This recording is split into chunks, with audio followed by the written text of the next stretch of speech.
Hello, good morning. Good morning. Surajit. Shubhankar, am I audible? Yeah, you are audible. Good morning, Shubhankar. Surajit, hello. Yes, good morning. Hello. Hi. Hey, Shubhankar, is it okay if I just for 1 second? Oh, it's 10 o'clock. Okay.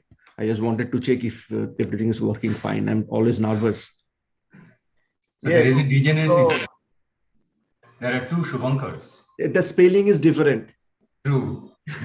The degeneracy is broken. Yes. yes. So, Sakuraba-san. Yes. Good morning. Hello. Good morning. Nice to meet you. Nice to meet you. Yeah.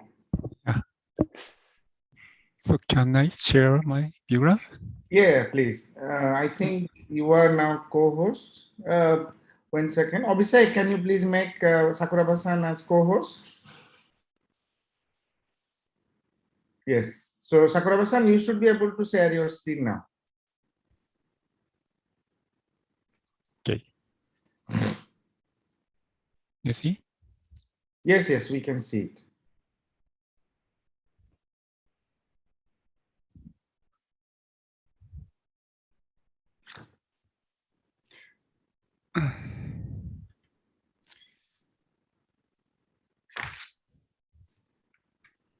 So Surajit, just wait for 1-2 minutes. Yes, sure. 9 just reach 10. Yeah.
Yeah, Surajit, maybe you may kindly begin now. Yeah, sure. We'll begin. Why this bottom part is not coming? Pardon? Ready?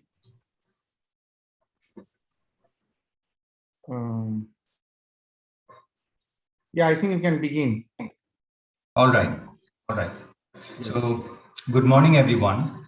All the delegates, all the participants, and everyone who is being a part of this conference.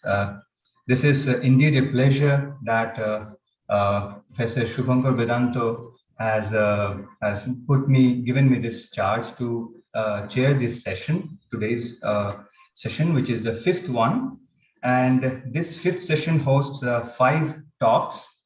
And we begin with Professor Yuya Sakuraba, who is from National Institute for Material Science in Japan. And here he's going to talk about giant magnetoresistive devices by interface control. So I request Sakuraba, please go ahead.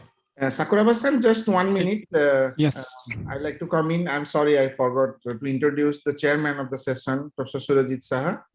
So Surajit is an associate professor at Indian Institute of Science, Education and Research. So very similar to what NISER is. NISER is National Institute of Science, Education and Research. And we call it NISER, and for them it's ISER.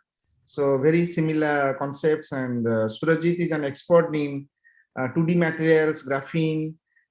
So that kind of spintronics is working. So I'm very happy to introduce him, and I'm delighted that he is here, and thankful to him for chairing the session. Yeah, Sakuraba-san, please begin. Sorry for this introduction. Okay, thank you. Yeah. Okay, just a point I would like to mention that since the talks are for about 25 minutes, so I will be giving a reminder somewhere around 2-3 minutes before that. And followed by that, we'll have 5 minutes question and answer session. Thank you. Thank you. Please go ahead. Okay, so thank you for introduction. I'm Yuya Sakuraba from NIMS Japan. So yeah, first of all, I'd like to thank the Professor Betanta and Professor Takanashi and Professor Seki and other related professors for arranging such a nice Indo-Japan workshop and giving me this opportunity to talk about our recent study. So yeah, I think this is a workshop on the interface phenomena for spintronics. So today I pick up one topic which is strongly related with interface control. So the title is Development of High Performance GMR Device by Interface Control. So the study that I will show you today have been done with collaborating work with the members in NIMS and the Dr. Bucher and Professor Hitten in Bielefeld University, and Dr. Taparia and Professor Srinivasan and Professor Perumal in IIT Guwahati. Okay, so here you can see the outline of my talk today. So first, I would like to briefly introduce background GMR and importance of interface effect on this GMR. And today I would like to share with you the 3 recent study for developing the high performance CPP and CIP GMR device by interface control, such as control of interfacial monolayer structure and additional spin-dependent scattering at the ferromagnetic interface, and also the excellent electronic band matching using the metastable new spacer material. Okay, so let me start to mention the introduction. So as you well know, the CIP GMR is the most popular conventional phenomenon in spintronics, which has been discovered by the Albert Feld and Peter Grünberg. So when we flow the current to this kind of magnetic multilayer, we can obtain the large change of resistance depending on the relative direction of magnetization in ferromagnetic layers. So such a large MR change can be used as a lead head or HDD. And as you well know, the CIP GMR was used as a lead head and strongly contribute to the enhancement of area recording density in HDD. So although the lead head was already replaced with TMR lead head nowadays, but there is still wide variety of application using the CIP GMR, such as angle speed positioning sensors. And there's another type of GMR, which is called CPP GMR. So when we flow the current to the perpendicular direction to this magnetic multilayer, we can also obtain the magnetic resistance effect. And because we have to flow the current to perpendicular direction, usually we have to pattern this multilayer film into this kind of pillar structure and flow the current to the perpendicular direction. So in the first experimental observation of CPP GMR was reported Pratt et al. In 1991 by using the superconducting niobium electrode to flow the homogeneous current to the perpendicular direction. And this CPP GMR has very small size and much smaller device resistance compared to TMR. So CPP GMR is expected to be a key device for next generation HDD. For example, CPP GMR with half metallic Hoysler alloy is expected to be a lead head. And for realizing microwave assisted magnetic recording, spin torque oscillator based on the CPP GMR is required to be developed. So what I want to say here is the GMR is the most conventional phenomenon, but also the most practical phenomenon in spintronics. Okay, so from now on, I would like to explain the importance of interface on the CIP and the CPP GMR. And there are 2 important factors related with interface that determine the MR output in CIP GMR. So the first one is lattice matching. So when we can get a very nice coherent lattice matching between the ferromagnetic, non-magnetic layer, we can get the less spin-independent scattering at this interface, which leads to the higher MR output. And another more important factor is spin asymmetric electronic band matching at this interface.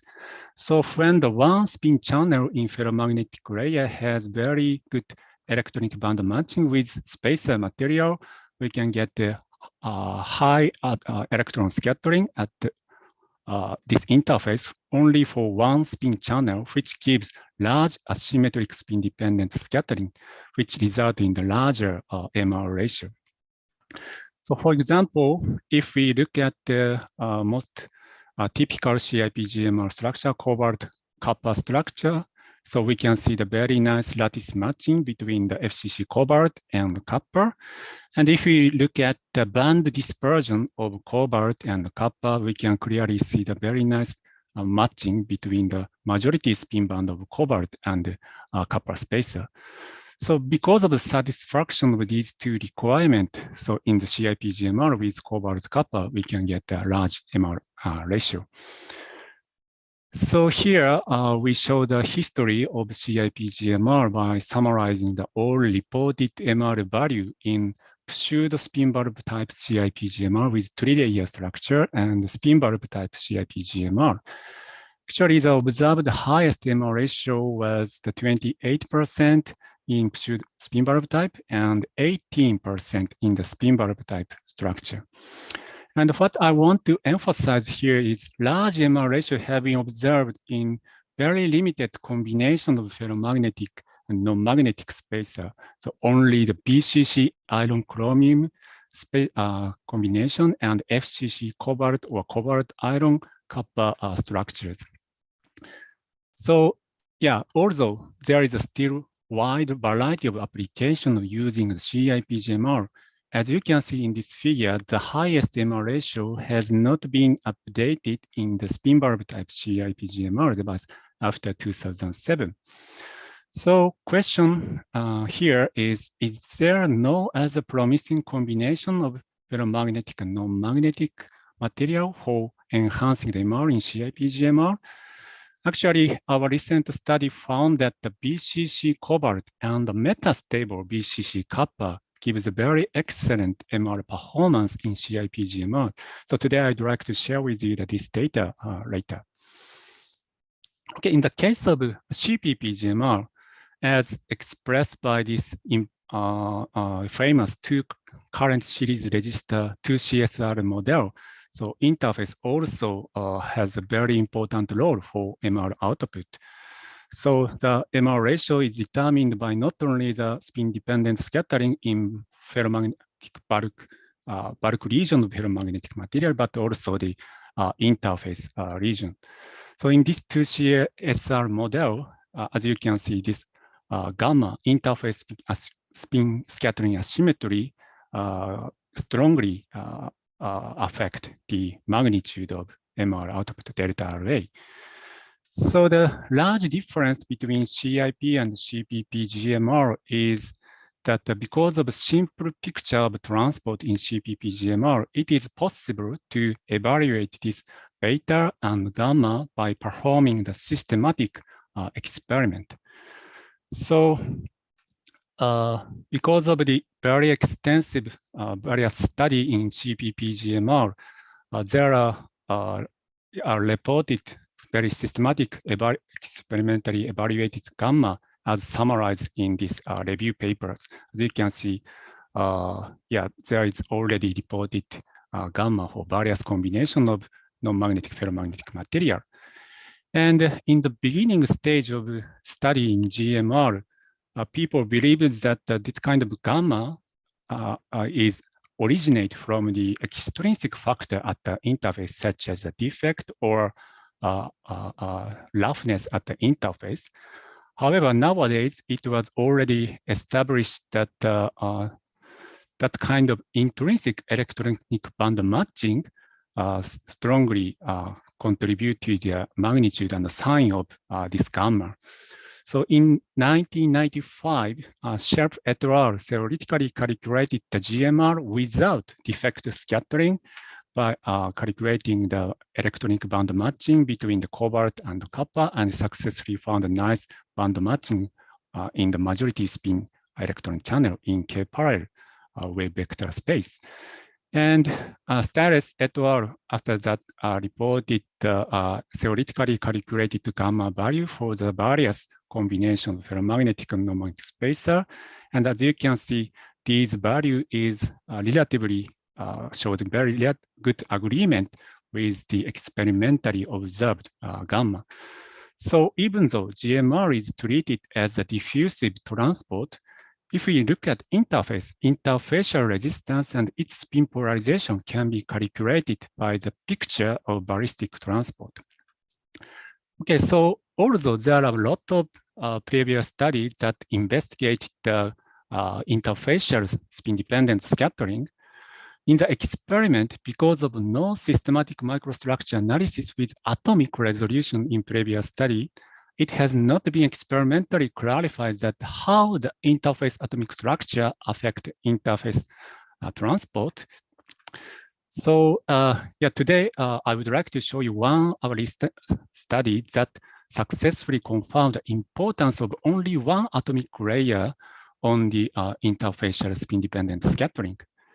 And another thing I want to mention here is, as you can see this table, previous study have focused on almost only the ferromagnetic, non-magnetic interface. However, as you can easily imagine, so even in the ferromagnetic interface, because of the difference of spin-dependent spin resolved band structure, we should get the spin-dependent interface scattering. So question here is there any effect of interfacial scattering on ferromagnetic interface on CPP GMR?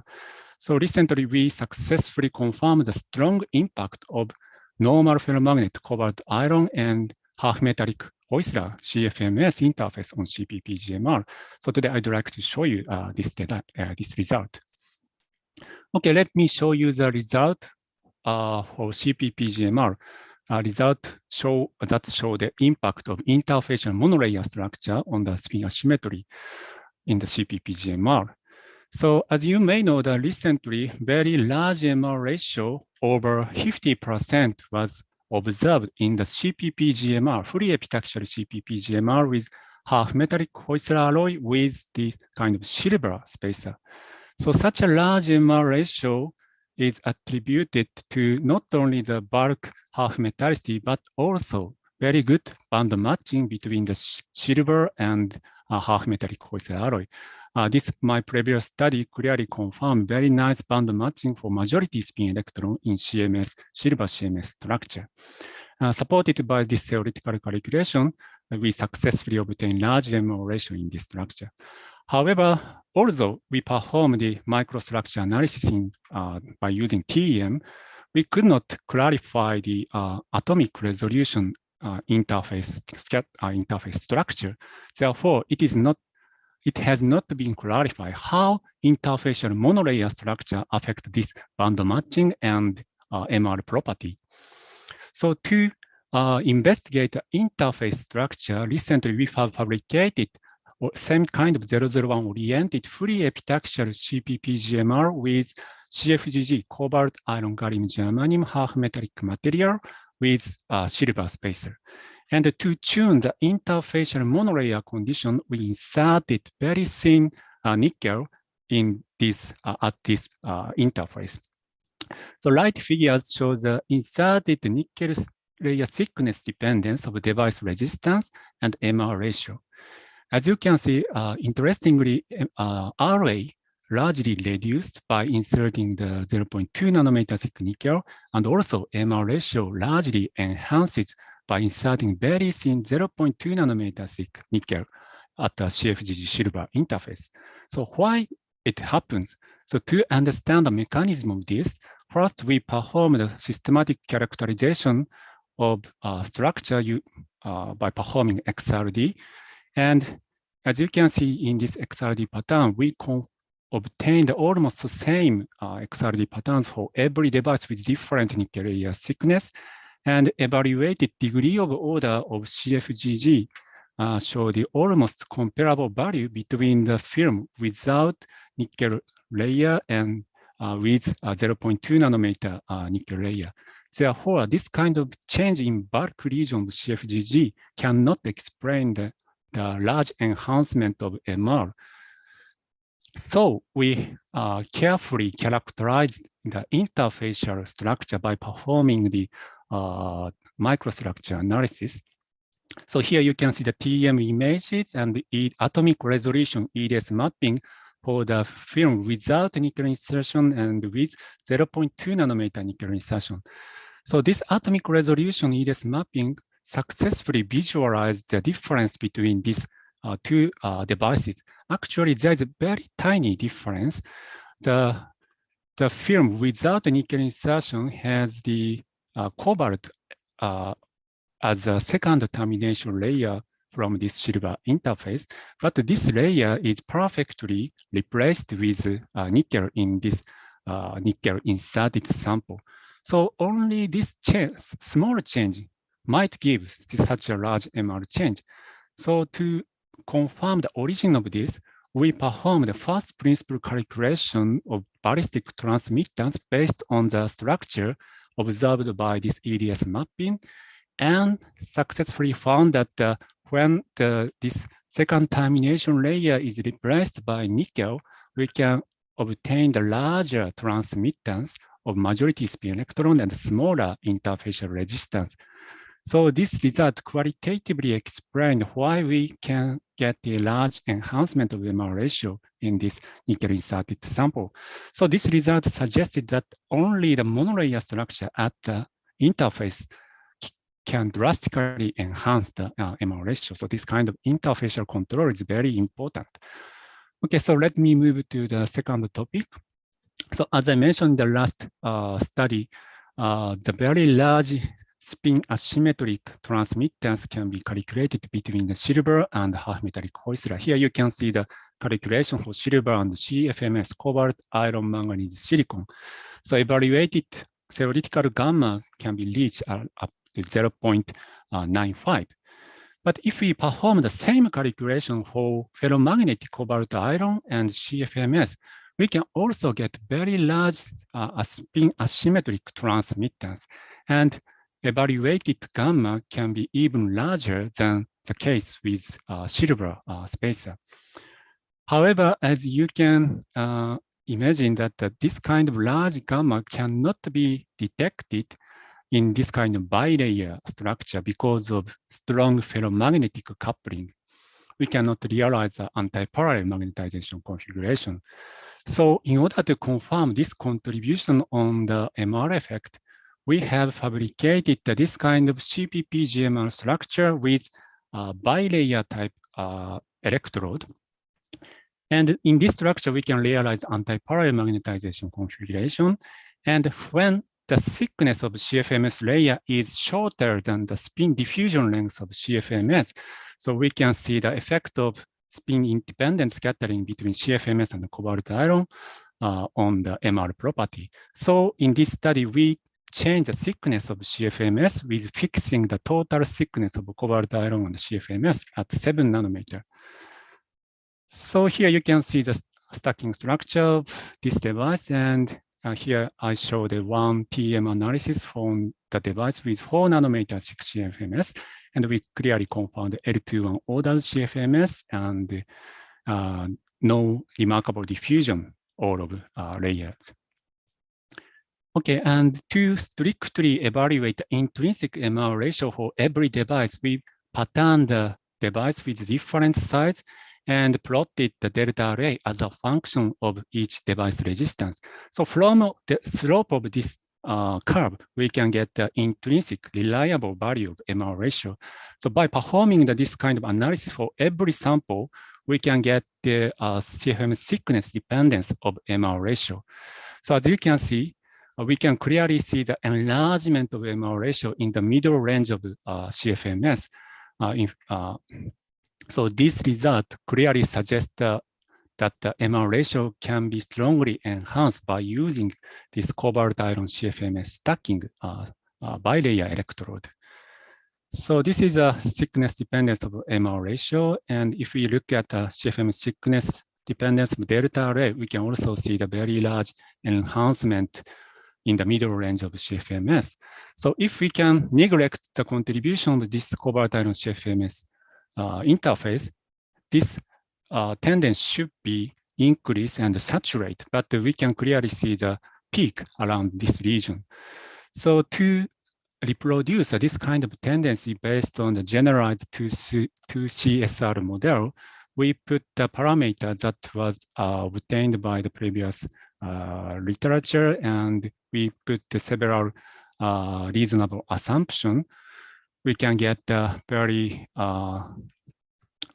nice tendency simulated delta array that reproduce the experimentally observed delta array. So this kind of result clearly indicate that there is a contribution of cobalt iron CFMS interface scattering on MR output. So yeah, this kind of gamma at ferromagnetic and half metallic ferromagnetic interface can be a new promising way to enhance MR ratio, and which might be useful to develop the CPP GMR based lead head for next generation HDD. Okay, let me move to the last part of my talk. So recently we have fabricated all BCC type CIP GMR structure with the metastable BCC copper. So BCC copper is well-known material which often appears as a segregant of iron copper alloys. And the important point here is BCC copper has a lattice constant of 2.88, which is very close to the value of iron and other BCC cobalt iron. So if we look at the requirement for large MR ratio in CIP GMR, this BCC copper satisfies one condition, very nice lattice matching with ferromagnetic BCC material. However, if we look at the previous study, we can find that the previous study already reported the MR ratio using BCC copper, and actually the observed MR ratio is very disappointing. So just a 2% at room temperature. So this result suggests electronic band matching between BCC iron and BCC copper is not good. However, as you know, in the cobalt iron binary alloy, there is a wide range of composition region where we can get the stable BCC structure with keeping the almost same lattice constant. So if we can tune the electronic band by changing cobalt iron composition, it might be possible to enhance the MR ratio by using BCC copper. Therefore, we have fabricated the cobalt iron copper cobalt iron very simple CIP GMR structure with iridium manganese layer. And to see the variation of copper thickness dependence, we deposit wedge shape copper. And we change the cobalt iron composition like this. So yeah, we can cover the almost all range of cobalt iron. Okay, so let me show you the result of MR ratio as a function of copper thickness. Mr. Sakuraba, sorry for the interruption. So there are 2 more minutes remaining. Okay, thank you. 2 to 3 minutes. Yes, so first one is the FCC cobalt 90 iron 10. And the observed MR ratio is around 10%, which is close to the typical reported value for famous FCC cobalt iron copper system. And if we look at the result of BCC iron and copper, we observed the smaller MR ratio. Observed MR ratio is less than 5%, so which is also agree with the previous report. But interestingly, in the middle region of cobalt iron composition, we observed large enhancement of MR ratio. Actually, in the cobalt 50-50, we observed MR ratio around 26%, which is the highest value ever reported in CIP GMR spin bulb structure. So interesting point here is, although in this region, BCC structure must be preserved, we observed drastic change of MR output. So why it happens? So 2 clarify the reason, we performed the microstructure analysis for these 3 samples. So in this cobalt-90 iron-10, as we expected, FCC kappa formed and very nice lattice matching appeared. And in this cobalt iron 50-50 and pure iron, as we expected, BCC kappa, metastable BCC kappa formed as a spacer, as we can judge from this nanobeam diffraction pattern. And interestingly, we cannot see any dislocation. This bright field image gives no inhomogeneity around the kappa spacer, which gives almost perfect interfacial lattice matching in these 2 samples. So in terms of the lattice matching, this cobalt iron 50-50 and iron, both of them show the excellent lattice matching. Therefore, this large change of MR ratio cannot be explained by only the lattice matching. Therefore, we performed the first principle calculation of transmittance in this structure. So here you can see the result of FCC cobalt-90 iron-10 structure. Upper figures show the transmittance for majority spin electron, and the lower figures show the calculation for minority spin electron. So if you look at this figure, we can find a large transmittance at the brilliant zone edges of this structure. So I have to say that because in the CIP GMR, we flow the current to in-plane direction, so the electron having the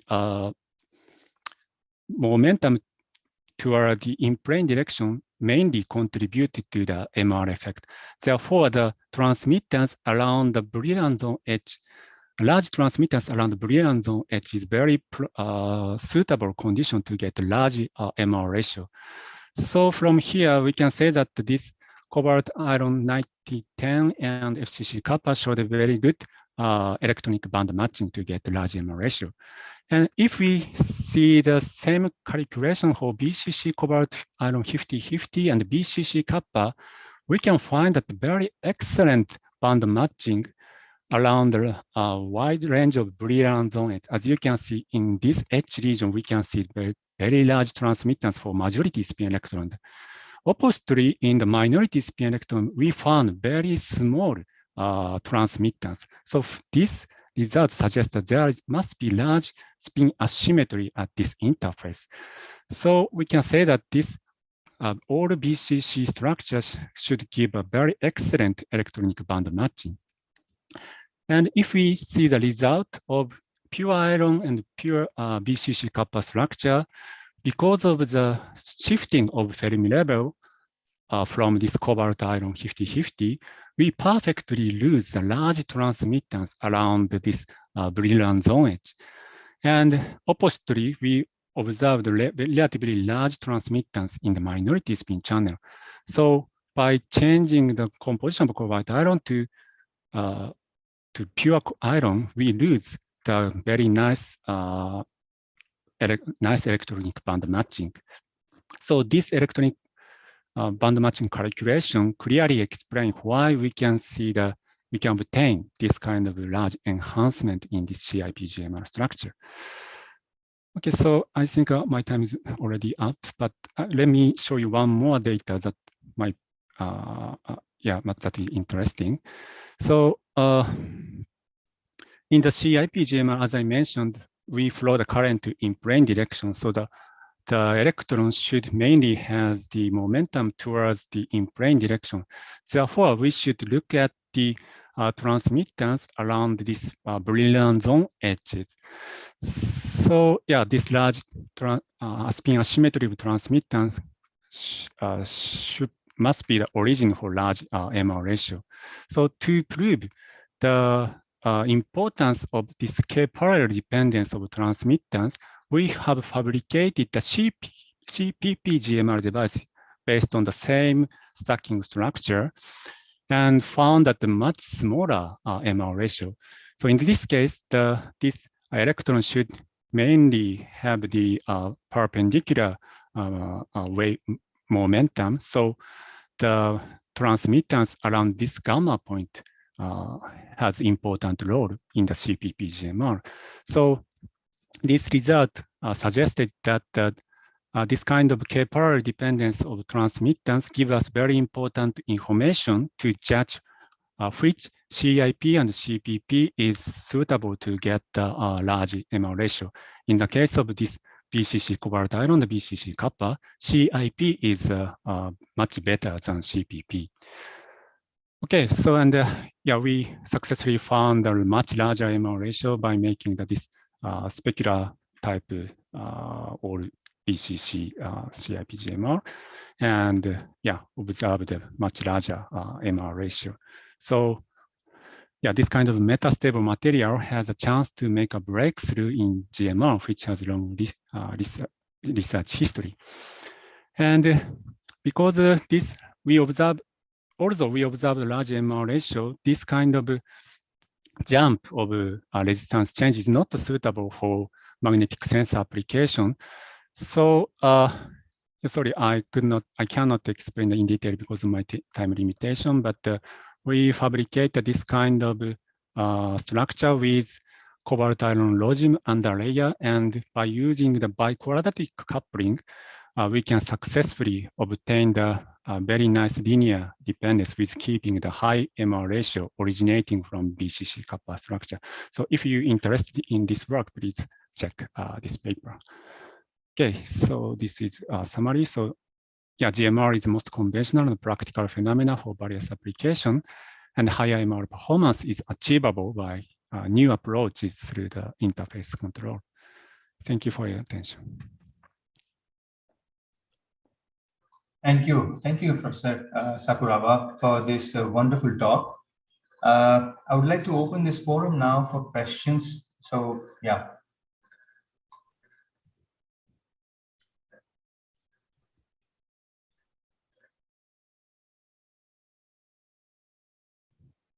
Please ask the question. The participants who raise their hands, they may please ask a question. I think Seki-san and Vedanta-san raise a hand. Yeah, Seki-san, please go ahead and ask the questions. Okay, thank you. Thank you very much for nice talk, Sakuraba-san. I have one question about the technique.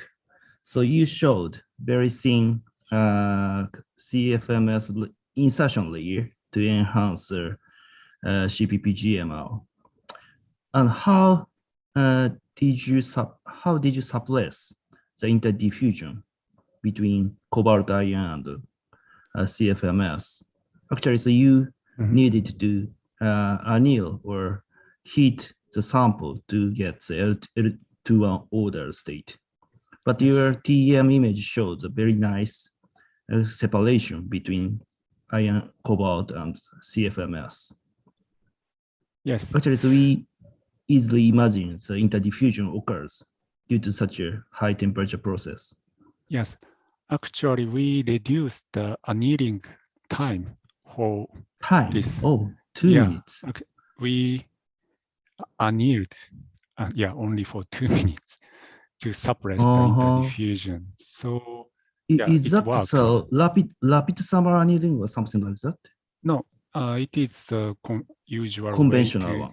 But after reach the 450 degrees C, we just keep 2 minutes and then start to cool down. That can even in suppress. such a short time annealing, you get a nice CFMS. Yes, it doesn't strongly affect the degree of order in CFMS. Okay, thank you very much. Sakuraba-san, very nice talk. Thank you so much. Thank you. Towards the end of the talk, you put this copper special layer. So what the copper was doing actually? In the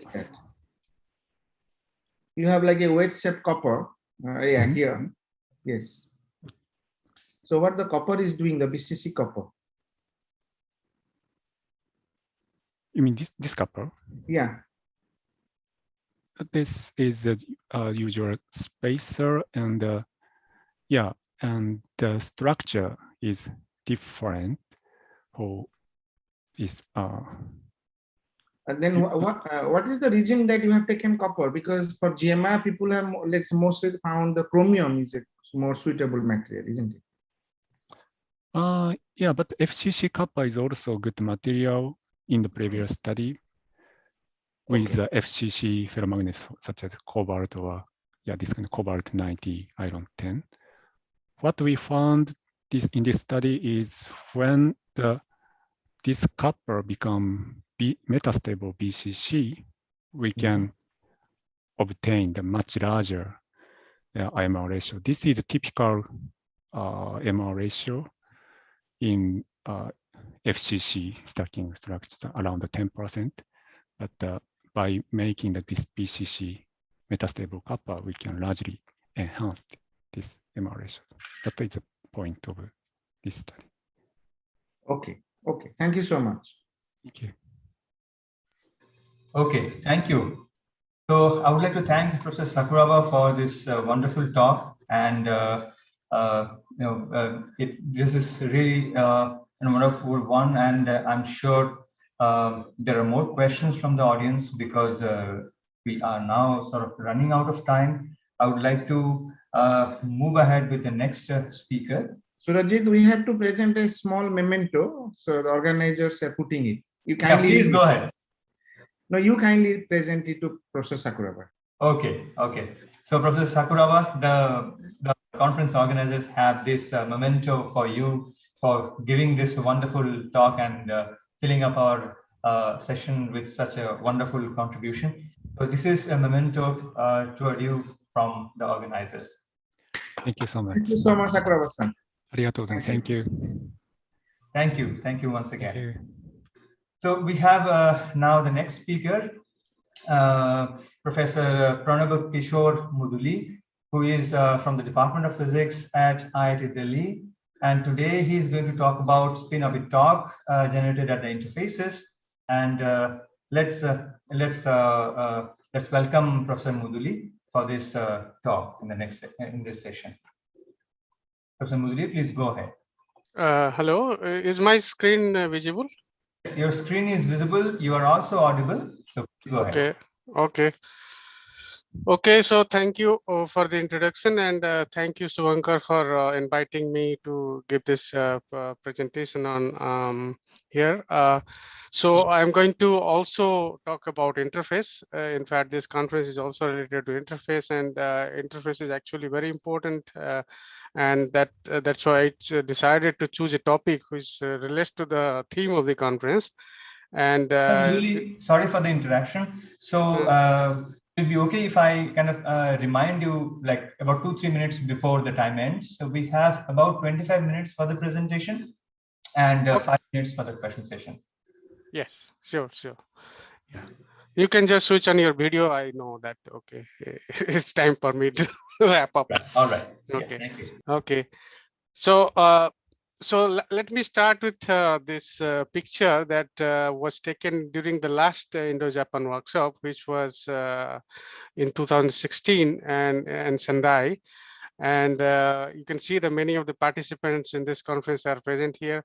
And I typically mark these two people, which includes me and Professor Fukuma with these two arrows, because later on after this conferences, we decided to write a project, Indo-Japan project, bilateral project to the Department of Science and Technology, and it was then funded. My Japanese partner was Professor Fukuma, and so I decided that I would talk. I mean, this is a good platform to talk about the combined work that we did together as a part of this project. So let me start, so let me start with this so-called spin Hall effect, trying to explain. Of course, this is a spintronics current conference, and many people will be already knowing it.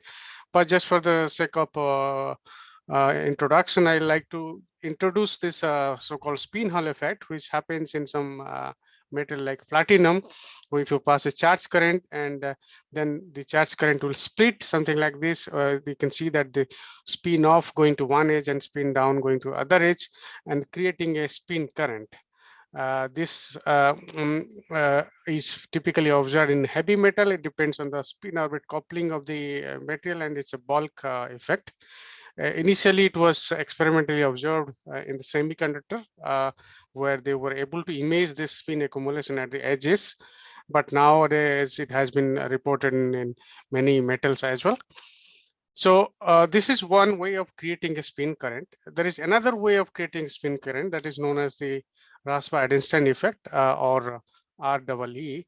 And this happens at the interface. So this is that interface effect. So what happens is that if you have a interface of two different materials, like here I showed heavy metal and a ferromagnet, then there is a broken inversion symmetry at this interface, and that leads to so-called, if you look at the band EK diagram, then this looks like this, where you have, there are two features in this. There is a spin splitting because of this Raspa interface, and then the momentum is locked as a result. If you look at the Fermi contour, this looks like this. And if you pass a current, then suppose you pass a current along the minus X direction, then you will shift this Fermi contour in a manner that will lead to a spin accumulation along the Y direction. So this will produce a spin accumulation, which is shown here. And that way also you can create a spin current. So these are two different physics behind the generation of spin current. And this has, if you look at now, consider this bilayer system where there is a heavy metal and there is a ferromagnet in direct contact with the heavy metal. Then you pass a current, charge current in the heavy metal, and it creates a spin current because of these mechanisms that I discussed just now. And this spin current will then go into the adjacent ferromagnet and exert a torque. So you can work out the dynamics of the magnetation of this ferromagnet and using the LLG equation. And it turned out that there are two kinds of torque that the magnetation can express. One is the field-like torque, which is shown here, the green, and there is also a damping-like torque. And they act very differently on the magnetation. But you can use this combination of torques to manipulate the magnetation. For example, you can switch the magnetation to create devices that requires like a SOT MRAM for memory application, or you can also make the magnetation to precess continuously, leading to a kind of a microwave oscillator like spin Hall nano-oscillator and so on. So now, so this was the very first experimental evidence of spin orbit torque. To my knowledge, where this Petro Gambrella group had used this platinum cobalt system with a perpendicular anisotropy, and then they were passing current, and they were able to control the nucleation rate, and which shows a direct evidence of that there is a torque acting on the magnetation when the current is passed. So the next in the next year, John Ralph group actually showed it in a using this technique called spin torque ferromagnetic resonance, which is what I am going to discuss a lot in this talk. So the spin torque ferromagnetic resonance is a technique where you have a like a microstrip consisting of two one magnetic layer and the non-magnetic layer, and you pass a DC current as well as a RF current. When you pass the RF current, you create a Oersted field, which is time varying, and that time varying Oersted field actually lead to precession of the magnetation, creating a kind of resonance. So this is like a device scale ferromagnetic resonance. And in this work, particularly, they showed that if you apply a DC current in addition, you can change the line out of that resonance. And that is a direct evidence that there is a torque acting on the Permalloy, which they attribute to the spin Hall effect. So now coming to our work, so I'll start with some work related to Permalloy tantalum, which we have studied in great detail. So this is a system where we actually try to vary the crystalline phase of the tantalum, and in a previous study we have shown that if you have like a mixed phase, then you have higher spin Hall angle. So we choose these two conditions where there is a mixed phase and a beta phase, and try to study the torque acting on the Permalloy layer. So for this, we made devices, and this is again the XRD data showing that you have in one case, depending on the growth condition, you have a mixed phase. Other case, it is have a beta phase. And then we make microstrip devices out of it, and then we use the spintronics resonance and these are some typical resonance spectra, how it looks like. But if you look at the line width, like in that paper that I showed you before, we could also see the modulation of the damping of the current, both in the case of mixed phase and beta phase. But we can also quantify this behavior and then determine the damping like torque efficiency. And this is found to be like this. So for the mixed phase, we found significantly larger damping like torque compared to the mixed phase, compared to the beta phase, which is also large, but it's a little less compared to the mixed phase. Then in addition, I was also telling that there are two kinds of torques that act on the magnetism. This is the damping like torque, which changes the damping constant, but also there in addition, there is a field like torque, which looks just like a field. And that actually changes the resonance field. So if you vary the DC current, you can see that the resonance field changes. And but this resonance field shift also is affected by the Joule heating. So you need to subtract the Joule heating part, and then you look at the, for example, odd part, then you can determine what is the field like torque. So this we did also in these two cases, and we found that the beta phase actually leads to larger field like torque, but negligible field like torque in the case of mixed phase. And so why this is important? So in order to check that whether this is useful for an application, we did some simulation work, and we showed that actually if you have this this mixed phase has this larger damping like torque and a negligible field like torque, that actually helps in reducing the switching time, and it also reduces the threshold current for auto oscillations if you have a like a spin Hall oscillator, or you can also reduce the phase noise, which is basically the line width. So this is very useful for applications, and this was published last year in this journal, SES Applied Electronics Material. And so this is what I did so far. What I have discussed is basically for what is known as conventional spin orbit torque. So what is meant by this conventional spin orbit torque? Let me just discuss that in a little bit more detail. So this is a heavy metal, and suppose you are passing a current through this in the X direction, then you create a spin current which is flowing in the Z direction, and you can see that the spin, because of the symmetry of the spin Hall effect, you have the spin polarization is along the y-axis here. So and this is what is this is another figure of the same thing where the ferromagnet is now in contact. So you are passing a current along the x-axis, and as a result, you create a spin current flowing along the z-axis, and the spin polarization is along the y-axis. So this is actually what is known as conventional spin orbit torque, where the spin polarization is always along the y-axis. So the spin polarization, charge current, and the spin current direction, these are mutually orthogonal. This is required by the symmetry of the spin Hall effect. Also, the Rasba-Edelstein effect also leads to the same kind of symmetry. So if you look at the torque, there is this damping like and field like torque, they will look like this, where this y is the spin polarization direction, because the current is in the x direction, so the spin polarization is along the y. So this is what I call as the conventional spin orbit torque, and this is what we observed in the this Tantalum system. So how did you confirm that it's conventional? So in order to do that, what we can do is we can use the spin torque ferromagnetic resonance, and what you need to do is you need to do this angle dependence. So in the spin torque ferromagnetic resonance, you actually measure the voltage signal, which is caused due to the anisotropy magnetic resistance, and it is proportional to the derivative of the resistance, and there's a sin 2phi dependence because of that.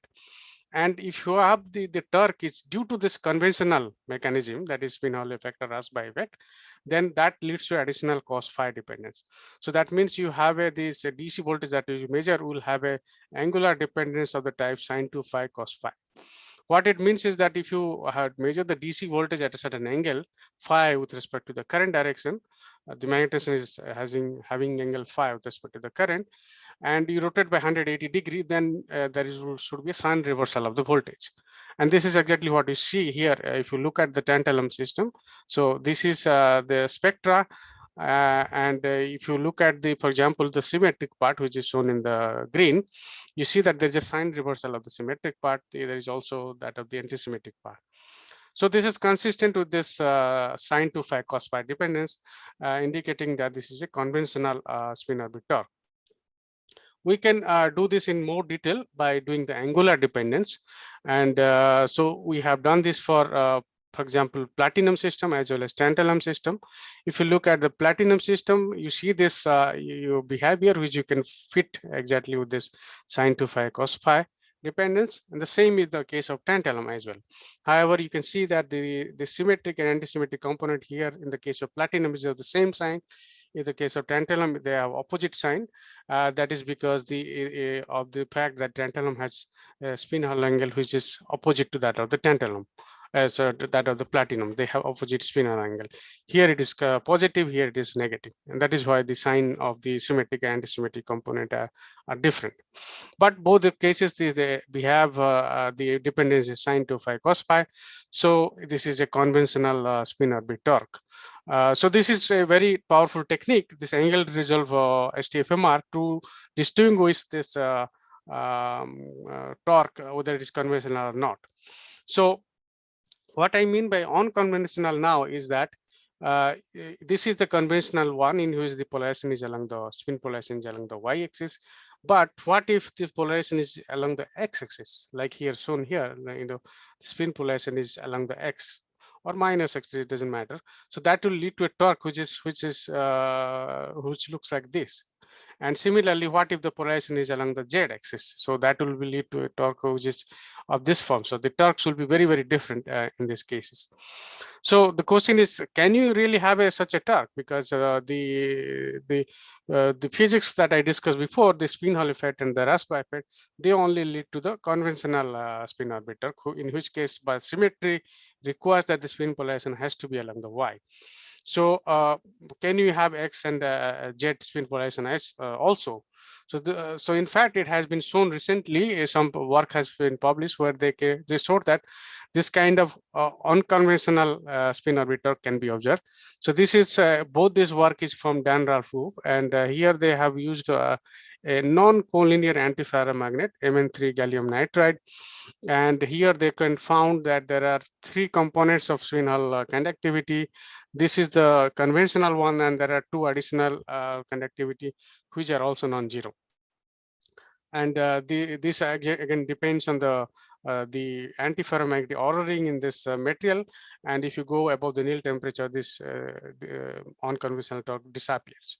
And another work, they use this 2D material WTE2, and depending on the crystallographic direction, they could see unconventional torque, which is denoted by angular dependence, which is different from that sin to phi cos phi.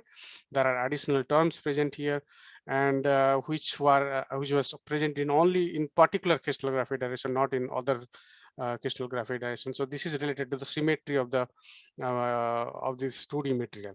So these has been reported, and in fact, this unconventional spin orbit torque is actually very useful. As you can see here, this is one work recently published. They have shown that you can use this unconventional torque from WTE2, especially the out of plane torque, to switch the magnetization. In this case, they were using strontium ruthenium oxide. And so they are able to switch at a zero field without requiring the field. This is the advantage, and that can be very useful for SOT MRAM applications. Now coming back to our system, so we studied this iridium manganese system, Permalloy and iridium manganese, which is a very well-known system for study of the exchange bias. So we have basically made 2 kinds of samples where the iridium manganese is in direct contact with Permalloy, and then there is the second set of devices where there is a copper spacing between the iridium manganese and Permalloy. So these were grown by a USB sputtering system with an in situ magnetic field. So during the growth, we have some magnets, and so that helps us to get the exchange bias in the film. So we did the X-ray reflectivity measurements to confirm the growth rates and also determine the interface roughness, which are, as you can see, there we see very nice oscillations here, indicating that the film quality is very good. And then we did the XRD and in-plane XRD, like a glancing angle GIXRD. So that you can see that we see this peak corresponding to IrMn3 111, 200, and 220. And here I compare one data from a literature which is recently published. In this case, they have also had a platinum. So they have a platinum peaks. We do not have platinum. We just have iridium manganese. But we can see that we are forming this IrMn3 phase in the system. And this is there is no preferred orientation because we see many peaks, and these are polycrystalline films. Okay, now to look at the exchange bias, we did the magneto-optic care measurements, and you can see that the loop is shifted, and we see a room temperature exchange bias about 150, 60 Oersted, which is quite promising because this is done without any field annealing. Then if you put this copper layer in between, then this exchange bias is gone. So you have no exchange bias when the copper layer is there. Okay, now we then these devices were fabricated in IIT Delhi. Then we took these devices, these samples to our collaborator in Japan, and they help us to fabricate these devices for this spintronic ferromagnetic resistance. This is how the actual device may look like, and there is a microstrip which consists, which is actually this part, this green part here is enlarged here. So I'm not going to go into the details of this, but if you are interested, we can talk about it later on. So now we did the ST-FMR measurements at IIT Delhi, and then we could see this. This is the most interesting result, which we called as unconventional spin-orbit torque. Now, if you look at this spectra carefully, you see that when you apply a positive field, and you reverse the positive field, the symmetric component, look at this purple one. You see the symmetric component does not reverse the sign. Like the previous case I showed you, there was a sign reversal of the symmetric component. In this case, there is no sign reversal. And also the magnitude of the symmetric component for the positive and negative field is different. So this is an indication that there is something more to going on in this particular system. And so this I will study it in now more detail. So to test whether this is coming from IrMn3 bulk of the IrMn3, we put this copper spacing in between, and you see that moment you put the copper, that you start to get the conventional spin-orbit torque, meaning that the sign, if you look at the symmetric part here, the purple one, there is a sign reversal as you reverse the sign of the field.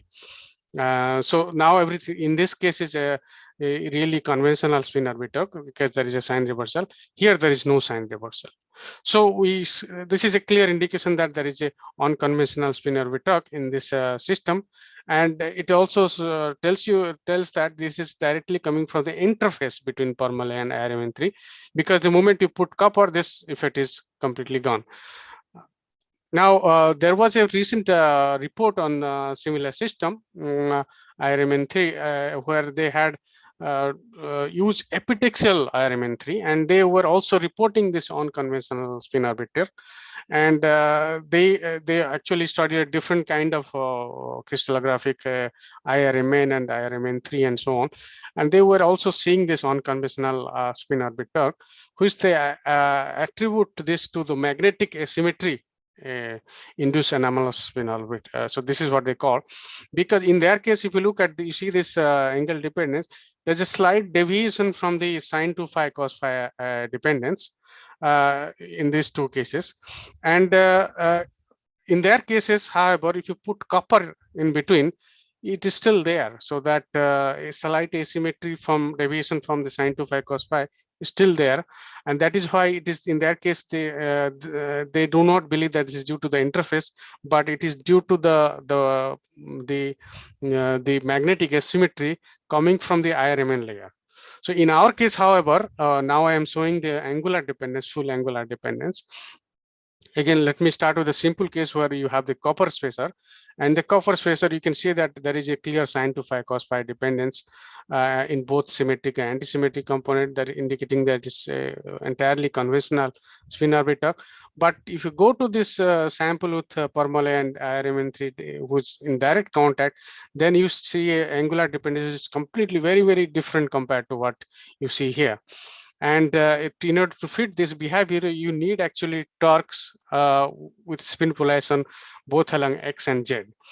And so this is and you can see if you look at the purple one, this is the strength of the conventional spin orbital, and the green and red, the green and the this brown color kind of thing, the dark green, they are the unconventional spin orbital, and the magnitude of that, you can see that is significant. It is very, very large.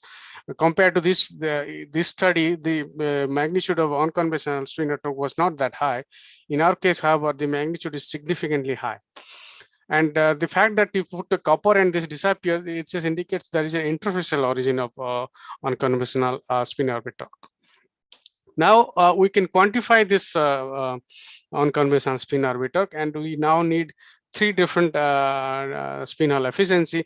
This is the conventional spin Hall efficiency that is used to when there is only spin potential along the Y. But now we have this additional torque that because of this, and we can fitting this angular dependence. I do not like to go into details, but one can fit this angular dependence and then determine this spin Hall efficiency corresponding to X and Z spin polarization, and these are the values that we got.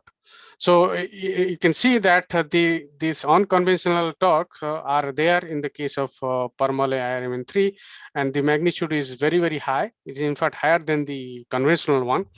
Whereas in the case of copper spacing, which doesn't have exchange bias, so in that case we have a larger conventional torque, but no unconventional torque is present. So now this tells us that maybe this you can imagine that maybe this is caused by this exchange bias, because there is finite exchange bias in this IrMn 3, and in the case of copper there is no exchange bias. So you may say that this unconventional torque is caused by the exchange bias. So to examine that, we actually did a lot of measure a lot of devices, and unfortunately we could not find a direct correlation between the exchange bias and the unconventional torque. So here I'm showing two data. Here what we have done is that we take the previous case I was using was this IrMn is on the top of Permalloy, and here what we did is that we reverse this stack order. So IrMn is now at the bottom and Permalloy is in the top. So there is still an interface between Permalloy and IrMn 3, but now there is no exchange bias. So this samples doesn't exhibit any exchange bias, whereas this sample exhibits the exchange bias. And however, so we expect that there is no, if it is due to the exchange bias, then we expect that in this case, there should not be any unconventional spin orbit torque. But if you, as you can see, this angular dependence, they are all not following the standard sin to phi cos phi dependence. So in both cases, this is the first case and this is the second case. In both cases, it is showing the unconventional torque. Of course, the magnitude is changing. So the magnitude of unconventional torque is different in this system compared to the other system, but it is present in both cases. And we do, as I was telling, we investigate many devices, and we were not able to find a clear correlation. But one thing that we could see always is that whenever there is a direct contact between Permalloy and iridium manganese, there is an unconventional torque. So this is always there. So that is why we say this behavior is basically caused by the interface between the Permalloy and the iridium manganese. So now to conclude this talk, so we see a significant unconventional torque in the polycrystalline IrMn 3. And we believe that this is caused by the interface, and this is something which is very different compared to what other people have observed, which was for single epitaxial films. So that is probably a bulk effect. In our case, it is a interfacial effect, and introducing the copper eliminates the unconventional torque, which is evidence that it is actually due to interface. And if you look at the magnitude of the conventional spin Hall efficiency, it's quite high even for this copper spacer. and which is promising for applications, SOTM RAM applications. So that I will thank you, and I will, the people who actually work behind these are the people from the Indian side, Akash, Kacho, and Pankuri. They did a lot of hard work to get these results, and these are the people from the Japanese side, Utkarsh, Sank, and Surbi, who help in the fabrication and other of the devices. And I must thank also the DST and JSPS for the support. So thank you for your attention. Thank you, Professor Muduli. It's such a wonderful talk. So the forum is now open for questions. So I see there is only 1-2 hands raised. So may I request the participant to just go ahead and ask the question, please. But Surajit, you please tell who will ask. There are multiple hands. Okay. Yeah. Maybe Pradeep Kumar, please go ahead.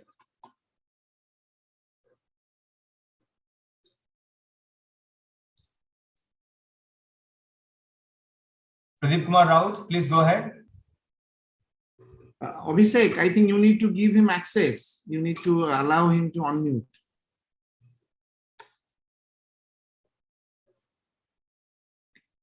Pradeep, you should be able to ask now. Pradeep? Okay, maybe let me ask first. Okay, yeah. Please. While he sort out his microphone issues. A very nice talk, Professor Muduli. Fantastic. I'm also glad to see that previous Indo-Japan workshop helped you to get your collaborative project. Really glad about it.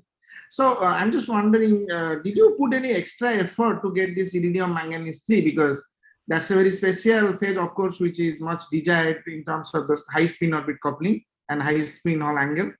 But the simple iridium manganese also is one of the phases, IrMn. So, yes, actually, we got this iridium manganese 3 by accident, I will say. I have to say, because that's the truth. So we had a certain composition which is not 2575, but it was 2080 iridium manganese. And however, when we are growing it, it is somehow forming this IrMn 3 phases for whatever reason. That's really nice, because a lot of people, there is a science advance, I think, from Stuart Perkins group, isn't it? So when they talk about that. And the exchange bias loop, what you showed for the iridium manganese Permalloy, it is done under field cooling or just zero field cooling? It was zero fields. And you mean the measurement or the sample? You mean? No, the measurement. What was the field history? It was zero field cooled or field cooled? We didn't do any field history, anything. We just measure it. We haven't studied the history effect also. Did you make any field cooling and see if the loop actually shifts from, there is a change of sign of the exchange bias? Because that will confirm that this is exchange bias. We haven't done that, but we have confirmed it other way, like we did also FMR measurements, and there also we see the same effect. And if you do it from positive field and negative field, the resonance is slightly different. So that way also we can see that there is a, and also there is a what I also didn't show is that this also depends on the thickness. So if you change the thickness, the exchange bias is also changing. So that is another confirmation that it is exchange bias and not due to the residual field in the system, in the measurement or something. All right, thank you. Yeah, thank you. Pradeep Kumar Raut, please go ahead if you are able to ask the question now.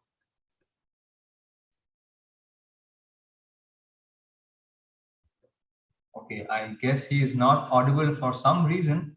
Maybe we can There is one more question by Professor Seki, I guess. Yeah. Yes, Professor Seki, please ask. Please go ahead. Hi. Hello. Can you hear me? Can you hear me? Yes, you're audible. Yeah, okay. Well, thank you very much. Very wonderful talk. I have one question. So please let me know your opinion. So your exchange bias system shows a different resonance field. what I want to say is, actually, so when you evaluate the spin orbital, you need to plot the angular dependence of the VS and VA.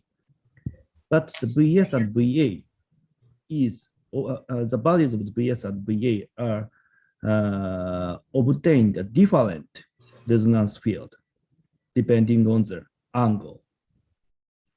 Please show the one of the representative STFMR signal, maybe next slide. This one? More. Oh, yeah, this one. Actually, back to one slide. Yes. And so actually, negative field, your resonance field is around the minus 800 or something like that. And positive field, the resonance field is less than 750.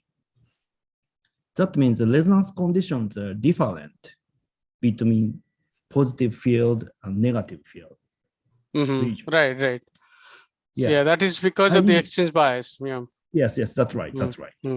Yeah, but if you have such a difference, you plotted the angular dependence of VS and VA all together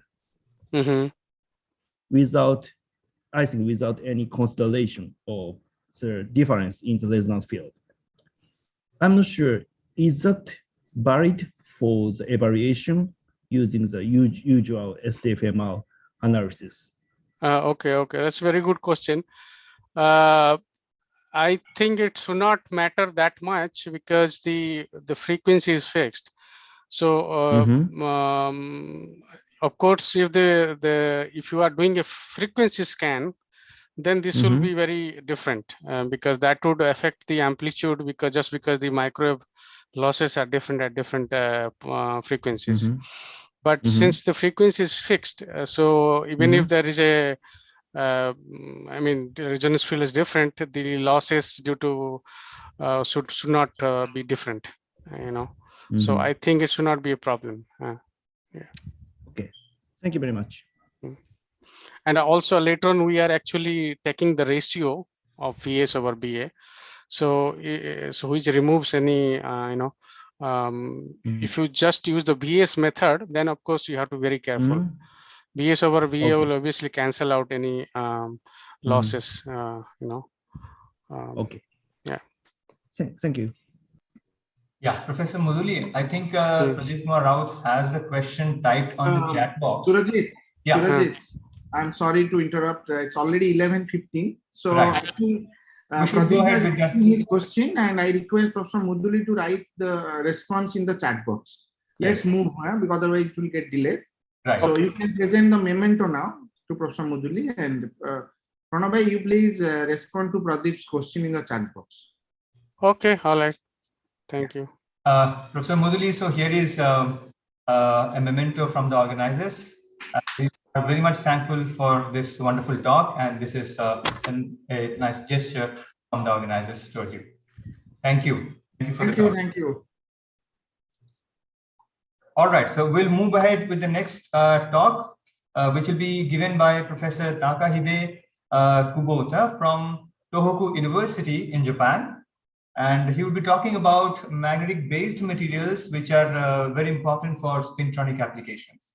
So, Professor Kubota, please go ahead. The forum is yours. Well, thank you very much for your kind introduction. So, can you see my slide? Yes, the slides is visible and you're also audible. So please go ahead. Okay, thank you. Yeah, I would like to give you a reminder, an interaction about 2 minutes, 3 minutes before the 25 minutes talk time gets over. Okay, thank you. All right, now let me start. First of all, I'd like to thank the organizers, Swanker, Sekisa, and Professor Takanashi for giving me this great opportunity to join this workshop. So this is titled my talk. Today, I'd like to talk about manganese-based materials for spintronics applications. Right, actually, the name of workshop is interface phenomena, but today my talk is mostly focuses on the material itself. And actually, now I'm in the Department of Advanced Spintronics Medical Engineering of Tohoku University, but today's contents were mostly done at the Institute for Materials Research in Tohoku University, working with Professor Koki Takanashi's group. Okay, I mentioned manganese-based materials, but today I want to focus on two material systems. One is the manganese-based Heusler alloys, for example, manganese-2 cobalt gallium, and the other is the manganese compounds showing the copper-2 antibody type crystal structure. Basically, for these two materials, manganese is the main element for the magnetism, but the nature of the electronic structure is a little bit different. For example, for a case of the Heusler system, manganese exhibits relatively localized nature because of the atomic distance for the nearest neighbor manganese. And of course, as you know, the Heusler materials sometimes shows half metallic nature. On the other hand, for the intermetallic manganese compounds, for this material system, manganese exhibits relatively itinerant nature, resulting in relatively small magnetic moment. In addition, because of such a tetragonal structure, this material system can show relatively high magnetocrystalline anisotropy. Okay. In any cases, in this study, objective for us is exploring high magnetocrystalline anisotropy material showing small saturation magnetization. For example, for memory applications such as MRAMs. Okay, now I'd like to start from the first topic. Okay, before going to the manganese-based materials, I'd like to start from the conventional cobalt-based full Heusler alloys. In principle, as I mentioned just now, because of the atomic distance, the manganese element in Heusler materials shows relatively large magnetic moment. On your right-hand side, famous Heusler alloys are listed, and the magnetic moment are shown here. And as you can see, these values are relatively large. Sometimes it reaches 4 millibor for one manganese atom. And actually, what we are interested in now is a little bit different from the conventional compound, and that is the inverse Heusler alloys. For example, manganese-2 cobalt gallium. For the case of inverse Heuslers, the space group symmetry is a little bit different from that of the full Heusler alloys, like this way. And if we look inside the atomic arrangement towards the 111 direction of the crystal structure, for example, for a case of the full Heusler alloy X2YZ, the atoms are arranged as ZXYXZ. On the other hand, for a case of inverse Heusler alloys, those arranged ZXXYZ. So as you can see, for example, these two atoms are inverted each other. That may be a reason for the name of the inverse Heusler alloys. Actually, also for the inverse Heusler structure, some materials show high spin polarization and sometimes becomes half metal, and also other interesting properties are reported. For example, spin gapless semiconductor nature. Okay. As once again, I'd like to return to the topic of the magnetic moment. And also for such a type of inverse structure, manganese atoms exhibit localized structure showing relatively large moment. However, for this material system, many alloys exhibit ferrimagnetic couplings, which results in relatively small magnetic moment. For a case of manganese-2 cobalt gallium, the value is about 2B more. So such a material showing small magnetic moment is good for spin transfer switching phenomena to realize a relatively small critical current density. Okay. However, if we think of memory application, another point is important. That is perpendicular magnetization. The perpendicular magnetization is essential for realizing relatively small switching current compared to that for the in-plane magnetization. And of course, the large anisotropy contributes for the data retention. And unfortunately, for cases of Heusler alloys, the anisotropy energy is relatively small. Here are shown some cases of the cobalt-based materials. And as you can see, the value of the anisotropy constant is about 2 orders of magnitude smaller than other materials showing large Ku. So this is a bad point for the Heuslers. Okay, and to overcome such a small anisotropy, some people came up with an idea that what happened if we elongate the C-axis. And actually, one typical example was reported using the so-called tetragonal Poisson-like manganese gallium alloys, showing mostly DO22 structures.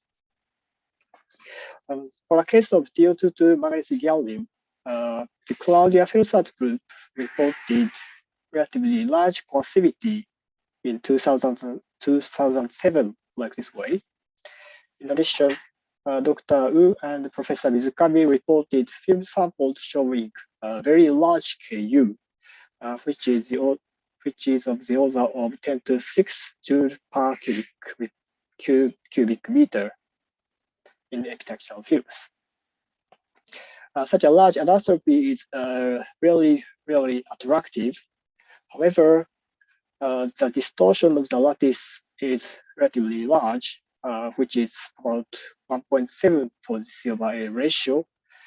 And such a distortion resulted in the change of the Fermi level and this relatively small speed polarization. So, so far, nobody reported large TMR using this type of alloys. Okay, so our aim is highly spin polarization and high Ku. I mean, our aim is exploring materials showing high Ku and high speed polarization.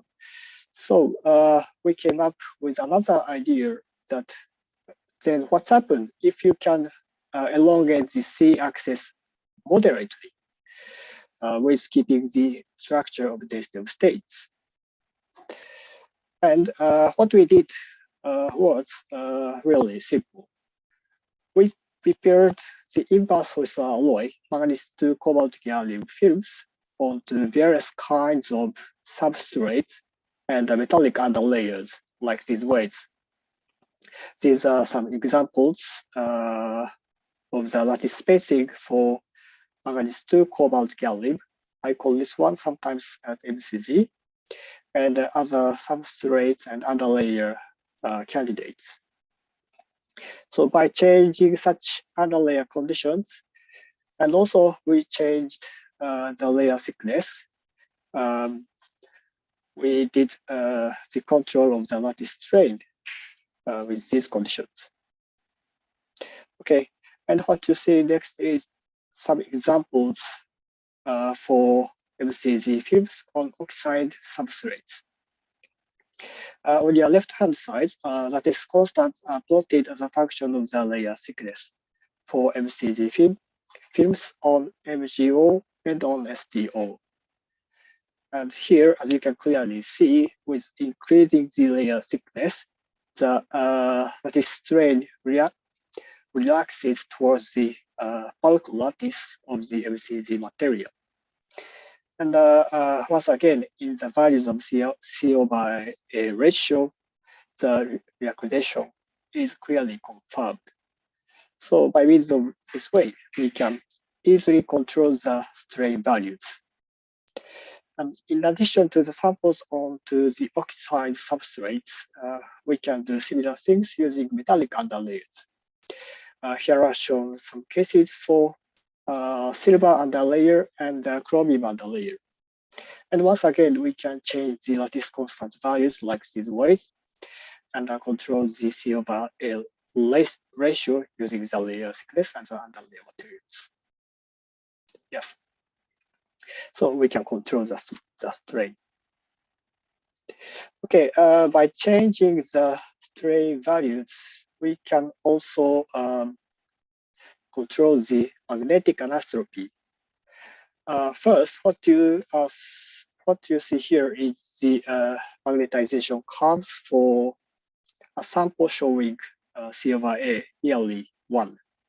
And we can clearly see that the film shows a typical in-plane property like this way. And when we change the C/A values, first by increasing the C/A, the easy magnetization direction changes to the perpendicular plane direction like these ways. And finally, at the C/A ratio of 1.04, we can get very good squareness for the perpendicular to the plane direction like this. On the other hand, if we reduce the C/A value less than 1, the film shows in-plane anisotropy. For example, on the right-hand side, magnetization curves for C/A of 0.97 is shown. And here you can clearly see that the anisotropy field for the perpendicular to plane direction increases compared to that for the cubic sample. So by means, here please note that we can see such a change even in relatively thick sample, which means that this is a bulk effect. So we can successfully control the magnetocrystalline anisotropy by means of the C/A values. Yeah.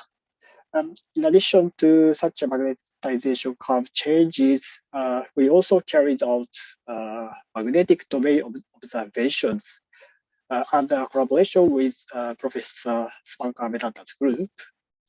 And we clearly observed change of the domain images like these ways, which correlates with the change of anisotropy energy.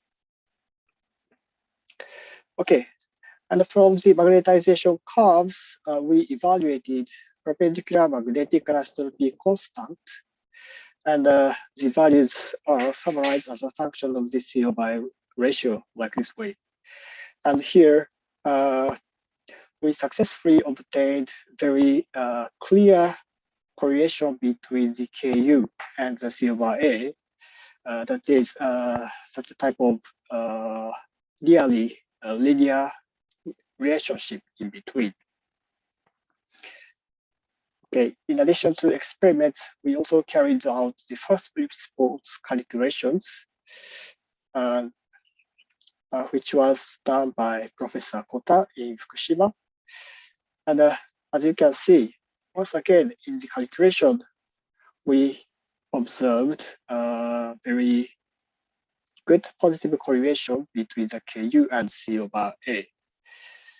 So here we can conclude that the anisotropy energy of the manganese 2 cobalt gallium can be controlled by the lattice strain. All right, now then, we reached a question: what is the origin of Ku? And actually, Ku can be expressed using this type of a complicated equation, which is proposed by Professor Kota and Professor Sakuma. And from this equation, we can understand that Ku is roughly proportional to the spin-orbit coupling constant, maybe which is a basic understanding. And in addition to this value, we should also consider band hybridization around the Fermi level with these terms. And what is mentioned using this term is both spin conserved hybridization and spin flip hybridizations are important. Okay, and for a case of our Manganese 2 cobalt gallium, the latter part spin flip tab also contributes dominantly to the Ku. And here are shown the example for the manganese orbital for the D side of the manganese. And this is the partial density of states for the manganese atoms. And in this view graph, DOS for the cubic phase is written using a solid line. And when the lattice distortion occurs, the EG band separates two orbitals like this way. And among these orbitals, hybridization between DYD states for the majority spin channel and the D3D square minus R square states for the minority spin channel contributes to the positive contribution to the Ku. So by means of this distortion, the situation for the band hybridization changed, which resulted in the enhancement of Ku for the distorted manganese 2 cobalt gallium. Okay, so that's all for the first topic. And now I'd like to move on to the second topic, that is manganese intermetallic compounds showing the kappa-2 antibody type structure. Okay, motivation for the studying this type of material is basically more or less engineering side. In principle, for example, for previous Hoysler alloys and also DO22 alloys, people use epitaxially grown film samples to demonstrate the potential of the material system. However, if we think of practical applications, we have to move to silicon substrates and textured film with polycrystalline structure. And in most cases, in the polycrystalline samples, the film quality degraded. For example, if we look on the value of Ku value is one order of magnitude smaller than that reported in the epitaxially grown film sample. That was a problem.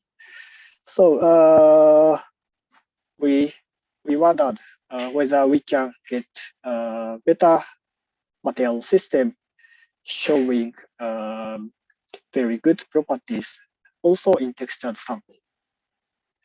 And for that purpose, we selected the kappa-2 antimony type manganese-based intermetallic compounds. And at present, we are studying manganese aluminum germanium and manganese chromium aluminum germanium. These materials are intermetallic compounds with such a type of pure two-dimensional layered structure. And the magnetism is ferromagnet. Actually, reported physical values are like these ways. So the MS value is relatively small, and moderate Ku and moderately small kilowatt damping were reported. But looking on such a small MS, we thought that this material is also suitable for memory applications. Right. And actually, this material is ferromagnet. Yep. Professor Kubota, sorry to interrupt. So you have about 3 minutes remaining. Oh, 3 minutes. Okay. So maybe I will rush up my talk. So because of the itinerant nature, the magnetic moment is small, so the saturation magnetization is small. And well, according to literature, this material can be 001 textured also on amorphous underlayer, which is another good point from application point of view. Yeah, and actually, we tried polycrystalline sample with relatively thick layer thickness and successfully achieved large Ku by optimizing the film composition. And this value is basically larger than that reported in epitaxial sample. So, which is a first point we got. And in addition to the first thick layer sample, we also carried out further optimization using something to do with the MTJ structure and successfully realized very good layer structure also in the texture sample like this way. Yes. In addition, the perpendicular magnetic anisotropy can be maintained a relatively thin layer thickness region of the order of a few nanometers. Unfortunately, at 3 nanometer, Ka value is degraded a little bit, but it is still the same order as the cobalt ion boron value. So considering the small saturation magnetization, this material can be replaced with the cobalt ion boron, we think. Yes. And finally, I also would like to mention the value of Gilbert damping constant. This study was done in collaboration with Dr. Yuta Sasaki in NIMS Tsukuba. And he carried out pump flow measurement for our samples and confirmed that the Gilbert damping constant is relatively small. The value is 0.012 for the best sample with a layer thickness of 5 nanometer. Actually, compared to other reported values for manganese compounds, this value is small enough, even compared with very thick epitaxially grown the DO22 type manganese gallium, and also comparable with L10 type manganese gallium, which are known as relatively small Gilbert damping constant with high Ku. So with this point, we think that this material system is also promising for spin transfer phenomena. Okay, as a final, I also would like to mention a little bit about interface-correlated phenomena, that is spin-orbital switching. And we fabricated this type of layered structure consisting of our manganese chromium, aluminum, germanium, and tungsten, and fabricated whole cross and tried to the current-induced magnetization switching. And right, the results are still preliminary, but we successfully observed the current-induced magnetization switching like these ways. So using our samples, we can also carry out switching phenomena, probably caused by spin-doping torque. Okay, let me conclude my talk. We studied manganese-based Heusler alloys, for example, manganese 2 cobalt gallium, and manganese intermetallic compounds showing perpendicular magnetization. For Heusler materials, we can tune the value of anisotropy by tuning the C/A ratio like this way. In addition, in another material system, we can realize a very nice perpendicularly magnetized films also in textured sample onto silicon substrate, and in which we can get relatively small Gilbert damping constant. Okay, and as a final, I also would like to thank all my collaborators, especially Professor Koki Takanashi and the group members in Institute for Materials Research, and also Professor Spankar Vedanta in NICER, and other people outside Tohoku University. And of course, I'd like to thank financial support from these agencies. Okay, that's all for my talk, and thank you very much for your attention. Thank you, Professor Kubota, for a very nice talk.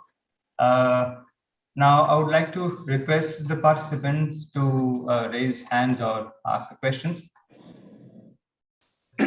Yeah, Professor Kubota, kind of a very nice talk. So thank you. Thanks, Marker. Thank you. So I just wonder for the last part, for this manganese, chromium, alloy, germanium, aluminum. Okay. What is the reason that when you put some chromium, that the Gilbert damping is decreasing? What is the mechanism behind that? Yeah, that's very important point. Thanks for the question. Actually, by doping chromium, the position of the Fermi level changed. So, which goes, by changing the Fermi level, the density of states at the Fermi level reduced. So maybe the reduce of damping constant can be explained by the torque correlation model proposed by Kambelsky, we think. Actually, we also carried out theoretical calculation, and in theory, the damping constant decreased by means of the chromium doping. Okay, thank you. All right. So, are there any further questions from the participants? One. Yeah, Professor Kubota, it was really a nice talk by you. I have just a small question, maybe it's a very naive one. You are using sputtering to grow these films, or are you using some MB kind of method to grow these films? We used sputtering. So it's a compound target that you use to grow these films. Yes.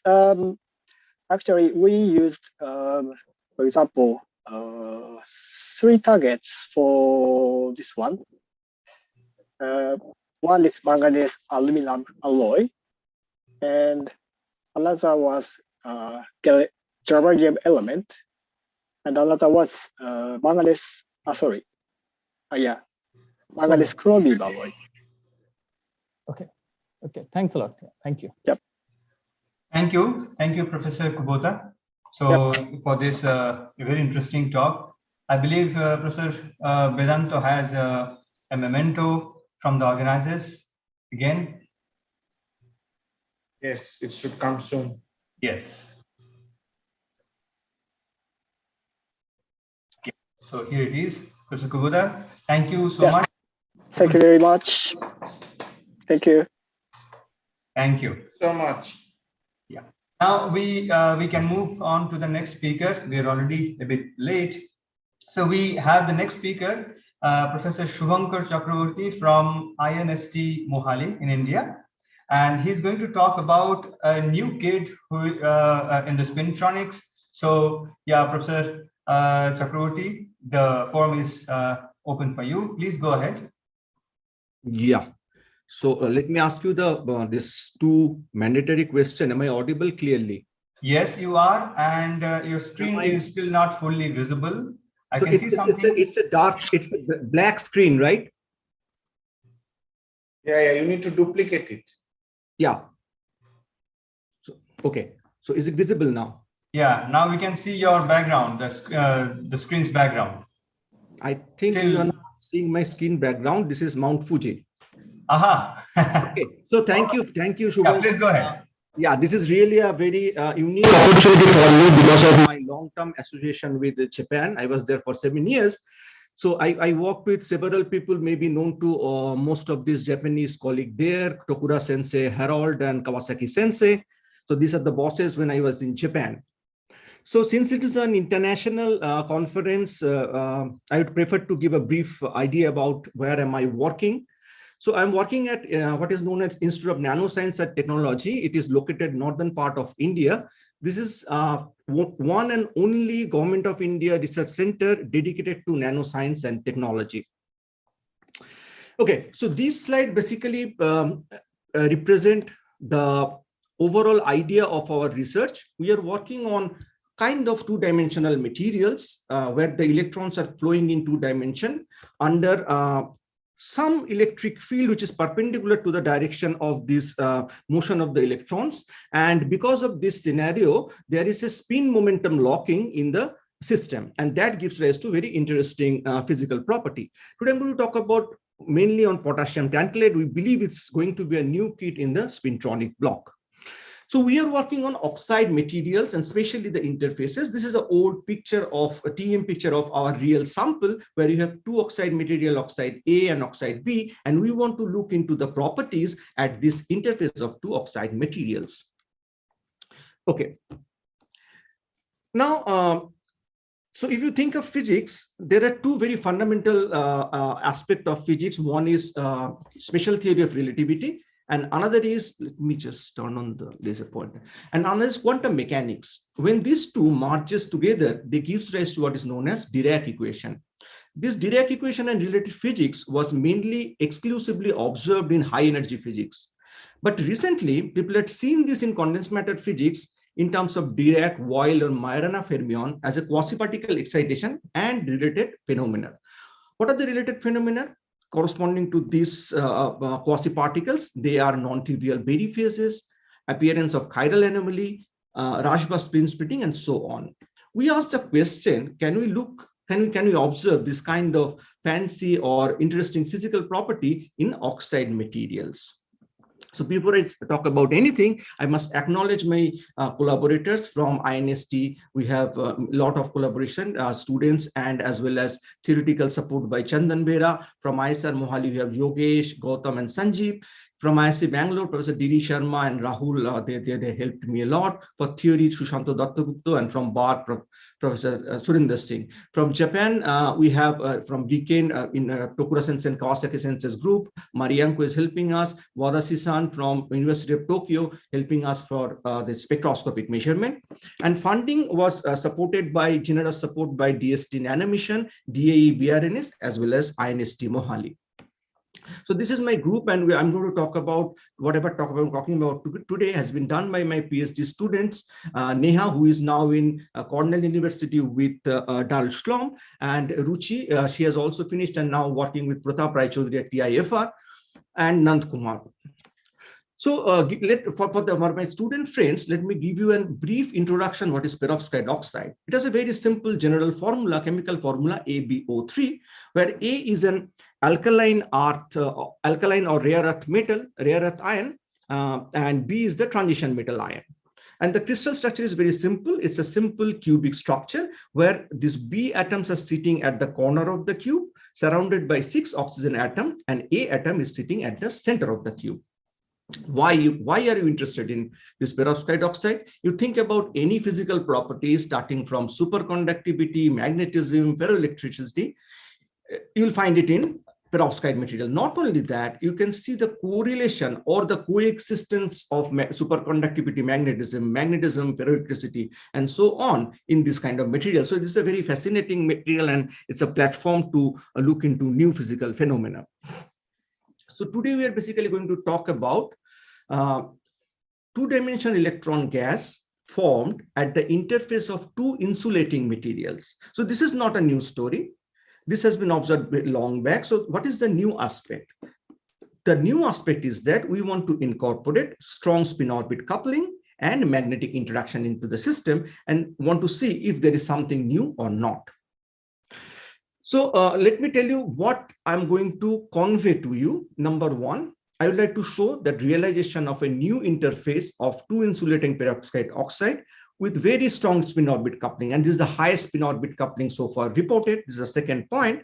Then I will talk about several unusual magnetotransport measurement and observation of planar Hall effect. I will explain what this means, planar Hall effect and anisotropic magnetoresistance. Then I will ask a question. This is for everybody. What we are looking at the Rashba, or it's a wild type physics, or it is something beyond that. Then if time permits, then I will try to show the observation of non-trivial Berry phase and signature of Rashba spin splitted band in these oxide interfaces. Then I will try to conclude. Honestly speaking, we don't have answer to what we have observed so far. So our conclusion will end up with several open questions. So if anybody is interested, one may find these works in this recent publications. These are these 4 paper which I try to talk about in this talk. And if anybody is interested, one may look into our recent review at Advanced Material. This is KTO3, the new kid on spintronic block. And this is the reference corresponding.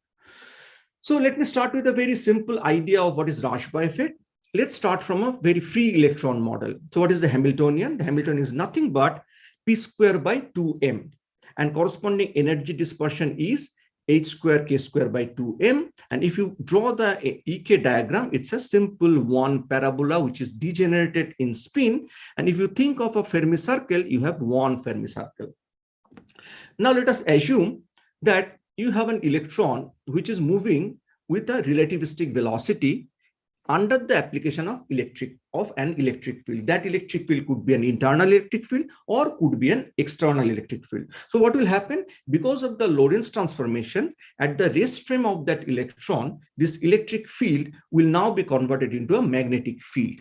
And the direction of this magnetic field is fixed by the direction of motion of this electron and the electric field. So now the electron motion and the magnetic field and the corresponding spin of the electron are locked with each other.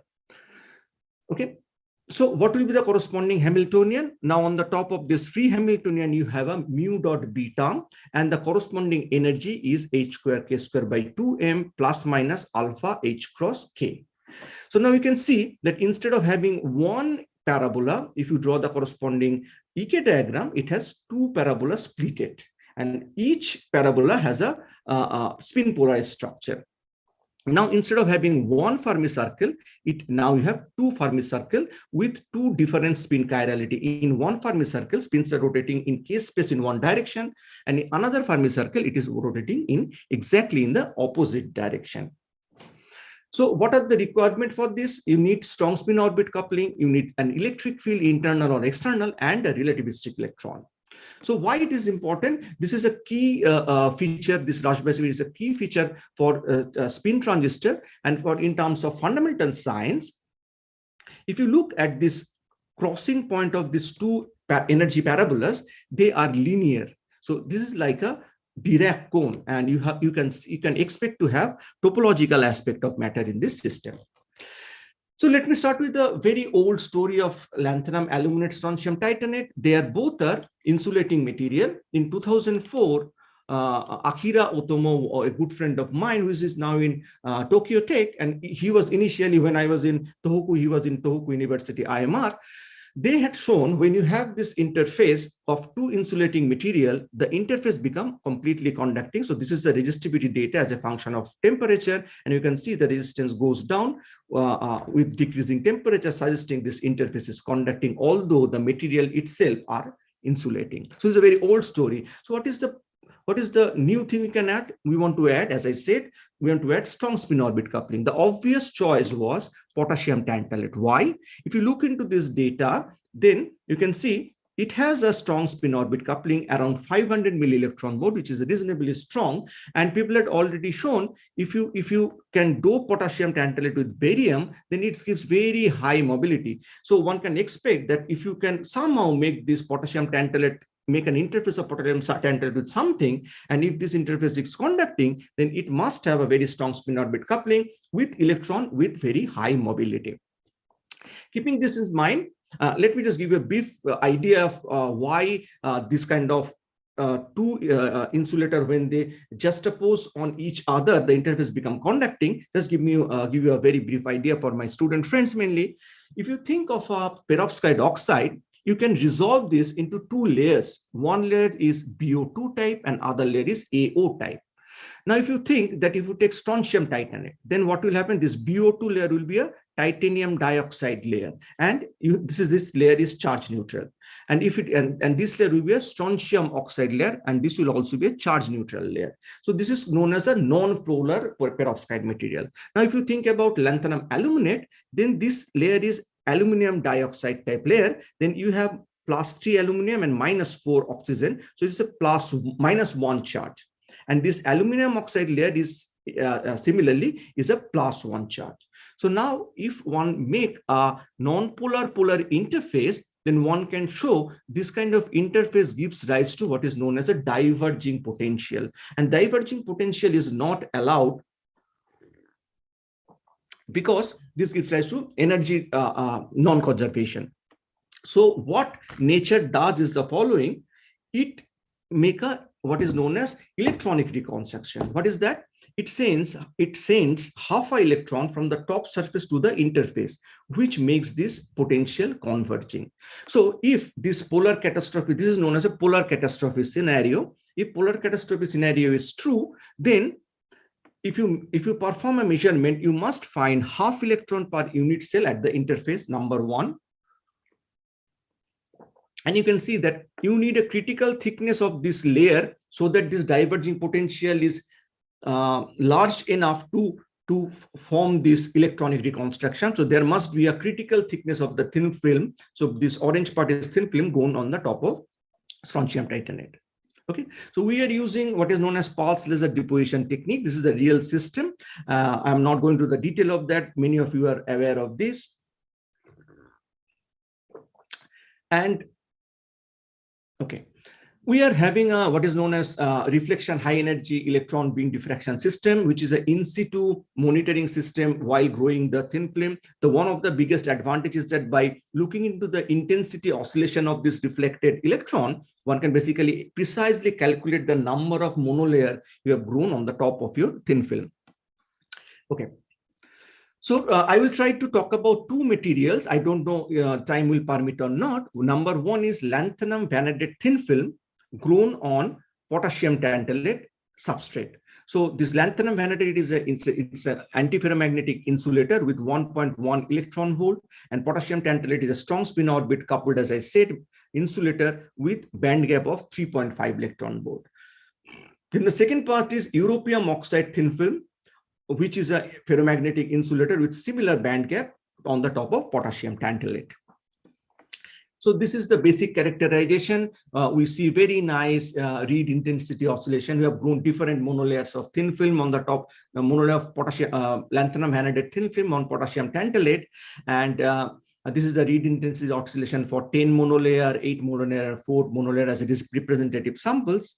And this is the X-ray diffraction pattern. You can see very beautiful Laue fringes suggesting that the interface is atomically sharp, and very nice quality film has been grown on the top of the substrate.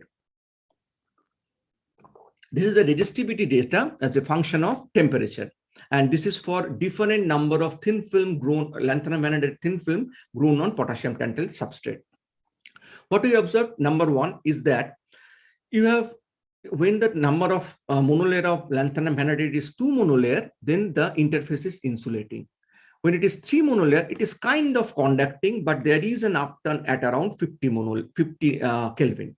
But above 4 monolayer, the resistance become constant. It doesn't depend on whatever the thickness of the thin film, and this is completely conducting. So we could able to achieve a conducting thin film, which is conducting interface, which is independent of the thickness of the thin film. Okay, now we perform the conventional Hall effect. What is that? You send a current along the direction of x-axis, you apply the magnetic field along z-axis, and you measure the voltage along y-axis. And we could see a very linear type Hall data, and which suggests that there is no multi-channel conduction. And from this, we could able to calculate the number of electron or the charge carrier density. What we have seen is the following. So this is the number of monolayer of the thin film of lanthanum vanadate grown on top of potassium tantalate, and this is the mobility of the charge carrier, and this is the charge carrier density. You can see when the number of monolayers is less than 2, the charge carrier density is very low. Then with increasing number of monolayer of the thin film, the charge carrier density at the interface reaches to around 2 into 10 to the power 14 per square centimeter, and it remains almost constant. And we got a reasonable mobility of around 10 to the power 3.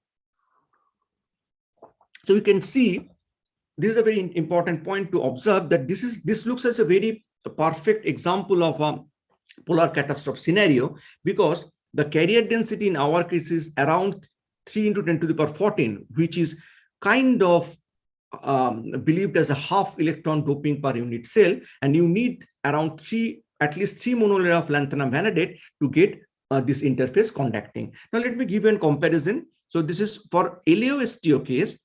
You need a critical thickness of lanthanum aluminate on the top of potassium strontium titanate, but carrier density is typically much less than half electron dope.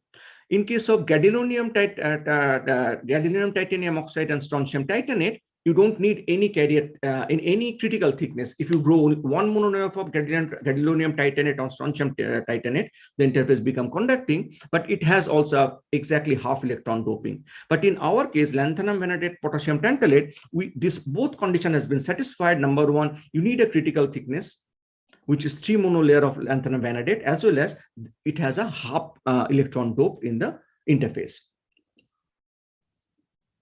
Then this is the longitudinal magneto-transport data, and you can see the appearance. So this is the magnetic field versus magnetoresistance, and you can see the appearance of a weak anti-localization, which is a signature of strong spin-orbit coupling. And we have calculated the spin-orbit coupling strength, which turns out to be a very large, around 4.4 Tesla, which is largest among all perovskite oxides. Now, let me give you some analogy which motivate us for further measurement. If you think of a wire material, what happens is the following. You have 2 Dirac cones, and when you apply an electric field, then these Dirac cones separate from each other. But if you apply a magnetic field parallel in that direction, a charge pumping occurs. And this is what is known as the chiral anomaly in the system.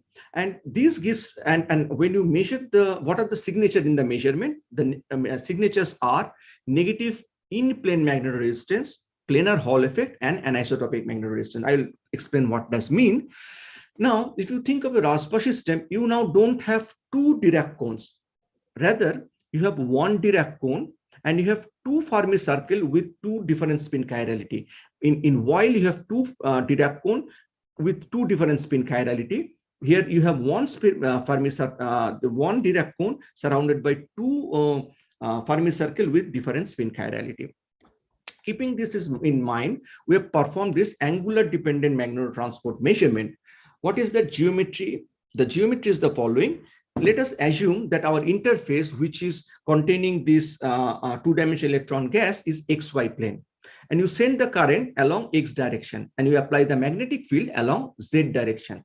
The angle between the Z direction and the magnetic field, let's call it theta. Now, Roti, sorry for the interruption. So we have about 3 more minutes for remaining for this. 3?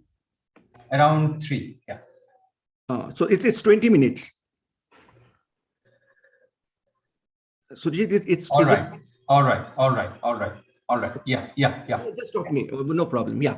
So when this magnetic field is perpendicular to the direction of the current, then you can see a positive magnetoresistance. But when the magnetic field is along the direction of the current, that is theta equal to 90, then you can see a negative magnetoresistance. So you can see a positive to negative magnetoresistance transfer in this system. Since the time is at premiere, let me quickly go through the important points. So this is our lanthanum vanadate potassium tantalate data. So when the magnetic field is perpendicular to the direction, you can see that we have a positive to negative magnetoresistance. And this is a known wire material. The data is very similar. When the magnetic field is perpendicular, you see positive magnetoresistance. When the current is along the direction of the magnetic field, you see a parallel, you see a negative magnetoresistance. I'm not going to the detail of this. Then what we performed is the following. Let me try to tell this geometry in little detail. So we apply the current along this X direction, and you apply the magnetic field in the plane of this 2-deck. This is the phi. Keep the magnetic field constant, and you rotate the angle between, and you change the angle between current and the magnetic field, and you measure either Hall data, that is the transverse resistance, or the longitudinal resistance, which is the anisotropic magnetic resistance. So this is the corresponding transverse measurement. So as you change the phi, you can see twofold oscillation in the Hall data. So this is called the planar Hall data. So this is mapping of magnetic field versus phi, and you can see this twofold oscillation continues even up to 14 Tesla. But when you measure this this longitudinal resistance, that is the anisotropic magnetic resistance, then with this angular dependence at low magnetic field is a twofold, but at high field it becomes a fourfold. The reason of this is unknown to us. So now we ask the question: is this a Rashba, while, or something else? So in 2013, there was a paper came which says that if you have a wild type material and if you have a current parallel magnetic field direction, then at low magnetic field, the conductivity should follow a B-square like dependence, and at high field, it should follow a linear like dependence. So because of this quantum effect, and this is the semi-classical region. So this is our data. This also at the low magnetic field, it follows a B-square like dependence, and at high field, it becomes linear.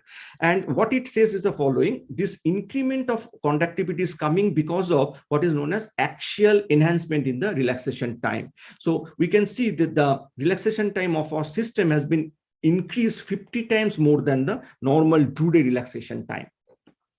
So I don't think we have much time, but I want to show this. This is a very important thing we have observed, that we have seen very unusual Magneto-transport data. So this is the normal Hall, that you apply the magnetic field along Z direction and you measure the Hall.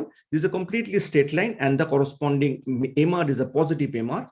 When you apply the current and magnetic field parallel to each other, you could see also a Hall, which is kind of impossible to explain using a known Magneto-transport theory, and the corresponding magnetic resistance is a negative magnetic resistance.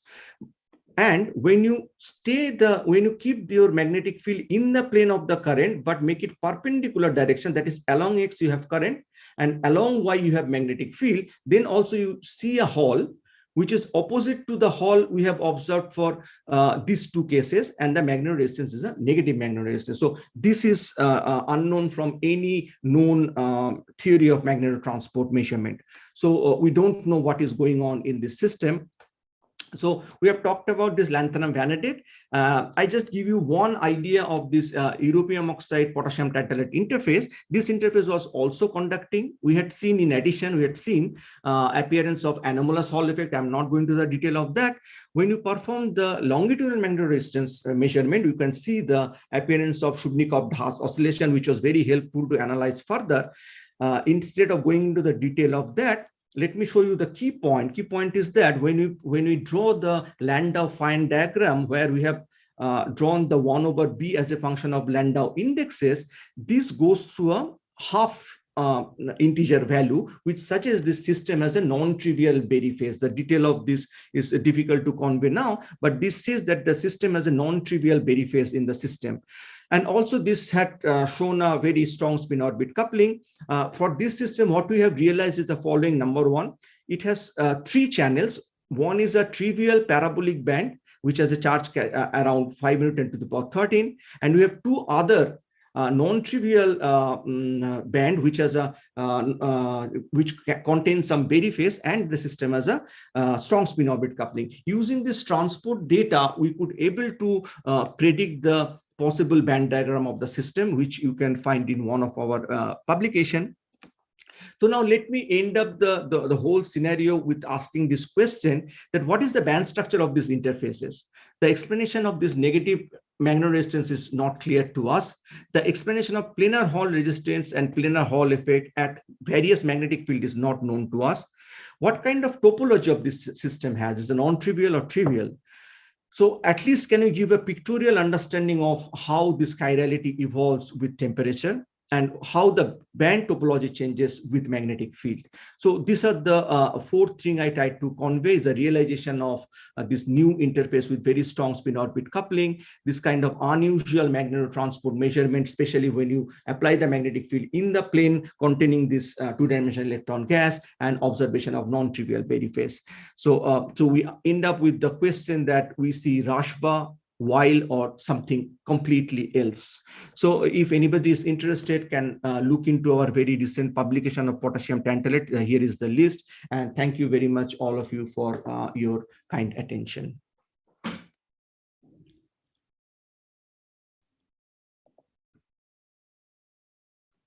Yeah.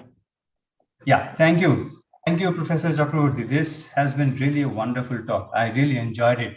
I wish we had a few more minutes to sort of, to get into more into detail.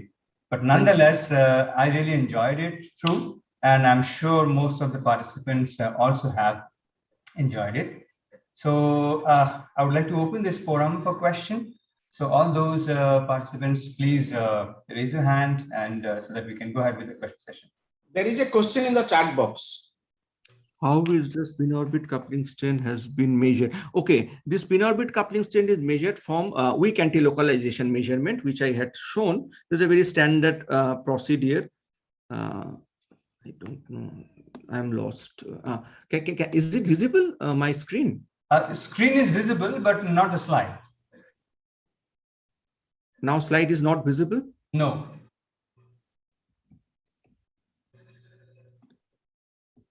I'm sorry, just give me 1 second. Sure.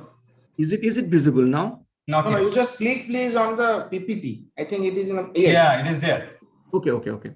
So to answer this question, you have to perform normal magnetotransport measurement, and you could see this kind of signature that with when you are at very low magnetic field.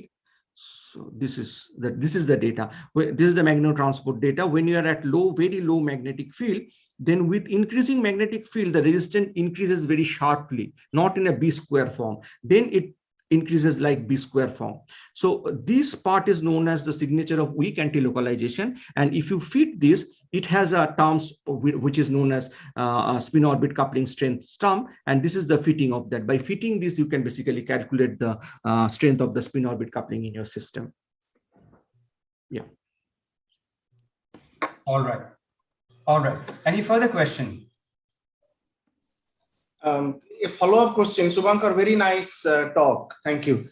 But if you have like a bilayer system, then from this kind of feed, you will get the total spin orbit field of the bilayer. You cannot really disentangle individual layers, isn't it? Yes, but the thing is that, Shubhankar, both of our layers are insulating in nature. Okay. So whatever you are getting is from the interface only. Okay.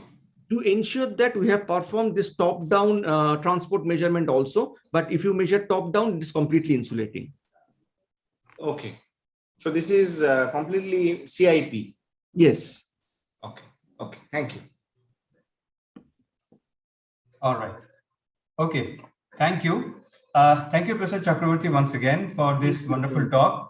I'm sure Professor Vedanta has a memento for him too. I don't know how to stop sharing. On the top, you should see a red color button. Stop there. Yes. Yeah. Here it is. So, Professor Chakravarti, so this is a memento from the organizers for this wonderful talk and your time that you have given to this conference. Thank you so much. Thank you. Very nice talk. Thank you. Thank you. I'm sure Shubhankar will visit us and will bring that actual memento for me. Yes. Thank you. Right. Yeah, great. Thank you so much. So let us move on to the next speaker now, next talk of this session. This will be given by Professor Devakanto Samal, who is from IOP Bhubaneswar in India. And he's going to talk about the quantum transport phenomena in interfaces of in the interface of strontium copper oxide and strontium iridium oxide.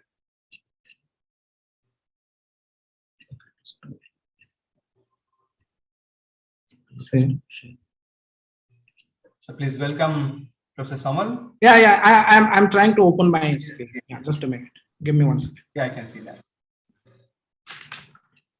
Yeah.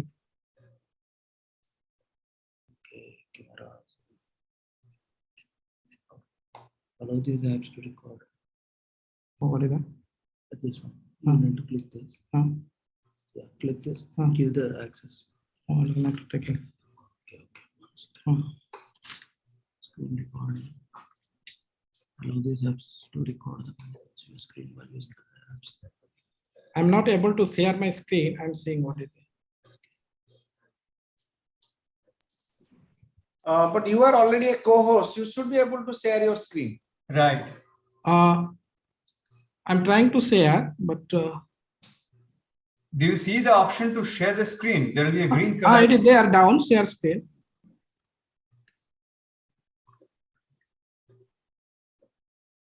And you would be getting options like.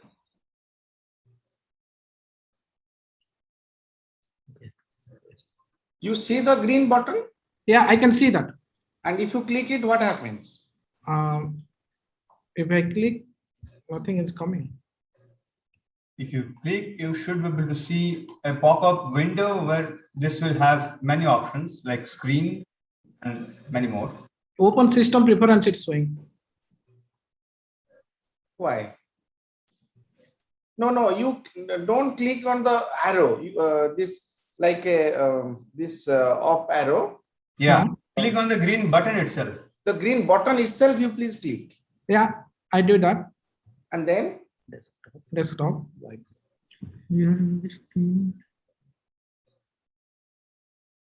No. Only the desktop. it's a Mac, isn't it? Yeah, it is Mac. Yeah, then it should work without any difficulty. I don't know what you are doing. System preferences. System preference, it is asking. Why system preference? You just have to click the green button. Hello. Move this card.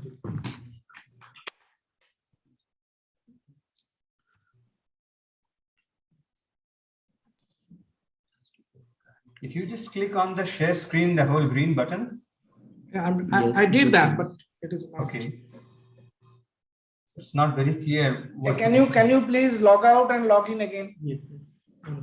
Okay, I'm doing that. And such tricks work. Let's see.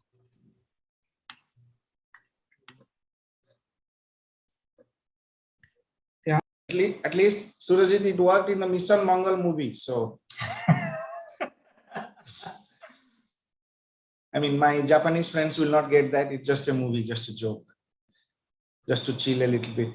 Yeah. Bear with us.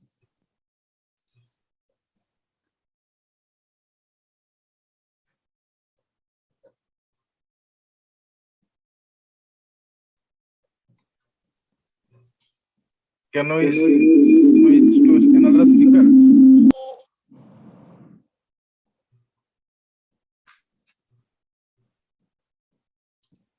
Okay, Debakant is again back, I believe. Trying, but I think same problem. Okay, could you do one favor? Could you send the talk to me? Yeah.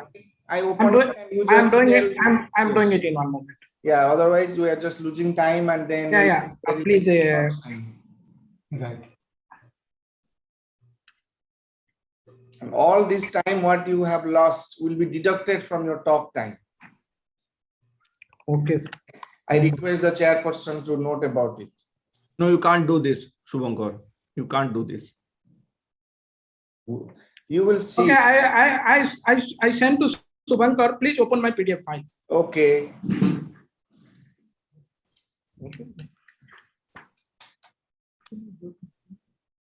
So what should I do now? Let's see if you can here. Just a minute. Let me do that all the things. It takes few seconds to come to me. I don't know. Something is really wrong with your Zoom. Professor Shubhankar, can we change to some other speaker? Yes, Professor Bisoi, please go ahead.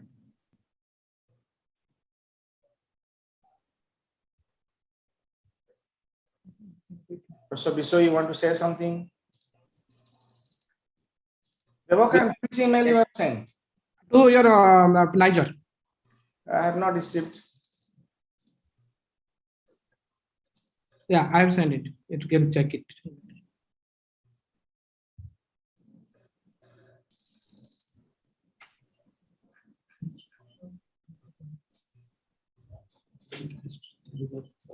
So it seems the attachment, the mail has to travel a long distance within Bhubaneswar, so it's taking time. Come on, Surajit. Right. Surajit is right. Now you are mocking our city internet. So I'm not. Oh, no, nothing. It's the technical glitch, by the way. What should we do? Yeah, Devakan, I have not received your email, man. It should take only 5-6 seconds. Yeah. Did you send to you or someone else? No, Subhangar Vedanta. I have sent it. No, is it my Gmail ID? No, niger.ac.in. If you can tell me Gmail also, I can share. No, but nice. Or also I did not get. Right, I have sent it.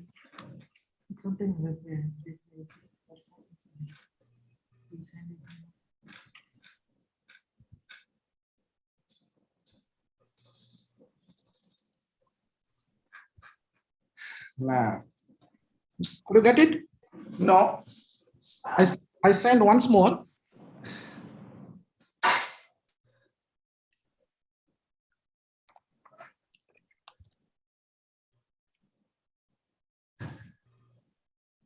Can you send to Puspendra? Okay.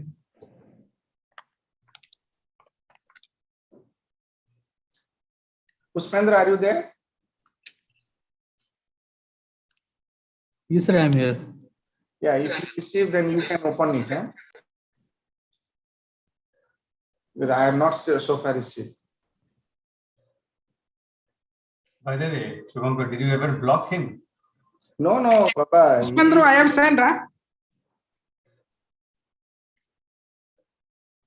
Okay, this is the problem.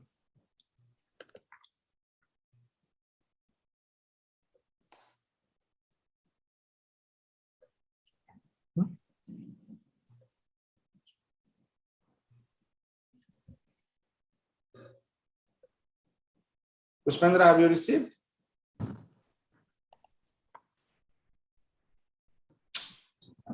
Can just speak.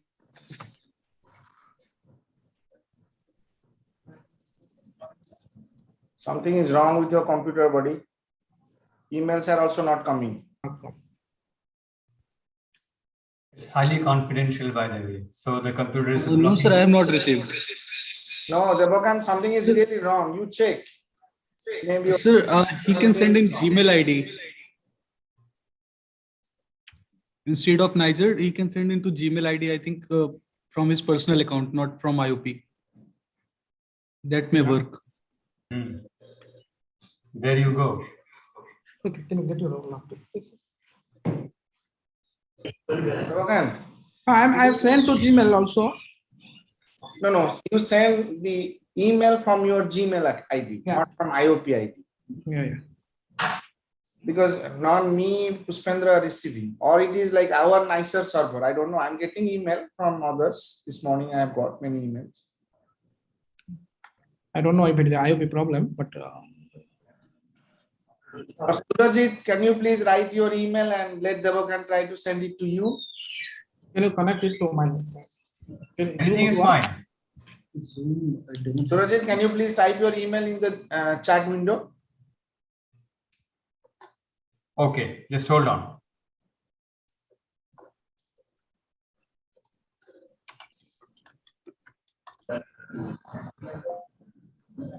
This will be my email. Now I got something. All right. I got Devakan's email just now. Fantastic. Go ahead and. Sorry for this. No problem.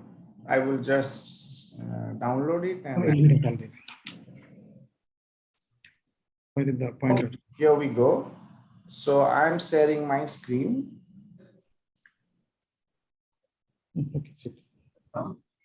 I think you can see my screen. Yeah, very nice. Okay. So you may kindly start. Do we need to make it full screen?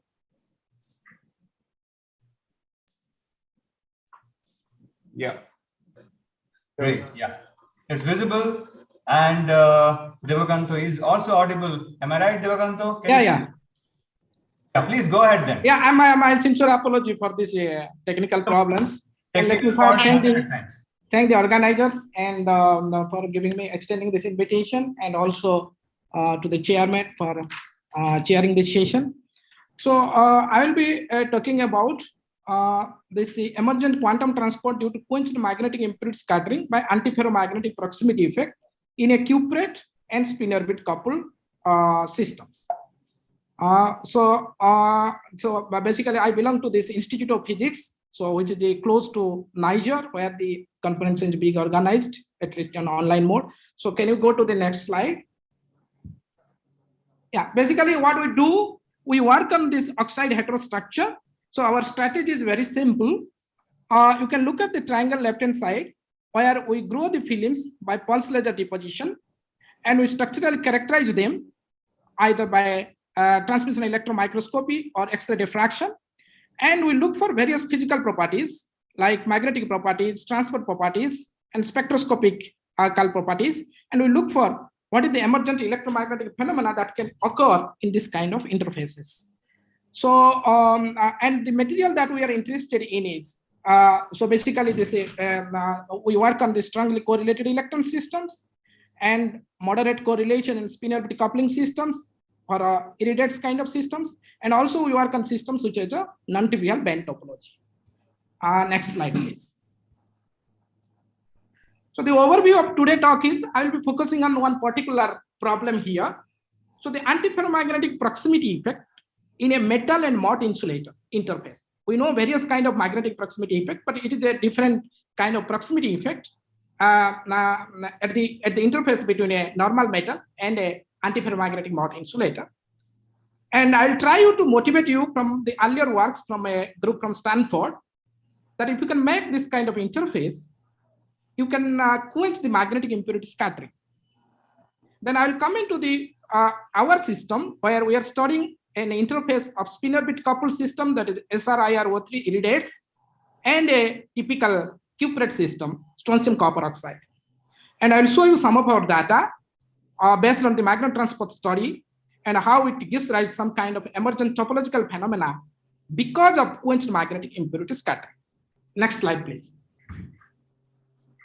And this is a work which is basically carried out through the collaboration with the Professor Karthik Senapati from Niger. And these two institutes very close together, Institute of Physics and Niger, this project is carried out. And particularly these two students, Subhadip Jana and Tapos Senapati, they mostly did all the experiments, and they have done a lot of work on this particular problem. And I would like to acknowledge the funding from X-Planck Partner Group and also the ACRB Government of India. So next slide. So this is what the work started in 2011. So here, what they are doing, they are making an interface between a copper, which is a simple metal, and copper oxide interface. And you can see here, this is a typical resistance versus temperature curve for copper. And if you look at this Magneto-transport data for the copper and copper oxide, where copper oxide is a mott insulator, which is an antiferromagnetic insulator, and they have grown two different set of samples, one copper on copper oxide and another copper on magnesium oxide, where magnesium oxide is a band insulator. And surprisingly, what they found is the following. You can look at the Magneto-transport data. You see that the strong indication, magnetic field dependence, that is, people call it weak anti-localization effect. So for the copper and copper oxide, we see a clear signature of weak anti-localization effect. But on the other hand, if you look at the transport properties, this magnetoconductance for copper film grown on magnesium oxide, which is a band insulator, nothing to do with magnetism for the band insulator. So your weak anti-localization effect, the negative magnetoconductance gets completely suppressed. And they did the detailed analysis based on the weak anti-localization, which my previous speaker was talking about. So I didn't try to get into that. So what they found by fitting those, by taking the help of those equations, the physics of weak anti-localization, they found that in a system which is coupled to copper oxide, that is your antiferromagnetic insulator, the spin flip scattering. This is, as if there's a quenching of spin flip scattering, because the spin flip scattering time is a way one order higher than when it is grown on this copper MgO. So there is a quenching of magnetic impurity scattering as if the spin flip scattering is suppressed. And they invoked an idea at that time. This is the schematic picture on the right hand side. If you have copper metal, which is grown on copper oxide, which is the Mott insulator, and because of RKKY kind of interaction, because you can consider a localized spin in the copper oxide, every copper has a localized spin, and that polarizes the electron, the itinerant electron in the copper metal, and you can have a kind of spin polarization. And if you have a magnetic impurity, it doesn't matter whether every material you can have some unintended magnetic impurity, or even the oxygen defects can act as a magnetic scattering center. And that is what is shown in the black arrow. And you see that once the conduction electrons get spin polarized, it is very difficult, energetically not favorable to get scattered. So this is the energetically unfavorable process to get this scatter.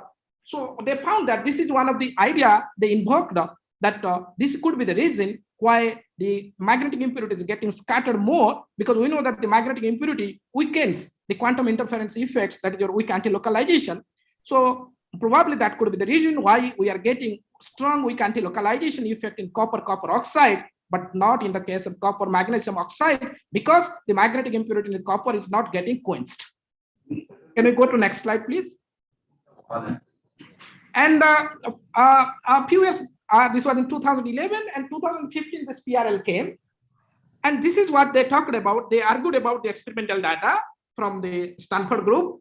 And they told that this antiferromagnetic proximity effect at the interface between a simple metal and a Mott insulator is ubiquitous.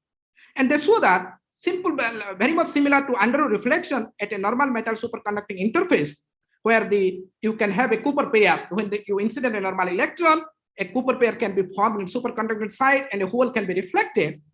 So unlike that here, what they found is this is not spin under reflection. When an electron is getting scattered at the interface from the normal metal side, what it will happen eventually, it will form in the intermediate state, high energy intermediate state. And what it can happen, it can flip back with the opposite spin. And that is what is shown in the F, section F.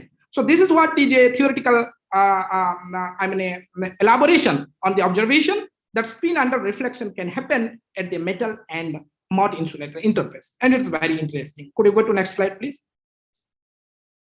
And what we are doing, this is the main theme, and we are interested to study such the quenching of magnetic impurity scattering, particularly iridates, because we know, and this is what the basically two samples we have studied in this presentation, what I'm telling.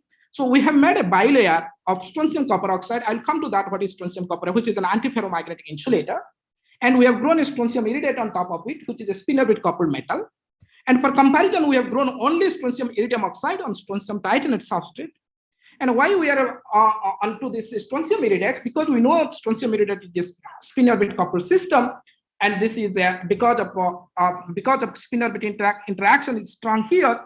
This material shows, particularly the iridates and other spinner bit coupled system, they show various exotic properties, like it is shown here a phase diagram by this U by T versus lambda by T, where U is your correlation, this electron correlation, the T is your hopping parameter. So we see that we get, when you have a decent amount of spinner bit interaction, we see that the various emerging phases are appearing here. You can have a wild same metal, topological Mott insulator, spinner bit coupled Mott insulator. So various exotic phases can arise. Can we go on? Next slide. So here, let me talk about a little bit about why we are SR-IRO3, why we are interested in SR-IRO3. As I mentioned, the iridate physics is governed by J effective physics, because here the iridium is the IR4 plus, there is a D5 electrons at the iridium site. And typically from simple band structure point of view, you should have a metal like your compound. If you look at SR2IRO4, because it's a D5 system, the band is not completely filled. But what we find here is that particularly in SR2IRO4, it is a spinner bit coupled Mott insulator, and I'm not getting into that. These are the references why it is a spinner bit coupled Mott insulator. And when you go from SR2IRO4 system to SR-IRO3, because we know SR-IRO3 is a perovskite structure, SR2IRO4 is a layered structure, because when you go from a layered structure to a 3D structure, there is a widening of the bandwidth. So there is an overlap. So you can get from a spin orbit coupled mott insulator to a kind of metal. This was kind of idea at that time in 2008. And recently, there were a lot of studies on this, understanding the electronic properties of SR-IRO3. Next slide, please.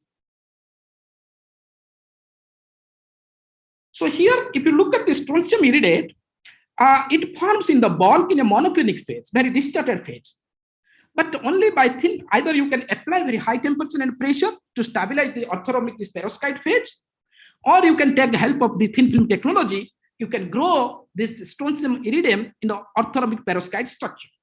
And this is one of our earlier work where we have shown that we are able to reproduce the strontium iridate, which is orthorhombic in nature, having orthorhombic structure. And there were some band structure calculation way back in 2012. What they are showing, this is what the result of their band structure calculation. If you look at the bands near the Fermi energy, this is your T2G band, and you find that at U point, you see there is a crossing of bands. And that is kind of, they were talking about the Dirac semi-metal character can emerge in this strontium iridium oxide. And this is somewhere some crystal protected, the lattice, the crystal structure protected. And later on, there was a publication that SR-IRO3 can show various topological properties, and depending upon the direction of magnetic field that you apply. Next slide, please. But what we see in many cases, we know that these topological properties, they are much susceptible to the magnetic impurities.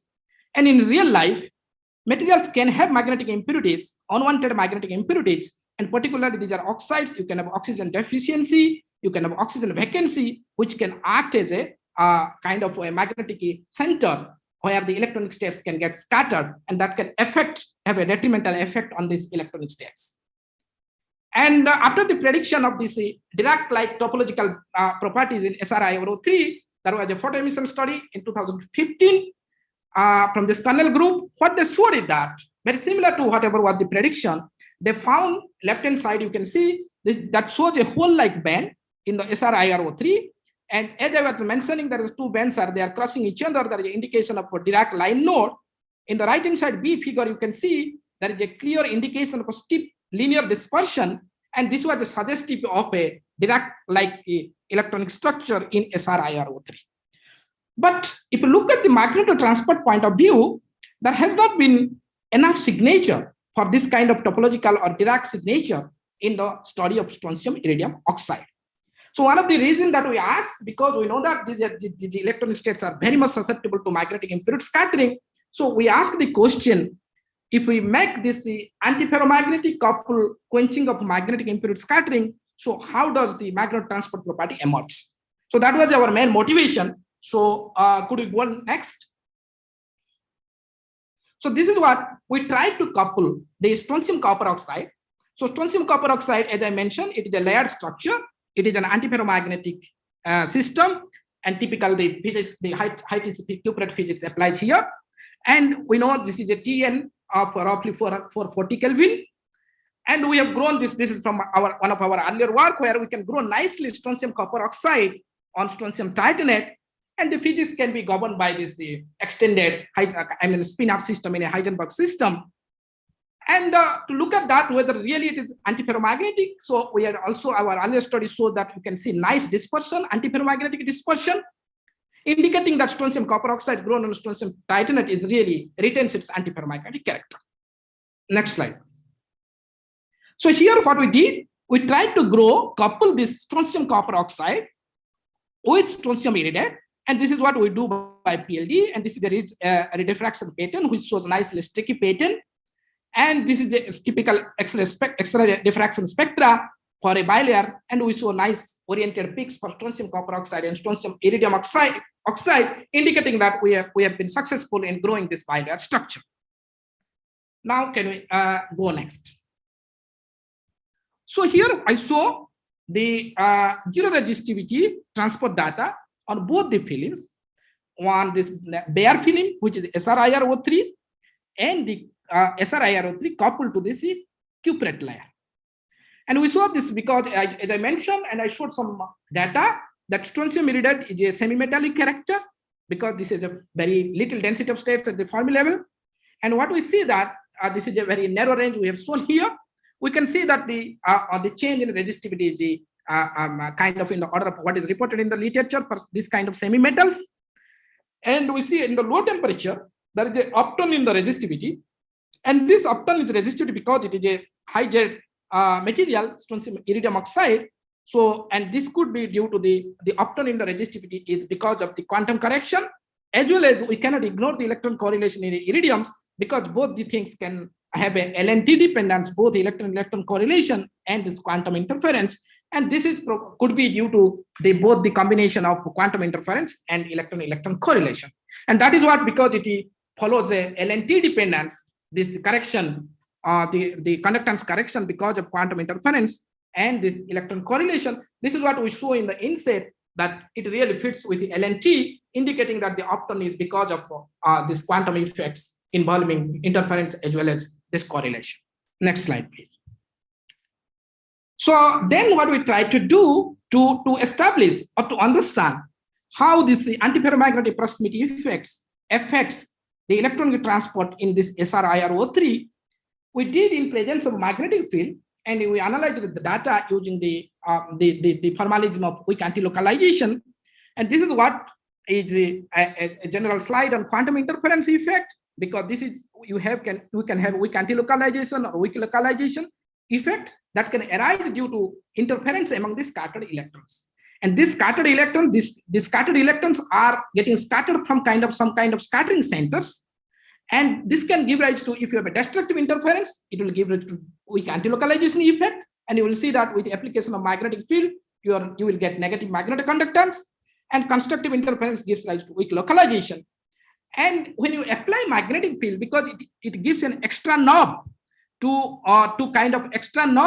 give by giving an extra phase, and you can explore what happens in this kind of systems by studying this quantum interference effect. And this particularly in this kind of systems, we use, this is the famous equation. This is Hikami-Larkin-Nagoka equation, where you can measure the conductance correction in presence of applied magnetic field. That is, here we have given B perpendicular. What is the conductance correction, quantum conductance correction to your classical conductivity in this kind of systems? You can study that.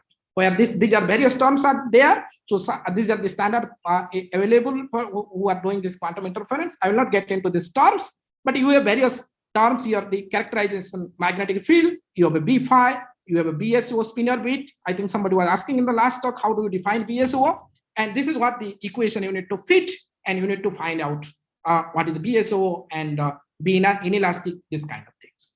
And this characterized magnetic fields, they are related to your scattering length scales, where Li here, what I have written is the characteristic scattering length scales, and it can have your elastic scattering length scale, inelastic scattering length scale, and also you can have the spinor bit scattering length scales. Next slide. And this is the main result of our study. I would tell, when I do this magnetoconductance study on a bare SRIRO3, and this SRIRO3 coupled to this antiferromagnetic layer, what you find that, as expected, because it is a highly spinor bit coupled system, we see the weak anti-localization effect. The magnetoconductance decreases. There is a negative magnetoconductance. We see indication of weak anti-localization effect in the low magnetic field, because, as I mentioned, the HL equation that is valid in the low magnetic field, because in the high magnetic field it is not valid because you have the classical contribution. So if you see this one, and from this fitting with this weak anti-localization, this magnetoconductance based on magnetoconductance formalism, we calculated the characterized magnetic field B phi and BSO, and we find that the B phi increases with temperature, and that is expected because your inelastic scattering length scales that decreases because of this with the increase in temperature, and B phi is inversely proportional to this L phi. So B phi is L phi minus 2. So that's what we see. But when we see for the bilayer, we see that the B phi has decreased very much as compared to the single layer. That's what you can see here. The plots we have calculated, the B phi has decreased. And why the B phi is decreased? Because if you consider that if you have there is some magnetic impurity. So if when the magnetic impurity is there, the effective L phi can be written as L phi to the power minus 2 ideal, plus there is a scattering length which is coming from magnetic impurity, which is Lm minus 2.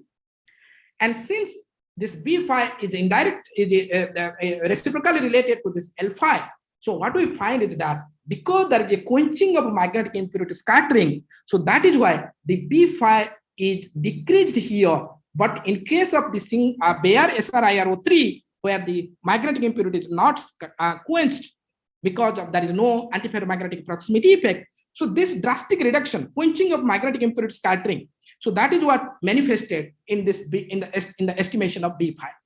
And number two, if you can see, look at the data, left-hand side data, we see that because this there is a quenching of magnetic impurity scattering, so the weak antilocalization effect that manifests to relatively higher temperature. You can see here in case of bilayer, we see the weak antilocalization effect retains up to roughly 15 Kelvin, but that's not the case in case of a single layer, I mean the bare SRIRO3.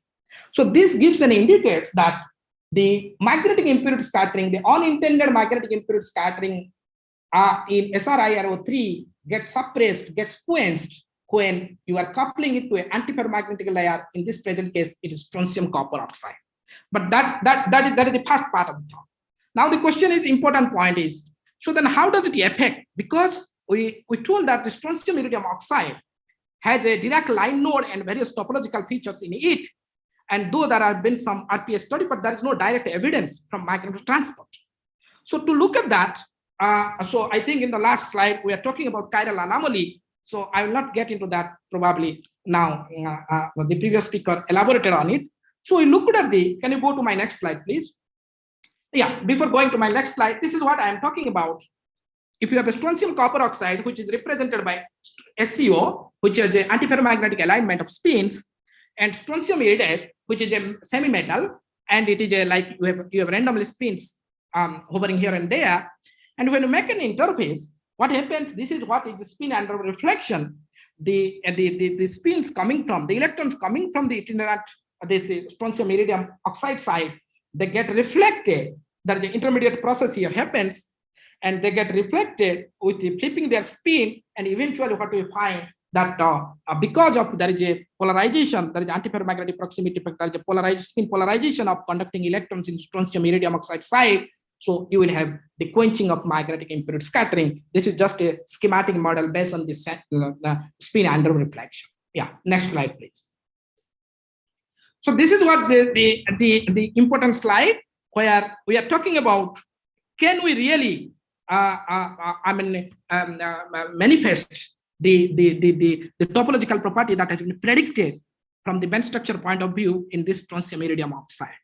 And to do that, one experiment, as my previous speaker was talking about, you can do this in plane, this longitudinal magnetoconductance, where B we apply parallel to your current direction or electric field. And this is what you can see here.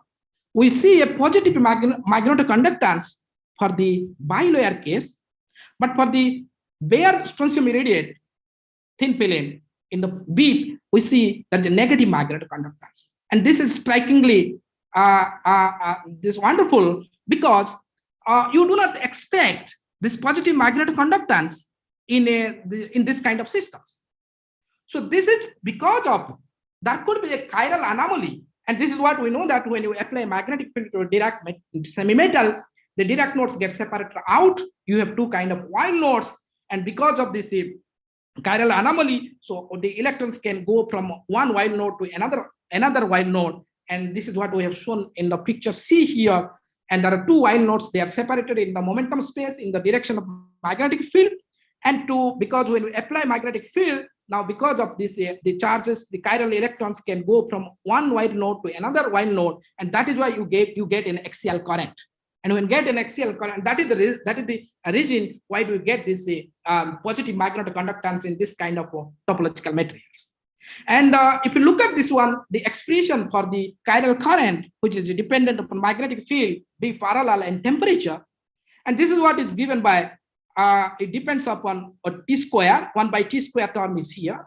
And if you look at this one, so basically if you fit this data in the B square fitting and you calculate the C double, the coefficient C double, and the C double follows a quadratic dependence that is 1 by T square. And this is what we show here in the inset. So to prove our concept that the coefficient which should follow T to the power minus 2, because this is the chiral conductivity, and we see that yes, it really follows the T to the power minus 2 dependence. And we say that because of quenching of magnetic, because what we mean is that when you quench the magnetic impurity scattering, what you are doing this, the chiral time, this tau A, that kind of you kind of enhance so that you can get more prominent manifestation of this chiral effect delta sigma. But when you you are not quenching the magnetic impurity scattering, this tau A decreases. So that is what you do not see the chiral effect in bare strontium iridium oxide. So this is what the manifestation, what we are telling, this is a novel way. There are many proximity effects related to magnetism, but this is a novel way by combining antiferromagnetic layer to a spin orbit coupled systems. And when we are able to suppress, the question comes, where is the magnetic impurities coming? Because you have not doped it.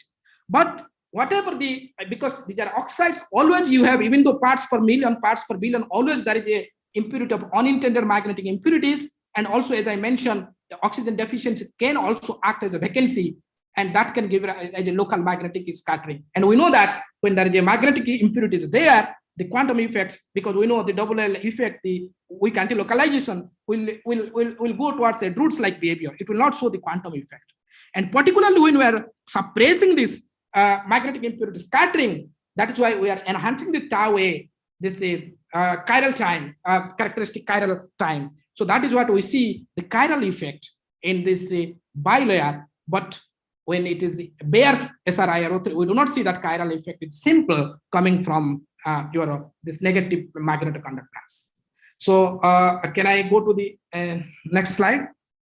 So this is what I would like to conclude. This is the antiferromagnetic proximity effect. This is a new avenue to preserve the non-trivial quantum phenomena. The quantum phenomena which are prone to the magnetic impurity scattering, you might not be knowing there are always defects in real materials. So by this way, you can circumvent the detrimental effect of unintended magnetic impurity scattering.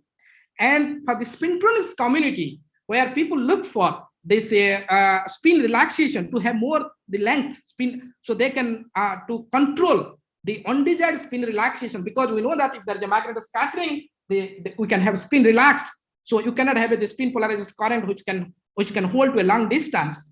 But by this way, if you can somehow quench or suppress the effect of magnetic impurity scattering, probably you can have control on this undesired spin relaxation by magnetic impurity scattering. Thank you very much, and I'll be happy to take some questions.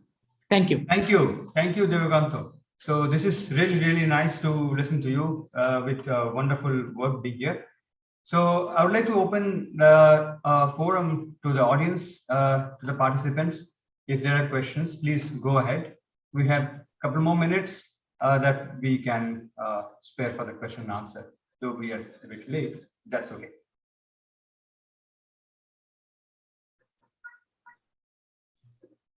If there are questions, please go ahead. Okay, I can ask one quick question in this slide. So easy now to explain my question. So what is the reason that this strontium iridium oxide, it is becoming also antiferromagnet, and why it is okay at the interface it is following the same structure of SCO, that's understandable, but why it is having this angle? No, this is just a we have presented it as a schematic, a color gradient. So what we are telling, you can see the spins at the interface, they are shown with the red and blue. So this is the kind of, we are showing all projection of spins, but we are just telling that it will have the antiferromagnetic spin polarization. Yeah, I understand, but what is the reason that, I mean, there must be a logic why you want to show dedicated an angle? No, it is just a schematic cartoon picture. Okay, so it's not logical that in the real sample it would be like this. No, it is just the only thing what I am telling is that you can have a antiferromagnetic spin polarization around the magnetic impurity. That is your big arrow.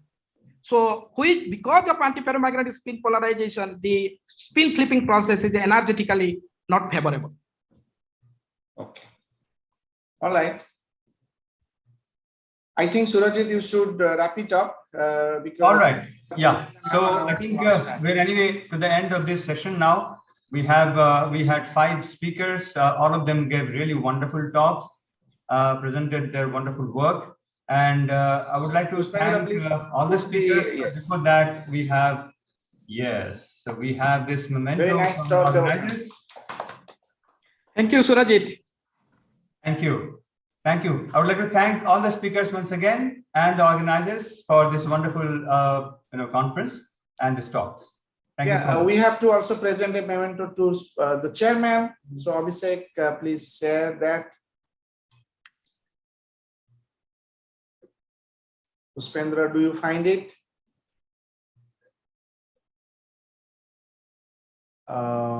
Yes. Okay, great. So I like to present this memento to Surajit. It's so nice of you, Surajit, that you presented this. You made this session very effective. Thank you so much, and I really appreciate your kindness to join us. And I look forward to more interactions with you. Indeed. Please join the next session if possible for you. So I'd like to thank you on behalf of all the organizers for chairing this session.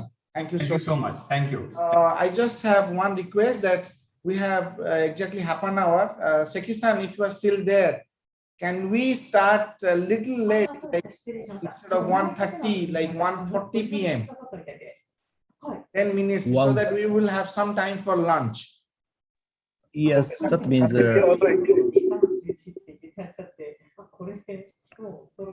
you would like to save time, so 30 minutes, right? No, I would like to sit by 10 minutes. 10 minutes. Okay. Yes. So that will give us like 40 minutes for lunchtime. 40 minutes for lunch, yes. Okay. Is that okay with you? It's fine. Could you kindly inform Mizuguchi-san about it? Okay. He would like to fix his talk. Okay, I'm that's not sure. fine. Then we meet at 1:30. Then no change of time. It's okay. Okay. We'll have a quick lunch. As a schedule. Okay, as per schedule. So see you. Yeah. See you in 30 minutes. Thank you. See you all. Thanks.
Hello, Braj.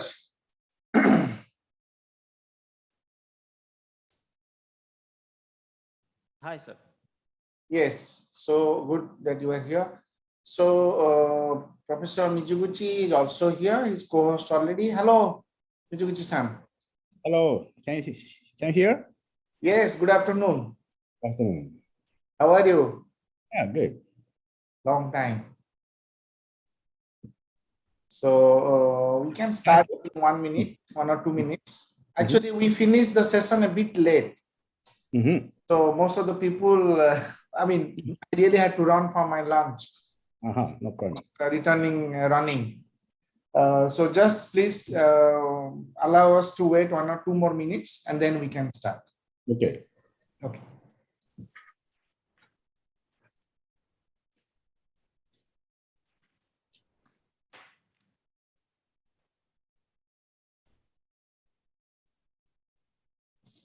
Hello, Himanshu. How are you?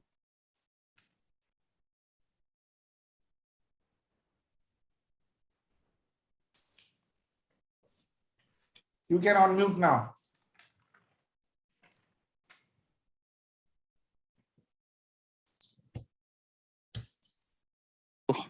I'm good. Can you hear me?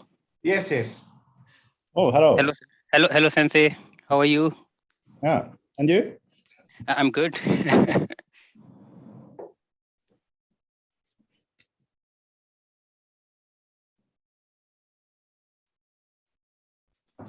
Seki-san, at you.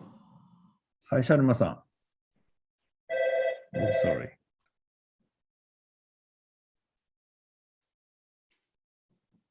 Hello, Sensei. Oh, someone is calling. Okay, so Braj, I request you to chair this session. So kindly begin. It's 25 minutes plus 5 minutes discussion. You may kindly give a reminder just 2-3 minutes before 25 minutes. Okay. So okay. Coordinate now. Thank you. Okay. Okay, thank you. Okay, I just have to say a few words. I mean, Braj actually does not need any introduction because he's also one of the co-organizers of this conference. He's an faculty working in our department and associated to my group. He has already given a talk on the first day. His research area is spintronics with various materials like antiferromagnets, topological insulators, and so on. So now I request him to chair the session. Braj, please, it's all yours. Okay, thank you, Professor Wanga. So good afternoon to all. I hope this conference is going well. So the first talk is from Professor Masaki Mizuguchi from Nagoya University, Japan. So I think he will talk on electrical field effect of iron MgO interface in magnetic tunnel junctions. So thank you. Over to Professor Masaki. Please share your screen. Okay. Can you see? Yep. Okay. Okay, so I will start. So, okay, thank you very much for your kind introduction. So today, my name is Mizuguchi from Nagoya University. And so today, I'd like to talk on the electric field effect of the interface in magnetic tunnel junctions. So first of all, I would like to thank all the organizers of this wonderful workshop. And so I'm very happy to share the result of recent works here in our group. Okay, so these are the collaborators of this study. Okay, so as you know, so there with the increase of the recording density in magnetic storage devices, so the downsizing of recording bit is now progressing. And so, as you know, so the memory loss by the thermal disturbance is a main problem for these magnetic storage devices. And for the stable operation of the magnetic storage devices, so this condition is needed, as you know. And so you can see the Ku. So this is the magnetic anisotropy. And so the materials with large uniaxial magnetic anisotropy, that is Ku, are strongly needed for the magnetic storage devices. And also for the spin transfer torque, so the reduction of power consumption is very important, and the small writing current is needed. And so this is also the condition for the spin transfer torque MRAM. And here, so JC0 is a critical current to operate the spin transfer torque MRAM. And so here also the KU is included, and also the damping parameter alpha are also included. So the material with low magnetic damping alpha are needed. In any cases, so as you know, the spintronic devices includes the many interfaces. And so this is very old report, but so the cobalt iron boron MgO and cobalt boron static structure of the MTJ. And so the interface is smooth, and so the spintronic devices can be operated in these devices. So, as you know, so the electrical field effect on magnetic anisotropy is also the interesting topics. And so this is also the old report. And so here the interface between MgO and iron and the electrical field effect was investigated from many groups. And in this study, so they applied the voltage up to 200 voltage and minus 200 voltage, and they observed the change of the characteristic hysteresis loops. And so they confirmed the change of the orbitals between in the iron by the voltage. And so electrical control of magnetic anisotropy was achieved for iron MgO interface structures. But so the microscopic origin and the dynamics are not known in these cases. So also from the newest groups, so the electric field effect on iron MgO iron stacking structure was systematically investigated. And so this is the stacking structures, and they use the very thin iron layer and the MgO layer. And so they apply the voltage between these electrodes, and they observed the change of the KT. So here K is the anisotropy, and T is the thickness of iron. And so they observed a non-linear electric field effect in these systems. So here, so the electric field is in this axis, and they apply several voltage for this material. And so the local minimum was observed around this electrical field. And so here, so they confirm the non-linear electric field effect in the structure.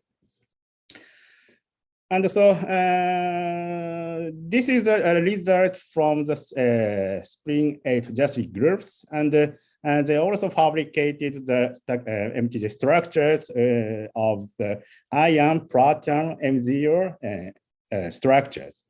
And so they also apply the voltage, and so they performed the extended X-ray absorption fine structure analysis for this material. So that is EXAFS. And in this system, they applied voltage, and they confirmed the anisotropy change by the EXAFS. And this is a raw data of the EXAFS. And here you can see the peaks of platinum iron, platinum, and also platinum oxide, oxygen, and platinum magnesium. And so by applying the voltage, they didn't see any distinct change of the anisotropy here. So they confirmed that they insisted that anisotropy change is driven without lattice deformation or atomic relaxation in this system.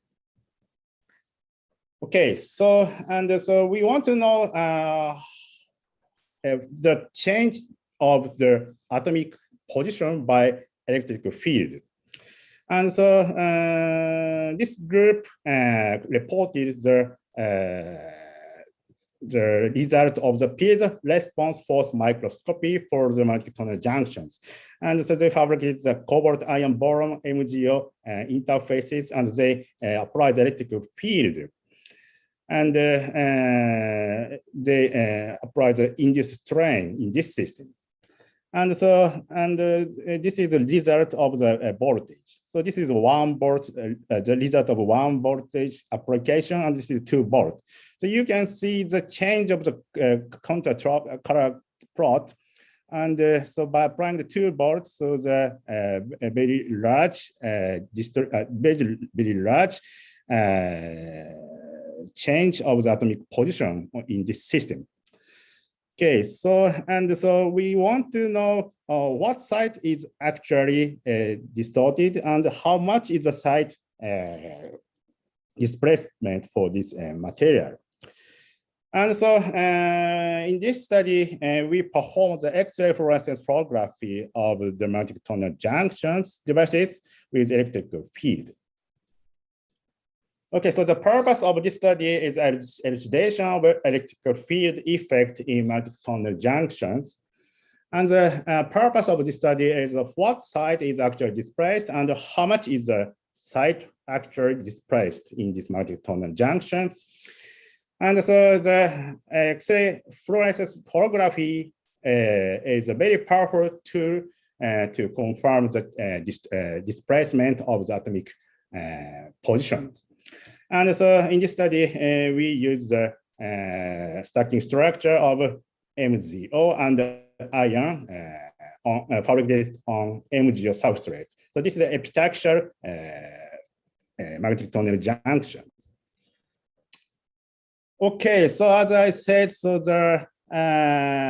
we use the X-ray fluorescence photography, that is XFH, in this study. And so the the XFH data were measured at instant X-ray energies of from 7.5 to 11.0 kilo electron volt. And so this is the target atoms, and so we apply the X-ray. So this is a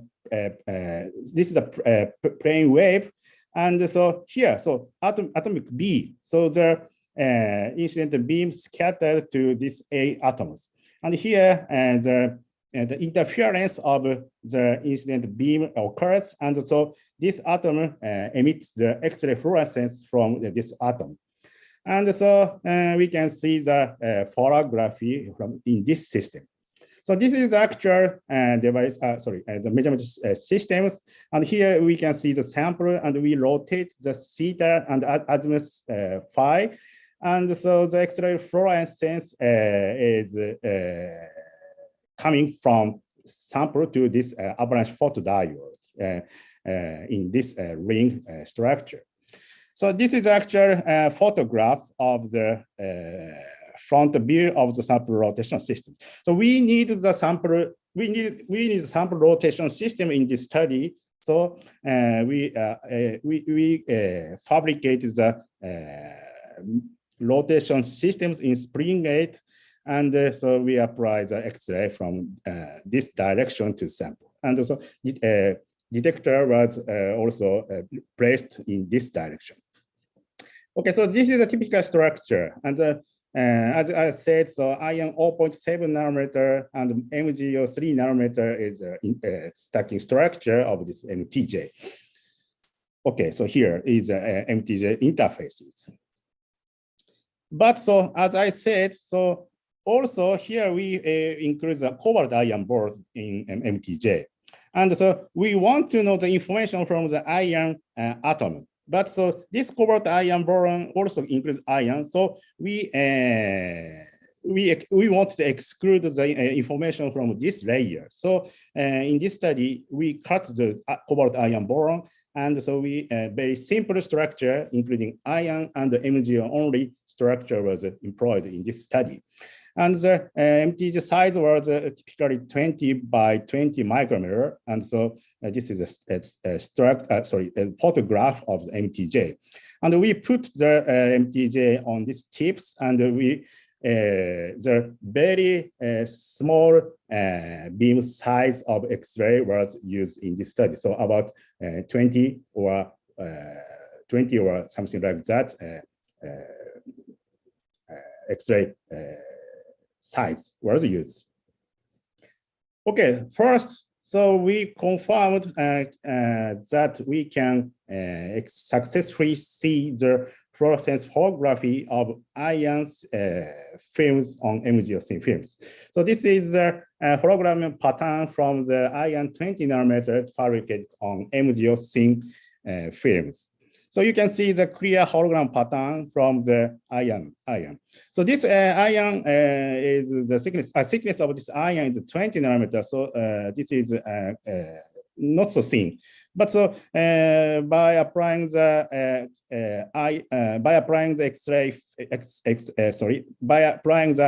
X-ray to this film, we can see the hologram pattern.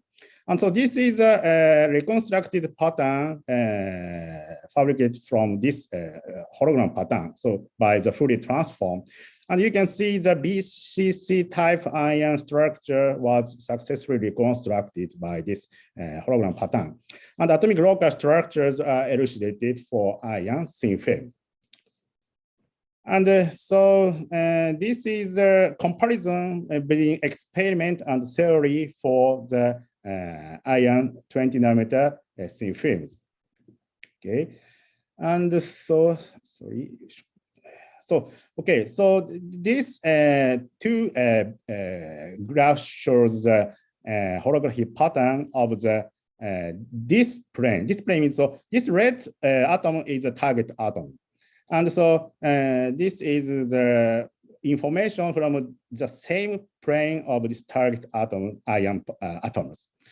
And so you can see the very similar hologram pattern with the theory and experiment. And also, so we checked the holography pattern for the this plane. This plane is the 1.4 angstrom layer, and also so this is a 2.8 and 4.2. And so eventually, so we could see the that the experimental atomic position almost follows theory for this 20 nanometer iron film.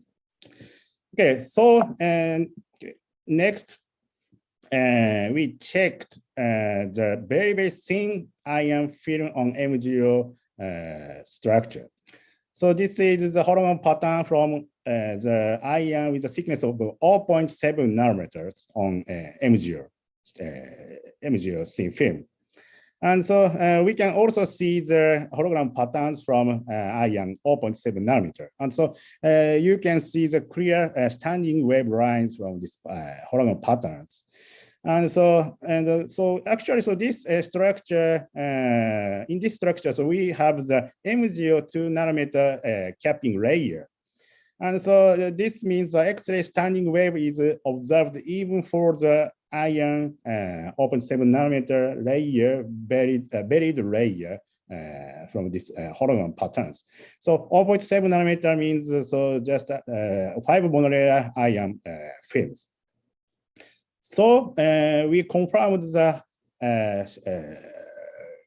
observation of hologram from iron 0.7 nanometer. So we moved to the MTJ pattern with the same MgO thickness, 0.5 nanometer. Okay, so and this is a hologram pattern, X-ray fluorescence hologram pattern of MTJ without any voltages. So the energy, X-ray energy is 9 kilo electron volt. So you can see the holography pattern here. And next, we applied the voltage for this MTJ structures. So this is a hologram pattern of the -1 volt, 1 volt. And so I hope you can see the change between these patterns. So the holography pattern changes by the electrical field. So we confirmed, so this change was brought by the intrinsic effect by electrical field in these MTG structures.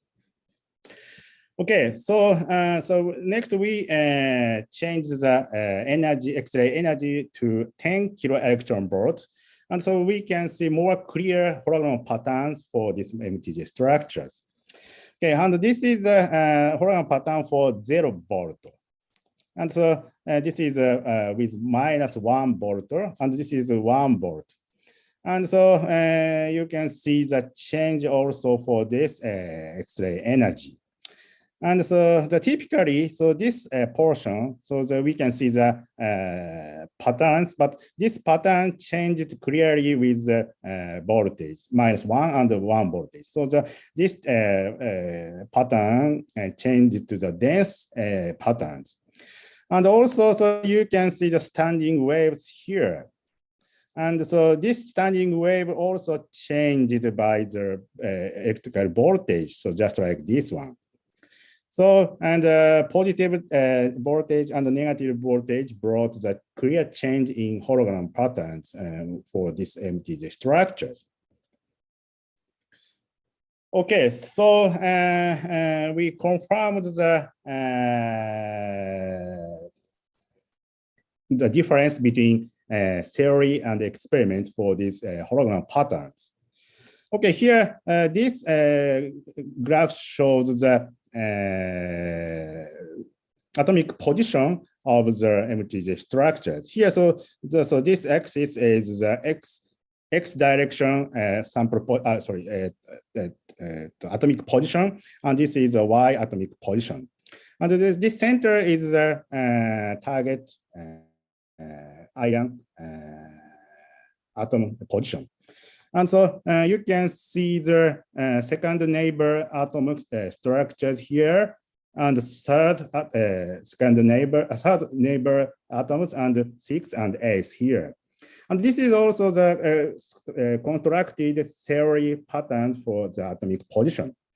Okay, and you can see the very similar atomic position for the experimental result with the theory here.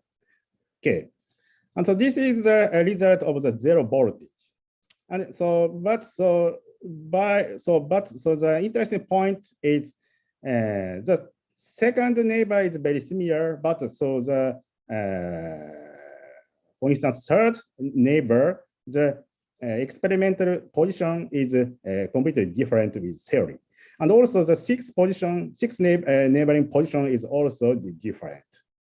So this means, that the displacement due to the lattice distortion is brought for the MTG structures, even without voltage.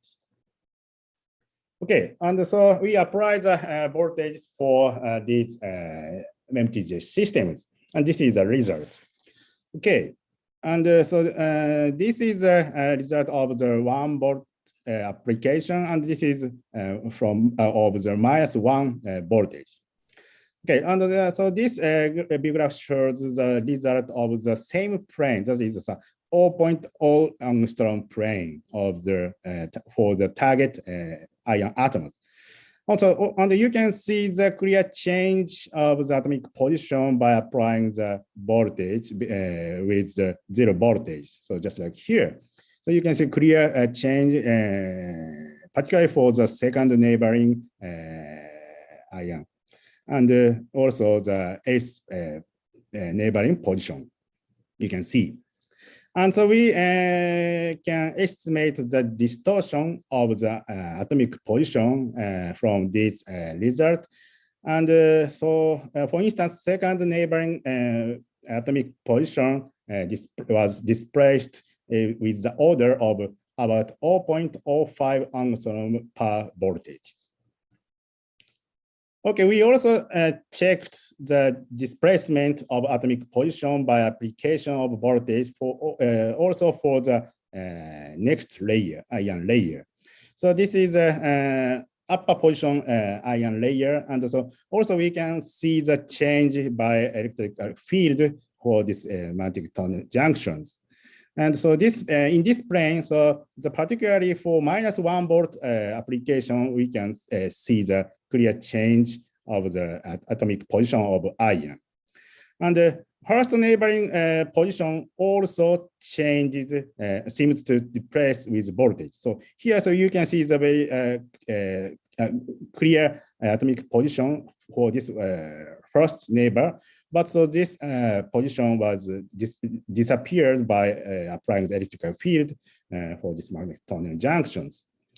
Okay, and we can also see the information from the MgO layer, just on the iron layer. So this is an interface between iron and MgO. And so this atomic position means the position of oxygen, just top on the iron atomic atoms. And here, so you can see the distortion of oxygen position for the zero voltage. But this position also changed by application of voltage. And the distance between oxygen and iron atoms clearly changed by positive voltage and also for the negative voltage. So this means the iron and oxygen position was displaced by electrical field in this MTJs. And the quantitative analysis is now in progress, and so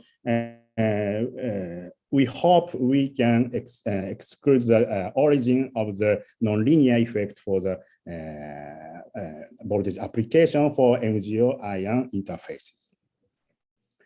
Okay, so I will summarize our studies. And so the X-ray fluorescence holography of magnetic tunnel junction devices with electrical field was operated. And the holography pattern was successfully obtained by application of voltage.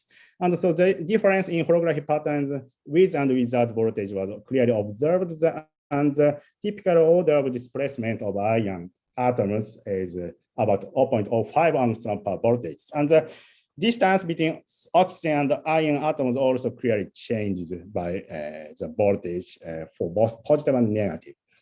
And so this X-fluorescence holography is a very powerful tool to investigate the direct information on atomic displacement in various spintronic devices, including the interface, spintronic interfaces.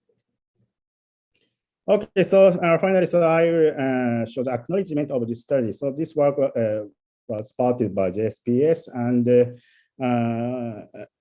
so I want to thank these acknowledgements. Thank you very much for your kind attention. Thank you, Professor Mizuguchi. So it was a nice talk, and this was a new direction study of magnetic tunnel junction to using new technique, X-ray fluorescence holography. So please raise your hand if you have any question.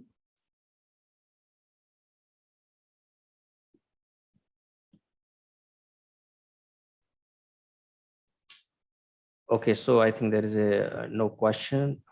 Okay, yeah, Professor Wanga, yeah, please. Yes, very nice talk. Thank you so much. Thank you.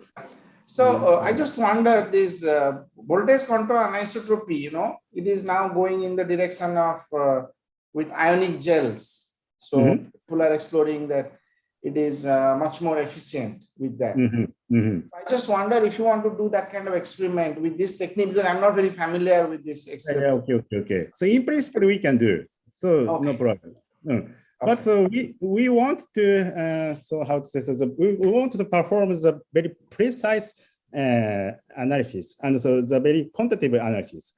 So for in this case, so the how to say, so the liquid type voltage application is not so quantitatively performed for this case of X-ray fluorescence holography. But in principle, so we can do. And so the effect is very, very large for this system. So I think so this is very interesting to perform for this your suggested application system. Okay, thank you. Okay, So there is no other question. So I have one question. So what is the purpose to taking iron thickness so thin, 0.7? Is it perpendicular anisotropy? Oh, yes, yes. Okay, very good question. And so the first, so we want to confirm whether we can see the change of atomic position by electrical field or not. And so to apply the electrical field very effectively, so the very thin MgO, very thin MgO layer is needed for this system. So this is the first purpose of this study. And also, so we can, as you know, so we can change the anisotropy between in plane to perpendicular. And so this is also the very interesting point to confirm the atomic position displacement by electrical field for each cases in plane and perpendicular one. Okay. Okay. So normally iron grow initially 3-dimensional growth. So this layer is continuous? Yes, yes, of course, this is continuous. So the collaborator in NIMS confirms the very smooth 2D stacking layer for this for this system. Okay, thank you. So yeah. So I think, could you please stop sharing? I think we can present you a plaque. Thank you. Yeah. So thank you for nice talk. So I can read you for you. Oh, so thank you. It is Indo-Japan Workshop on Interface Phenomena for Spintronics, which we jointly organized by NICER and Institute for Materials Research IMR Tokyo University, Sendai, Japan. So this is immense pleasure in presenting you a plaque. Professor Masaki Mizuguchi, Nagoya University, Japan. So in appreciation for being a valuable speaker to give a lecture on electric field of iron MgO interface in magnetic tunnel junctions. Thank you. Thank you. Thank you, Mizuguchi-san. Thank you so much. So now we can have the next speaker, Dr. Prasanta Muduli from IIT Madras. So he will talk on nanoscale non-local devices to study quantum materials. So Dr. Muduli, over to you. Kindly share your screen. Yeah, he's there.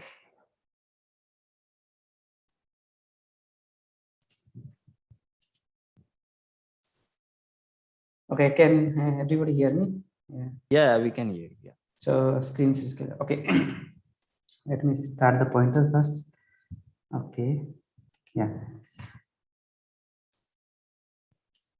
So thank you very much, everyone. So actually, I am Prasanta Muduli. So I would like to first thank Professor Subhankar Vedanta to give me this opportunity to present my work in this conference. So today I'm going to talk about nanoscale non-local devices to study quantum materials. And most of this work were done when I was at the University of Tokyo. And so I was working with Professor Otani. So all the works that I'll present here is done at University of Tokyo. Prasanta, I think you need to modify your display settings. We also see your second slide. Oh, sorry. Just click on the display settings. No, just click on the display setting, duplicate.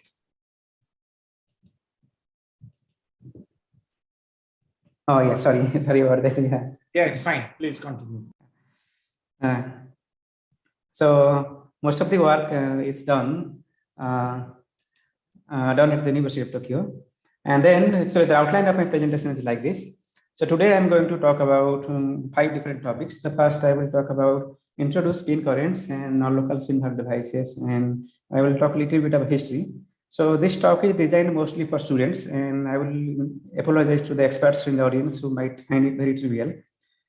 So then I will introduce some spin charge conversion effects like spin Hall effect and the Raphael-Royston effect, and how you can use non-local spin Hall devices to measure this kind of spin charge conversion effects.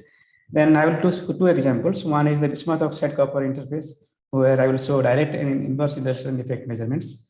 And then I will show spin Hall effect experiment in manganese in wild semi-metals before coming to the conclusion. So let me come to the first topic. So I think everybody knows the current. Current is made of electrons, and electrons have a quantum mechanical property called spin. So for that thing, we can define two kinds of currents. One is a charge current, which is sum of the current due to upspins and the downspin current, and the spin current, which is the difference of the upspin current minus the downspin current. Now, in the case when you have equal number of upspins and downspins traveling in the same direction, then you can see that you will have a finite charge current, but the spin current will be 0. And this is what happens in a non-magnetic material. Now, in a magnetic material, there is an unequal number of upspins and downspins. So in this case, actually, you will have a finite charge current, also have a finite spin current. But the most interesting case is the one when you have an equal number of spins, one spin upspins traveling to the left and the downspin traveling to the right. And that in that case, actually, you will have a charge current to be 0, but with a non-zero spin current. And this kind of current is called the pure spin current. And this kind of current is very, very useful for technology because in this current, you have reduced Joule heating and reduced overshed fields. So people have tried to use this kind of current to propose many different kind of devices. The oldest device that is known is in 1990s by Supriya Datta, where he proposed a field effect transistor where you can control the spin current on and off by using electric field. Also, there has been a lot of proposals to use all spin logic devices where you can pass spin current in a complicated circuit and switch magnets using spin currents, and you can create a logic devices using this kind of things. So how to create a spin current? To create a spin current, you need, I usually use a device called non-local spin device. So the device looks something like this. So in this device, there are two nanowires. So one is magnetic nanowires. This blue one over here is two Permalloy nanowires, and they are bridged by a non-magnetic copper nanowire. And this device is fabricated by me using 3 different steps of electron beam lithography. So in this device, you can create spin current.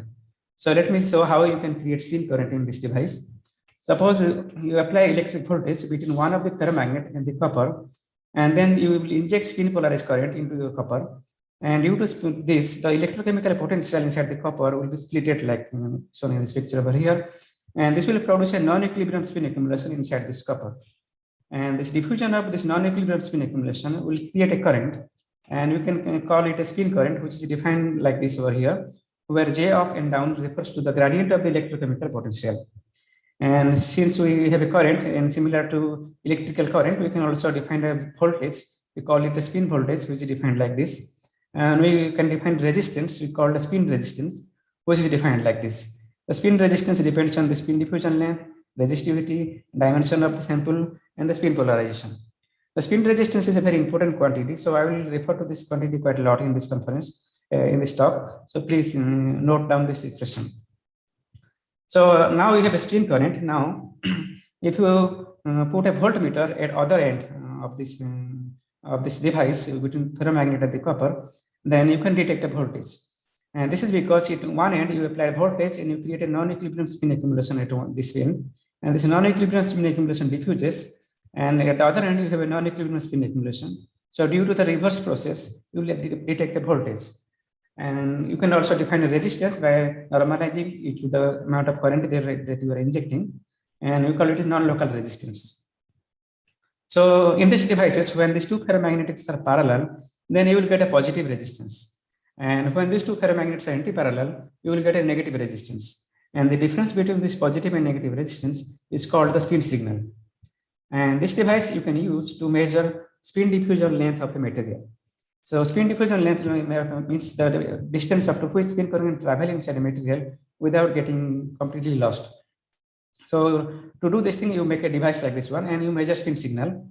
So you calculate the spin signal between parallel and anti-parallel. Now, if you increase the distance between these two ferromagnets, then you will see that the spin signal will be reduced.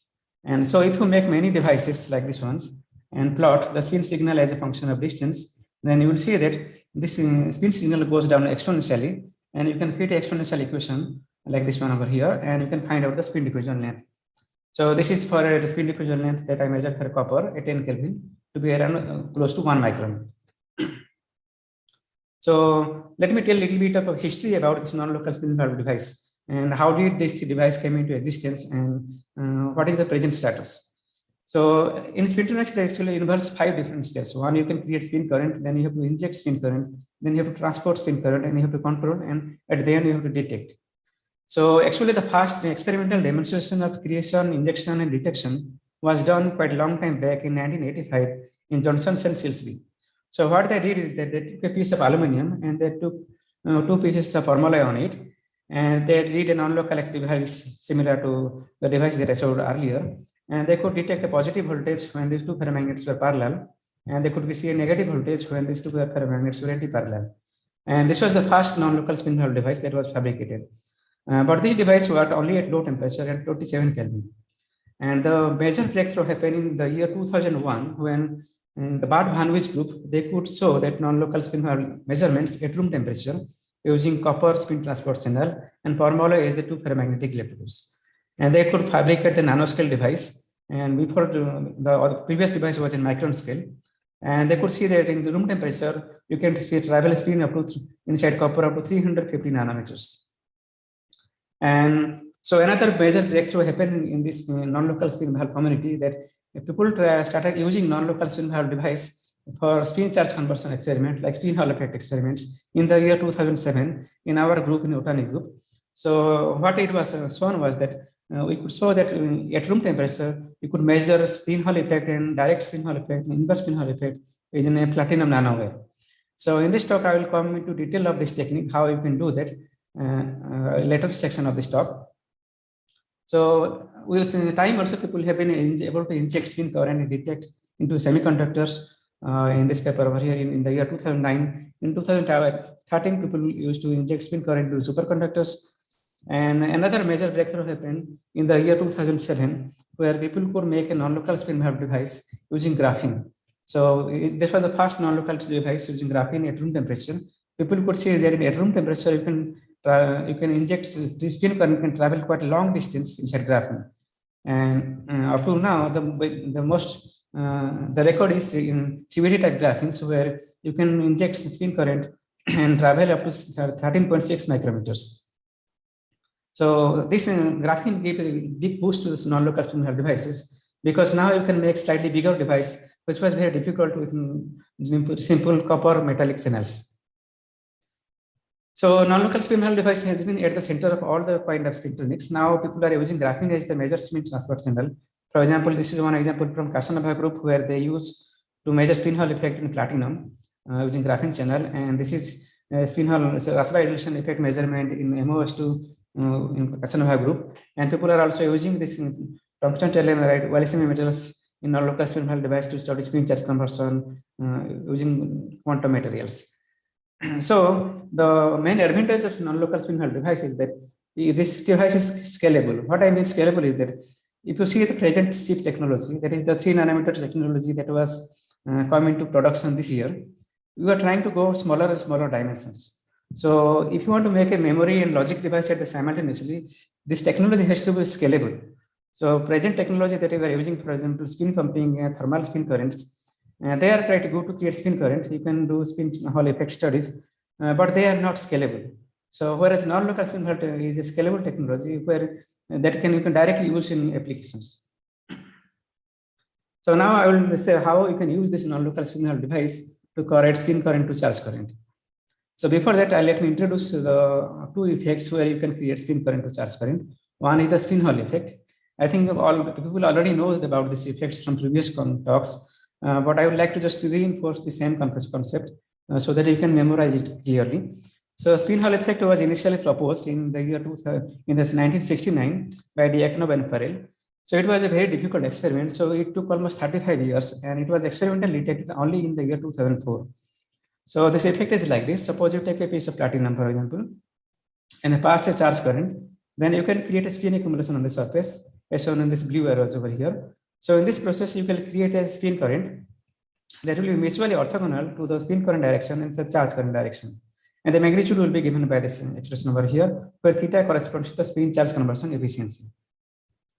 Now the reverse process is also true. Suppose if you inject a spin current into a platinum, then you will produce a charge current which will be mutually orthogonal to spin current direction and spin polarization direction, and magnitude will be given by this expression over here.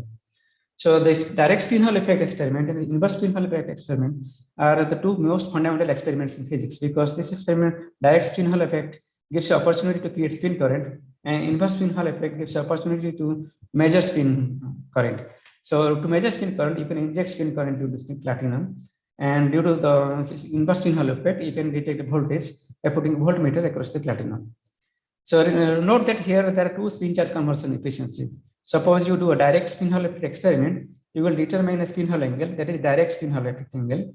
And if you do an inverse spin Hall effect experiment, you will determine a inverse spin Hall angle. And due to Onsager reciprocity, the efficiencies are always the same. So another spin charge conversion effect is the Rasbach-Edelson effect. So the Rasbach effect is like this. Suppose you have a two-dimensional electron gas at the interface and the surface of a two-dimensional electron gas, the inversion symmetry is broken. So the electrons moving close to the interface will experience the electric field. And so in the rest frame, they will experience effectively a magnetic field, and this magnetic field will couple to its spins. So then you will have a spin-dependent term in the Hamiltonian. So if you see this Hamiltonian, if you find the eigenvalues of this Hamiltonian, you will see that this eigenvalues contains a momentum-dependent spin splitting. So the parabolic bands that was for two-dimensional electron gas without Rasbach splitting will undergo a momentum-dependent spin splitting, as shown in this picture over here. And if you take a cross-section at the Fermi level, then we will get a two Fermi contours in which the spins and momentum spins are locked with their momentum, like this shown over here. So in 1990, Edelson realized that this kind of Rasbach interface can be used to create spin current. But this experiment was not done until 2013, when Roger Sanchez showed that actually you can create spin current using a Rasbach interface with silver and bismuth interface using spin pumping experiments. So how do you create a spin current in this kind of interface? So the mechanism is like this. Suppose you look into this Rasbach interface, the Fermi contours are like this. Suppose you pass a charge current in the negative x direction, then the Fermi contours will be shifted like this one. So this way we will create a spin accumulation as shown by shaded area over here. And so we will create a spin accumulation with spin polarization pointing along the y direction. So now if you connect a non-magnetic metal to this surface, then the spin current will be ejected out of this surface towards you with a spin polarization pointing along the y direction. And this kind of spin charge conversion is given by expression like this one, where Q defines the spin charge conversion efficiency. And you can also write Q in terms of Rasbach parameters and Fermi velocity and some time scale, which is called the spin transmission time across the interface. And there is one thing to note over here is that the current density is a three-dimensional current density. So it has a unit of like ampere per meter square. And this is a two-dimensional charge current. So it is a unit of ampere per meter. So the spin charge conversion efficiency has a now dimension of 1/meter. And if you go to the reverse process also, that is called the inverse Rasbach-Edelson effect. So if you inject a spin current to a Rasbach interface like this one, so that with a spin polarization suppose pointing in the y direction, then the Fermi contours will be shifted in the opposite direction. And this way, you can create a charge current in the negative x direction. So this kind of spin charge conversion you can quantify by this equation over here. And here lambda is the spin charge conversion efficiency. And you can write lambda in terms of Rasbach parameter and some time scale, which is called the relaxation of out of equilibrium spin distribution. And if you see the similar dimensional analysis, you can see that lambda has a dimension of meter, dimension of length. So this is quite different from spin Hall angle, where the spin Hall angle is actually a dimensionless quantity. So actually there are people are interested in this kind of Rasbach interface because of one major reason. This table lists the spin Hall angle of major ferromagnetic heavy metals. And these are the list of the Rasbach-Edelson length for some of the Rasbach interfaces. And if you see that this is the Rasbach-Edelson length has a unit of length. So in order to compare, make a fair comparison, you have to compare this, convert this length into some kind of effective spin Hall angle. So if you assume the interface as a example has a thickness of 0.4 nanometers, and the effective spin Hall angle will be, if you calculate for silver and bismuth interface, will be 1.5, which is much bigger than any spin Hall angle that we know for all the heavy metals so far. So that means the Rasbach-Edelson length, Rasbach-Edelson effect is much more efficient to convert spin current to charge current compared to spin Hall effect. So that is why people are very interested to find out new Rasbach systems where you can do this kind of studies. So in our group, actually, we discovered a new RASBA system in which we found that bismuth oxide and silver, this kind of interface have a RASBA system, and we did a detailed study of RASBA interface of, and found a RASBA elution length listed over here. So let me show how you can use non-local spin Hall device to study this kind of RASBA interface. So this study is done in 2 different steps. In the first step, you have to determine the spin diffusion length. And the second step, you have to do the spin Hall effect experiment. So as I showed in the beginning, if you have a non-local spin Hall device, and if you measure the non-local signal, it will look something like this one.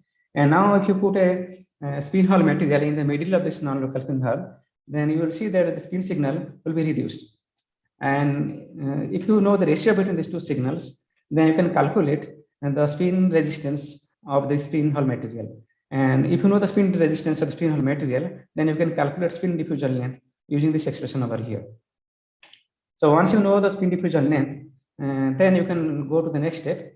So next step is to measure the spin Hall angle. So as I said, so if you put a spin Hall material, some of the spin current will be absorbed by this spin Hall material. That is why it is called spin absorption method. So now some spin current is got absorbed. Definitely it has to get converted into electric voltage by spin Hall effect. So now if you put a voltmeter across the spin Hall material, you should be able to detect the voltage produced due to the inverse spin Hall effect. So, but you will not detect voltage at all configurations. Since we know that spin current, charge current, spin polarization directions are mutually orthogonal to each other, you will detect voltage only when the spin polarization is pointing along this X direction over here. So you can control the spin polarization of the spin current by controlling the magnetizations of this Permalloy injector electrode. So suppose you apply large magnetic field and saturate the Permalloy along the negative X direction, then you will get some finite positive spin resistance. Then if you go to the 0 field, then the Permalloy has a z-axis along the x-axis, then the voltage will be reduced to 0, because then the polarization, this condition should be not satisfied. And then if you go to negative side, you will get the same thing.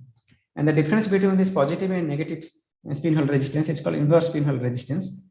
And if you know this difference, then you can calculate the spin Hall angle using this expression over here.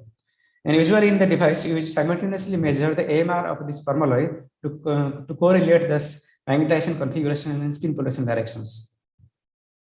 So in the same device, actually, you can also do direct spin Hall effect experiment. In this case, you will pass current in the spin Hall material, and during this spin, due to which you will create a spin accumulation inside this non-magnetic metal, and which will diffuse, and then you can detect non-locally at the other ferromagnetic electrode. So this is a very powerful technique, because this is the only device where you can do both direct spin Hall effect and inverse spin Hall effect experiment in the same device. And so let me show how you can use this technique to measure RASBA effect in bismuth oxide and copper interface.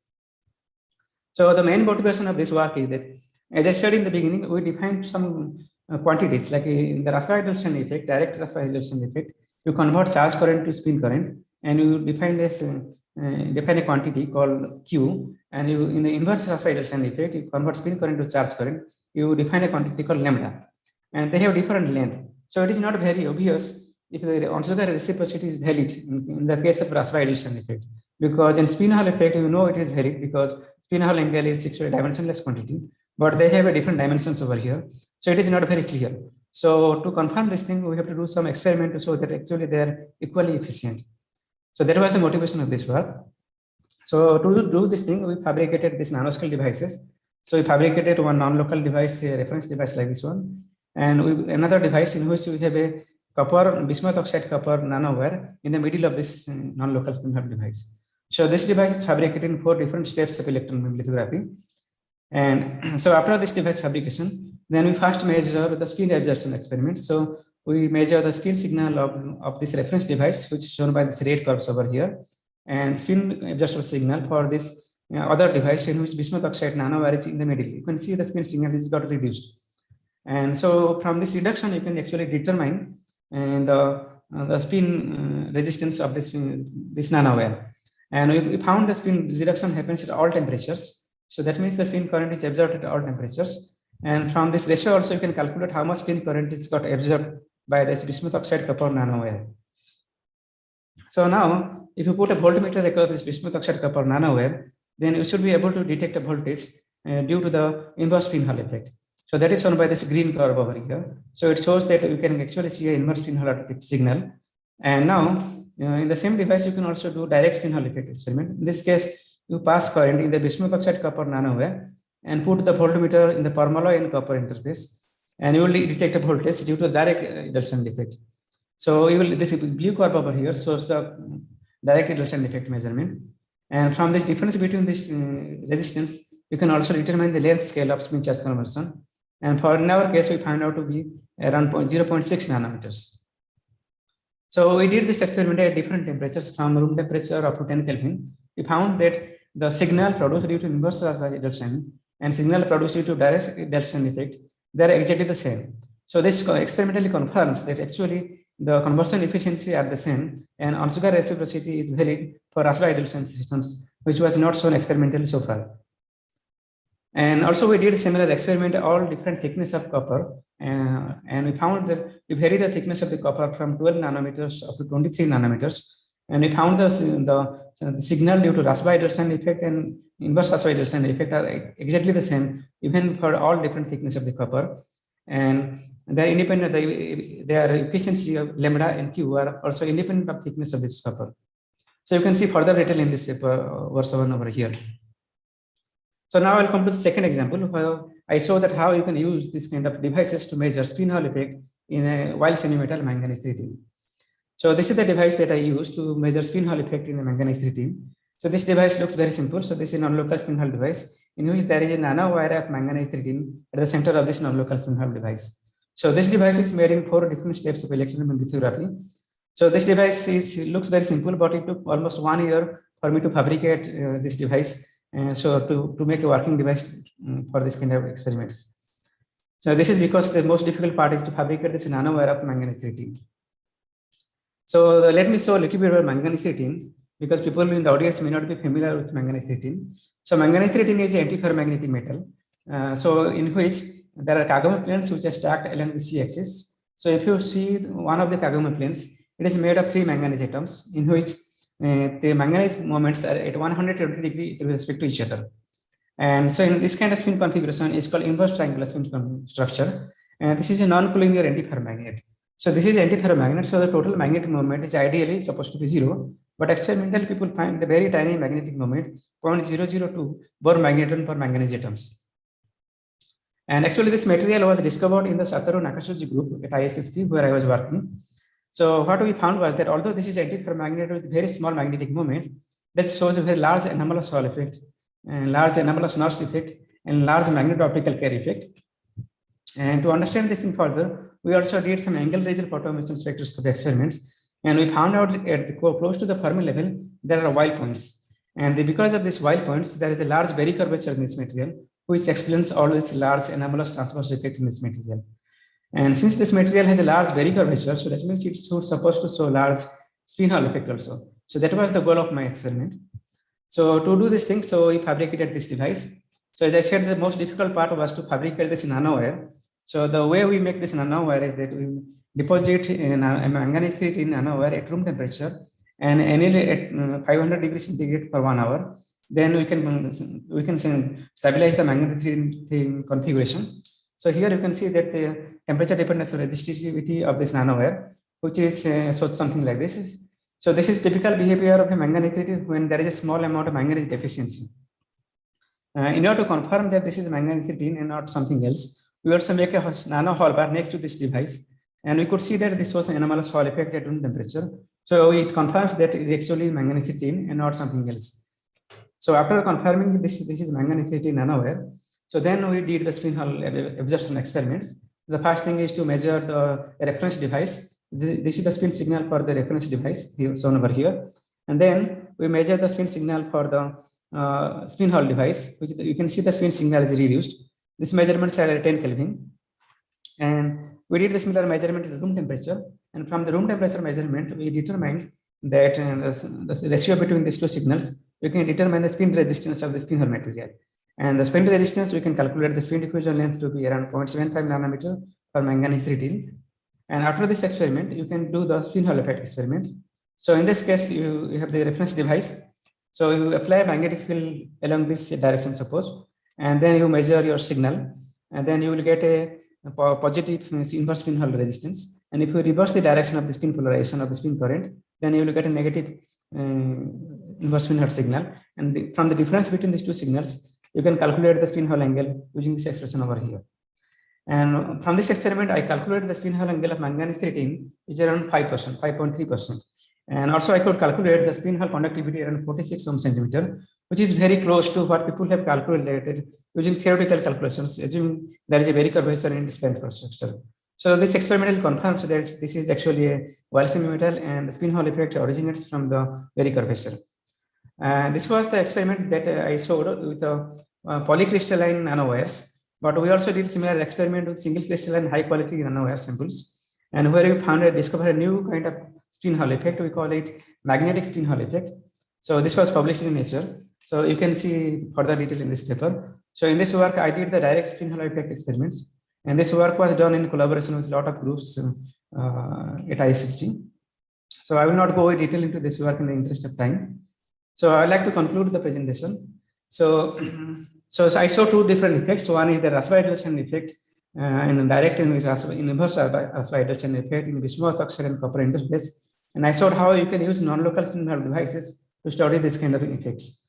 And also I showed in a quantum material, the spin Hall effect can be studied using these non-local spin Hall techniques. And I found that in manganese 13, the spin Hall angle is quite large, around 5%, and the spin Hall conductivity is comparable to theoretical predictions.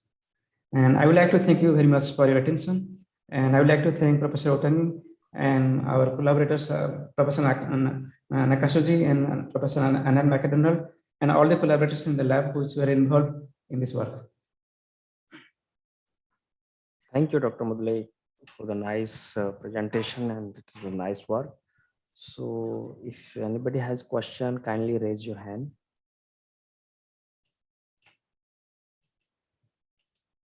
Yes, Professor Seki. Thank you very much for nice talk. Can you hear me? Yes, Yeah, we can hear you.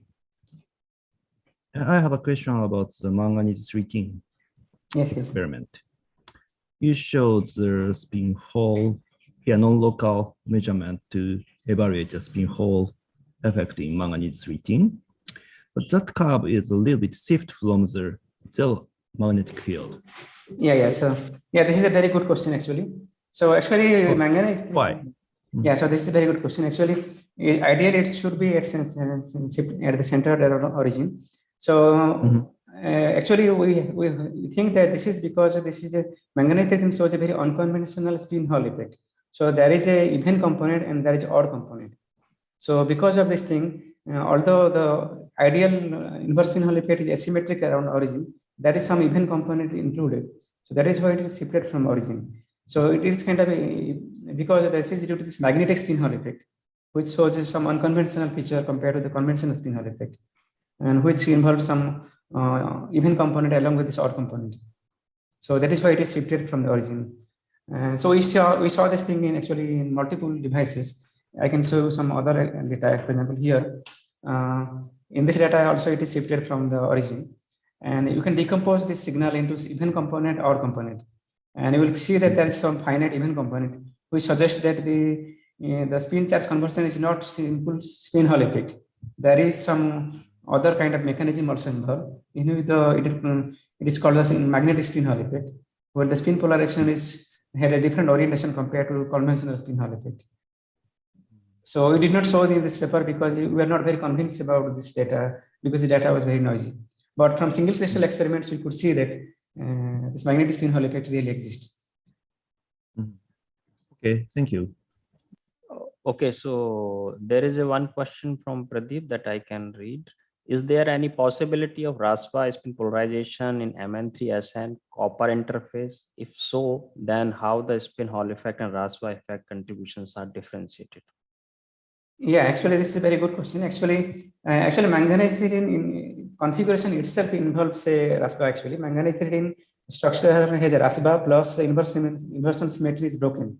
So the magnetic structure of manganese 13, if you see the inverse triangular spin structure, this structure is stabilized is a combination of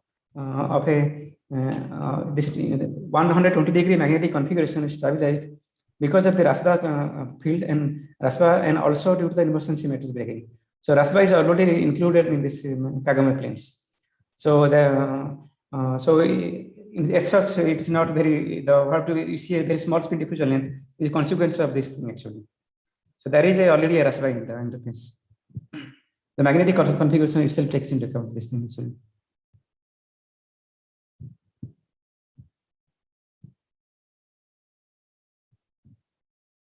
Question. So kindly stop sharing your screen so that we can present your plan.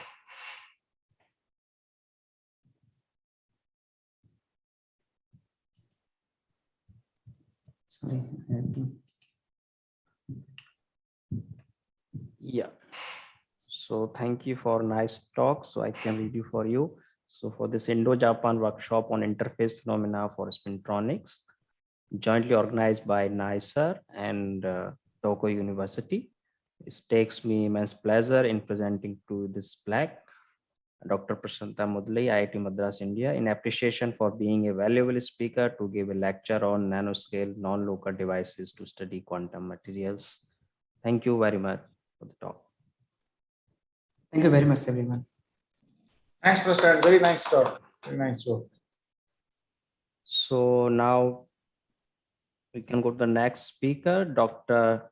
Takumi Yamazaki from Tokyo University. He will talk on optical thermometry for investigating spin caloritronics phenomena. So over to you, Dr. Yamazaki. Kindly share your screen. Okay. Yep. Can you hear me? Yep, we can hear you. And can you show see my slide? Yeah, it is. Okay. Okay, thank you for your kind introduction, and I appreciate to the organizers of this workshop for giving me a chance to talk here. My name is Takumi Yamazaki, postdoc researcher in IrMn and CSRN at Tohoku University. The title of my talk is the optical thermometry for investigating the spin caloritronic phenomena.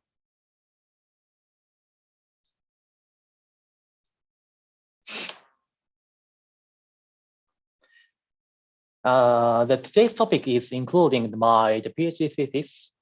So there I acknowledge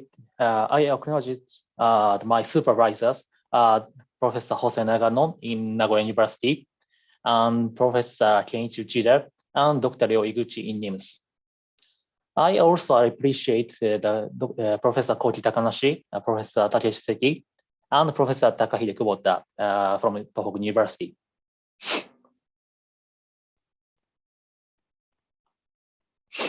So this is the contents of my talk. First, I will briefly introduce the spin caloritronic phenomenon and its measurement. As one of the measurement of the spin caloritronic phenomena, I'd like to introduce the lock-in thermoreftance measurement, which is the optical thermometry. The lock-in thermoreftance method is applied to the 3 different junction systems, and in which the different spin caloritronic phenomena appears. And finally, I will summarize my talk. So let's move on to the introduction of the spin caloritronics. The spin caloritronics was already introduced in the invited speakers, invited talk from the Professor Kenichi Uchida. So this is the emerging research field for the interconversion between the heat, charge, and spin currents. The mainstream of the spin caloritronics is the investigating the 2 types of the conversion phenomena. One is the magneto-thermoelectric effect, which is the interconversion of the heat and charge current in magnetic material. And the other is the thermospin effect, which is the interconversion of the heat and spin currents. The typical phenomenon of the magneto-thermoelectric effect is the anomalous Néron effect. The anomalous Néron effect has been studied in the variety of the material system, such as the wire-thin metal, antiferromagnetic metal, and metallic multilayer system. On the other hand, the typical phenomenon of the thermal spin effect is the spin-Seebeck effect. The spin-Seebeck effect is the spin-Seebeck effect can generate the spin current from the heat current at the junction of the metal and magnetic material. As a magnetic material, not only the ferro or ferrimagnetic insulator, but also the antiferromagnetic insulator has been studied. Moreover, the metal insulator multilayer system is also studied. And thus, the materials research on the magnetothermoelectric effect and the thermal spin effect has been widely investigated. Next, I'd like to explain the thermal spin caloric effect that output heat current. The spin pellicer effect, SPE, and spin-dependent pellicer effect, SDPE, is the thermal spin effect in the at the junction system of the metal and magnetic material. Here, the spin current is generated by the spin Hall effect in the metal. The name is very similar. However, that the mechanism is completely different. It means that the SPE is driven by the magnon, whereas the SDPE is driven by the conduction electron. The right figure shows the schematic image of the anomalous Ettingshausen effect, which is the reciprocal phenomenon of the anomalous Nernst effect.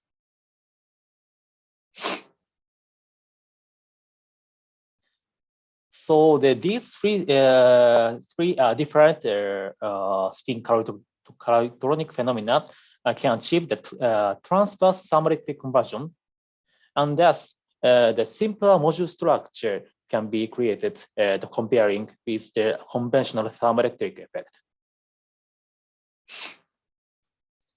Okay, next I'd like to explain the measurement method for the spin pellicer effect. The early study of this SPE was conducted by the contact type thermometry, such as the thermocouples or the heat flux method. Although such measurement have some advantages, like the easy configuration or the high magnetic field or the low temperature measurement. However, they are often disturbed by the heat loss to the temperature detectors. To solve this problem, the non-contact type thermometry has introduced to the spin caloric phenomena measurement. The one with the non-contact type thermometry is the lock-in thermography. The lock-in thermography enables the high sensitivity temperature imaging, and thus clarify the fundamental feature of the SPE. In this presentation, I'd like to introduce the other non-contact type thermometry called the lock-in thermal reflectance, LITR. The LITR is the combination of the lock-in detection and optical thermometry using the temperature dependence of the reflectivity.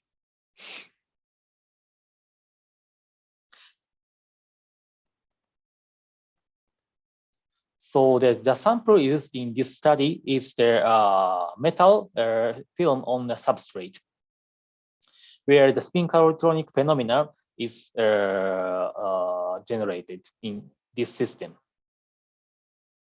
When an AC charge current and magnetic field is applied to the sample, the spin caloric phenomenon appears. This phenomena induced the temperature modulation is detected by monitoring the intensity change of the reflected light. Since the Joule heating, the contribution has the higher harmonic component, like this, it can separate from the spin caloric phenomena by using the lock-in detection. As a result, SPE SDP, and the AE-induced temperature signal can be obtained.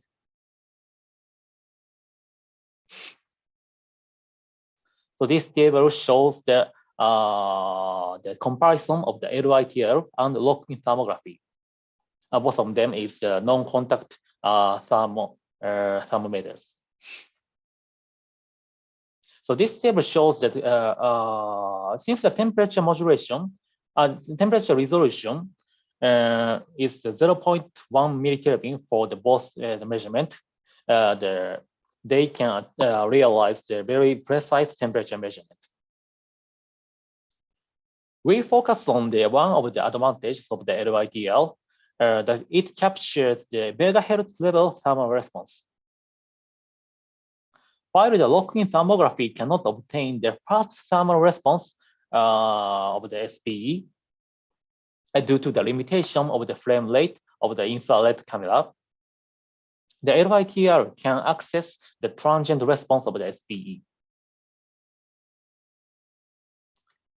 So in this the study, the LITL is applied to the 3 different junction systems: ferrimagnetic insulator, non-magnetic metal system, a ferrimagnetic insulator, ferromagnetic metal junction system, and ferromagnetic metal, non-magnetic metal junction systems. In these junctions, the temperature change consists of various spin caloritronic phenomena like this. At first, we apply the LITL measurement to the very simple the FY&M junction system, in which the SPE, only the SPE appears. So the prototypical system, the yttrium ion garnet, ig, and platinum bilayer system is used in this study. And for the temperature measurement, the gold transducer is covered with the surface of the sample. And for electrical insulation between the gold and platinum layer, SiO2 and alumina layer is inserted on the platinum. The thicknesses of each layer are estimated by the cross-sectional stem images. Okay, let me explain the charge current and the magnetic field dependence of the temperature change. Here, we use the H-shot component of the temperature amplitude. Because this H-shot component of the temperature amplitude, A0,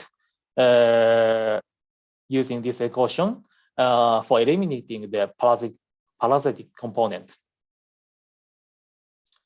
This left, the graph shows the charge current dependence of the A0. And this dependence shows the linear response at the various frequency.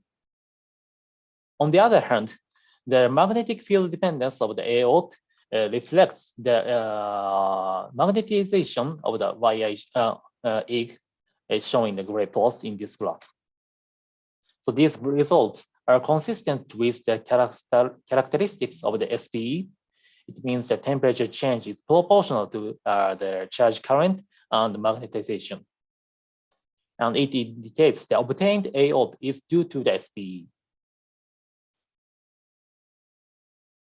Subsequently, we investigate the frequency response of the spin purge effect, SPE, and AE. This plot shows the frequency dependence of the A0 SPE-induced A0. Here, around 100 Hz, it means that the upper frequency limitation of the lock-in thermography. While in the region under the 1 kHz, the A0 shows almost constant, where the A0 monotonically decrease with increasing the frequency over the frequency range of the 1 kHz. So using the control sample of the nickel film on the gadolinium gallium garnet, where only AE appears we also measured the AE-induced AWOD temperature change. And it clearly showed the completely different frequency behavior. So this is because the SPE and AE-induced heat current exists different length scale like this, the schematic. So the important point of this measurement is the frequency range was expanded to the 1 megahertz, in which the lock-in thermography system cannot achieve. And then this LITL reveals the transient response of the SPE. So in order to analyze this, the transient response of the SPE, we calculate the one-dimensional heat diffusion equation to derive the characteristic length of the SPE. In this equation, the second term of the right-hand side indicates the heating term. And we assume that this heating that the characteristic length of the SPE is exponential decay like this for the magnitude of the SPE induced heat current. And then fitting the measurement plot with the theoretical curve derived in the previous slide, we successfully identified the characteristic length of the SPEs is 0.94 micrometers. And comparing with the Magnon diffusion length, comparing with this length scale with the Magnon diffusion length in the EEG, so it can be seen that the characteristic length of the SPE is the same or smaller than that Magnon diffusion length of EEG. Okay, by using this the characteristic, the LITL measurement is also applied to the ferromagnetic insulator ferromagnetic metal junction system, in which the SPE and AE appear simultaneously. This graph shows the frequency dependence of the AWOD in the platinum EEG system and the nickel films and the EEG nickel junction system. As shown in this the graph, the EEG nickel system AWOD in the nickel EEG nickel junction system monotonically decreases with increase in the frequency, and this behavior is similar to the EEG platinum system. It suggests that SPE contribution is dominant in this EEG nickel system. And the important point is the frequency response of the temperature modulation can reveal the dominant component comparing with SPE and AE in this ferromagnetic insulator ferromagnetic metal junction system.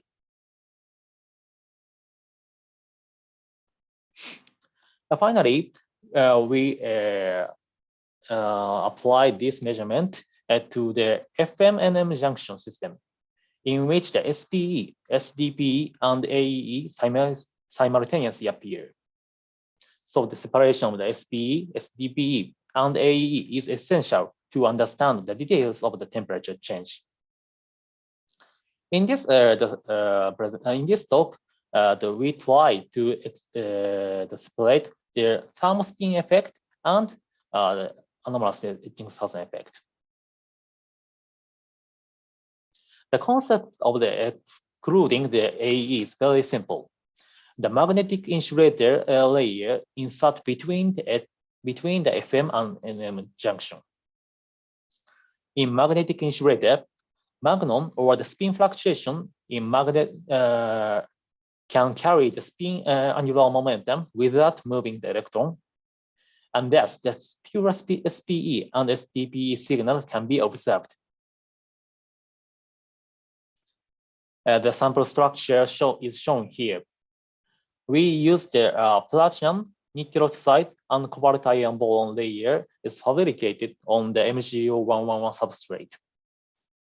And the other heat patterns shows that the platinum and nickel oxide are epitaxially blown on the MgO substrate.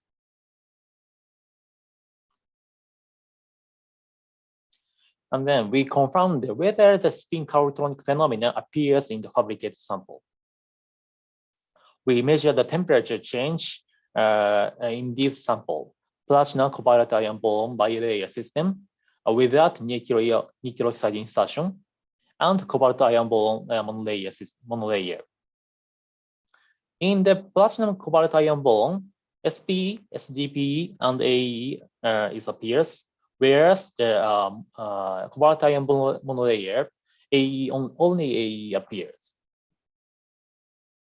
The left graph shows the magnetic field dependence of the temperature change, delta T. The H dependence of the delta T reflects the MH curve of the cobalt ion boron obtained by BSM. The right graph shows that the electric field dependence of the AOT, and it shows the linear response to the electrical field. And comparing the previous report, AOT in our sample shows the same order to the previous reports. So that we can confirm that the spin caloritronic phenomena appears in our fabricated system. Finally, we measure the temperature change in the nucleoxide inserted sample. The left graph shows the H dependence of the delta T, and it is similar to the sample without nucleoxide insertion. The temperature change reflects the magnetization curve of the cobalt ion boron. And to search the optimum thickness for investigating the thermal spin effects, we evaluated the thickness dependence of the AOT. And we clarified the optimum thickness for investigating the SPE and SDP is at the thickness of the 10 nanometer. As shown here, the nucleoxide insertion can exclude the AE contribution in the LITR measurement. Okay, moreover, the thickness dependence of the AOT clarifies the spin transmission length of the nucleoxide. Assuming that the exponential decay, the spin transmission length is estimated to be about 40 nanometer. However, as shown in this graph, measurement plots deviate from the fitting curve. So it is well known that the thinner nucleoxide has the lower nail temperature, and thus the spin transmission lengths become longer, with increasing the thickness due to the improvement of the antiferromagnetic ordering of the nucleoxide. In this table, the obtained spin transmission length is compared to the previous studies for on the spin transport in the nucleoxide. And our measurement shows the similar result comparing these results. The important point is that our optical measurement technique can estimate the spin transmission length as same as the electrical measurement. And the thermal spin effects can be a probe of the spin transport in the magnetic transport in antiferromagnetic insulator. Okay, let me summarize my talk. The low-queen thermoreluctance method can reveal the difference in the frequency response between the SPE and the EE. And the frequency response for the temperature modulation can reveal the dominant component comparing the SPE and the EE in the FM-FI junction system. The nucleoxide insertion can exclude the AE contribution in the non-magnetic metal ferromagnetic metal junction system. And finally, our optical LITR method can successfully estimate the spin transmission length of nucleoxide, which is consistent with the previous reports using the electrical measurement. Thank you for your attention.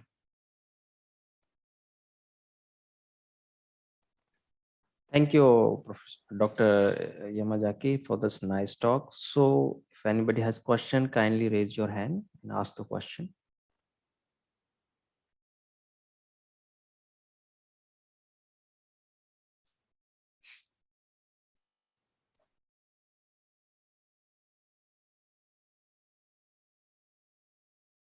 Okay, so I think there is no question. So I have one question regarding this spin thermo effect in platinum, NiO, and cobalt iron boron. So because nickel oxide is a antiferromagnet, so the spin current is through only magnon, right?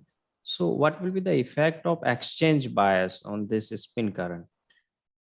Because there will be exchange bias, so this will be additional field, right? So actually in this system, sorry.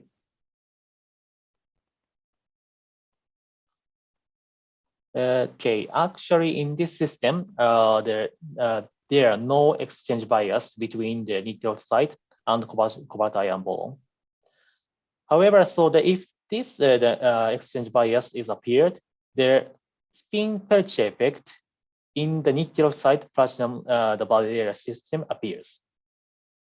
But in our case, there are no exchange bias, and thus just the magnon is through in the through the nickel oxide and reach this the cobalt iron boron, and finally the only spin Peltier effect and spin dependent Peltier effect in the cobalt iron boron appears.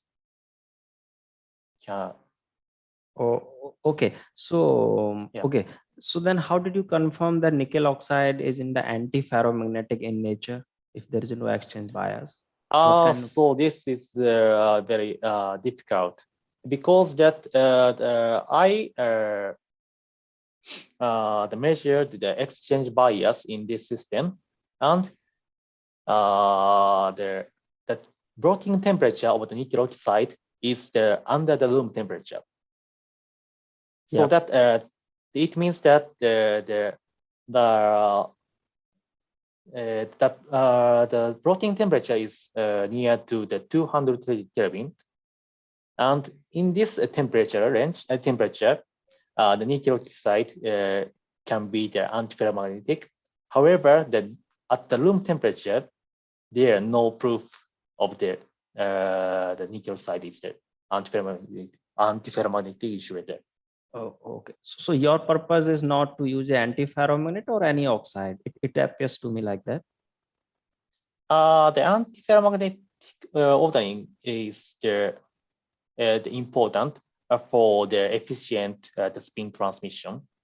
However, so in my purpose, actually the completely the antiferromagnetic ordering is not necessary. Just I want to through the spin wave while providing the electrical insulation. Oh, okay. Okay. Thank you. So okay. I think there are no more questions. So thank you for this nice talk. Kindly unshare your screen so that we can present you the plaque. Okay. Yeah, thank you for this nice talk. So I can read for you. Indo-Japan Workshop on Interface Phenomena for Spintronics, which is jointly organized by NICER and Tokyo University. So it takes immense pleasure in presenting a plaque to you, Dr. Takumi Yamazaki, Tokyo University, Japan, in appreciation for being a valuable speaker to give a lecture on optical thermometry for investigating spin caloritronics phenomena. Thank you very much for this nice talk. Thank you, Yamazaki-san. Very nice. Thank you so much. Thank you so much. Thank you all. Okay, so I now take the pleasure to present this plaque to my dear colleague Dr. Brajbhushan Singh for chairing this session. So thanks, Braj. Thank you. Thank you. Now I would like to request all of you to switch on your camera so that we can take a group photo, and then we can have our concluding session. I would really welcome everybody to speak, and we can discuss for future and coming together and all those things. Yeah, but before that is photo time. So Puspendra, can you take the picture?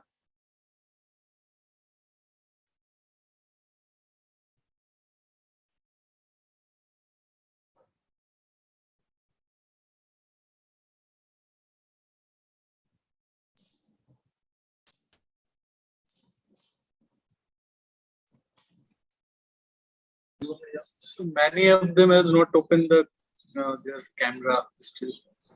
Only few has. Okay. And if you are not taking, I can take. Are you taking? Yes, sir, I am taking. Okay, then say something like cheese or smile. Okay, smile. Wait a minute, let me take again.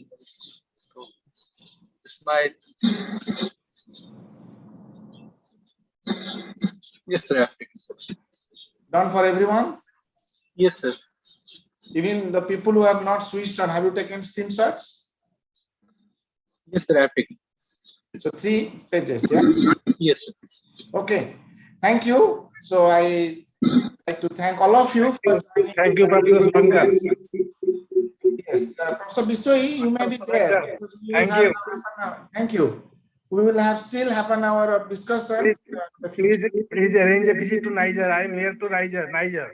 Yes, you can visit, definitely. Because Deepak is there, Rao is there, so many students are there, but I am unable to go there.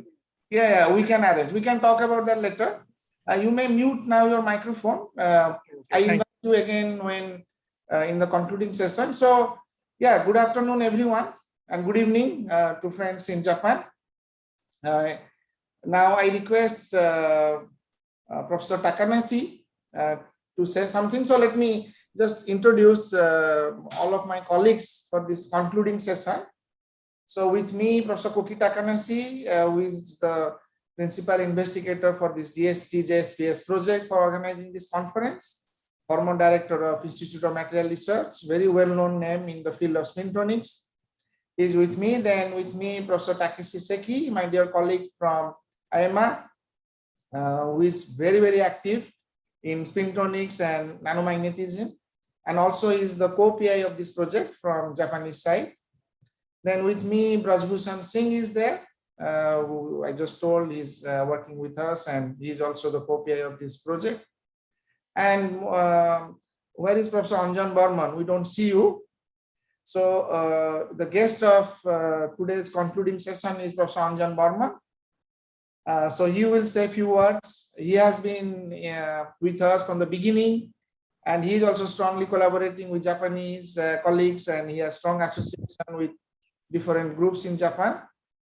And after the introductory remarks by these colleagues, I would actually welcome everyone, whoever wants to share their opinion, feelings, criticisms, comments, whatsoever you want to share. All participants, including invited speakers, are free to say anything. Please wait about 10 minutes after we finish, and you can raise hand when I invite, and I would be very happy to listen your opinion, experience about this conference. So let me just say a few things before I invite others. As I said, we are very thankful to DST and JSPS for supporting this project. But so far I have to tell, unfortunately, we have not received the funds from DST, but this is very typical of DST. They don't send funds in time. Most of the time they're famous for that. So I hope the funds will come. And but because the fund did not arrive in time, we could not take the paid version of the online platform frame. It was planned that way. So, so we had to go with the free version. But the free version also works in principle quite nicely. Last time when we organized the symposium on magnetism spintronics in November last year, so we thought it would work. But somehow yesterday during poster session, there were some glitches. It was not allowing to enter even if there were free places. That's a bit unfortunate, but at least we have interacted in the interaction room, and some of the poster rooms are working. Few of them did not work properly. So I'm very sorry for that. I really apologize for this inconvenience. This was, I think, one glitch. But let's hope that DST and JSPS continue to support us, and we can have actually now an offline conference in near future. That's number one. Number two is I'm really thankful to all the speakers for excellent talks from the both Japanese and Indian side. We have really heard the importance of interface in magnetism in general and spintronics in particular. And this, I hope this conference again kind of was eye-illuminating to understand the role of interface and its importance for fundamental physics as well as for future applications. And hopefully this conference will also invite some collaborations between Indian groups, Japanese groups, or India-Japanese groups. And that is actually the main aim of this conference, to bring people together. It was a bit unfortunate that we could not meet in person, but nevertheless, we met virtually, we interacted virtually, and I think by and large, it worked quite well from my perspective, but I would like to also hear others' opinion. And I hope to continue this thing in future, and let's keep in touch in that way. Now I request Professor Takanashi, because he's very busy, he can say a few words. I request you, Koki, to say a few words. Thank you. Oh, okay. Okay, thank you very much. Okay, so so I'd like to thank all the participants for joining this workshop, and I would like to thank Professor Swankar Vedanta for great efforts for this workshop. Okay, so I hope so you enjoyed the workshop, and I hope so this workshop series will continue also in future. Okay, so I look forward to seeing you all in person. Okay, yeah, thank you very much. Okay, thank you. Thank you, Professor Takanashi, for this very inspiring words. So we also wish you good luck with your new endeavors at the new institute, I think from next month onwards. And yes, keep okay. in touch. And yes, I'm really sure that we will continue this effort in future. Now I request Professor Takeshi Seki to say a few words. Thank you, Swankar. Can you hear me? Can you hear me? Yes, yes. Okay. Okay, so first of all, I would like to thank all the speakers to join this workshop and also participant. And so actually, so I thank Swankar to prepare for his effort to prepare this wonderful workshop. And through this workshop, I was aware that now I have many Indian friends and collaborators. That is very nice, great. And we should keep in touch. So for collaboration and future collaboration. Thank you very much for joining. I really appreciate and really enjoyed this workshop. Thanks. Thank you so much, Takeshi. Let's keep that in mind, and let's keep the will and collaboration, cooperation, good relations. Thank you. I request now Dr. Brajbhushan Singh to say a few words. Yeah, thank you. So first of all, I would like to thank all the speakers which was agreeing to give the talk, and the talks were very diverse actually. So it was not focused only one area. So this was very good in the spintronics. I think this workshop has covered all the branches of the spintronics. So that's I enjoy, and thank you for the Professor Swankar for this nice workshop, so that people from various backgrounds and various fields are coming out. So I would again thank you all for this. Thanks, Braj. Now I request our guest of honor, Professor Anjan Barman, to give his speech. Yeah, thank you, Swankar. Thanks to Braj, Takeshi, and Professor Takanashi for organizing this wonderful workshop. I think which started probably 7 or 8 years back in Niger, at many of you have said in the beginning, and then we had another one in Tohoku University in Sendai, with both of us and all of us actually, apart from Braj, attended. It was very nice, and this one, I mean, after the pandemic, it's very nice. I would have been even better if we could have met in person, but nevertheless, it's a great effort.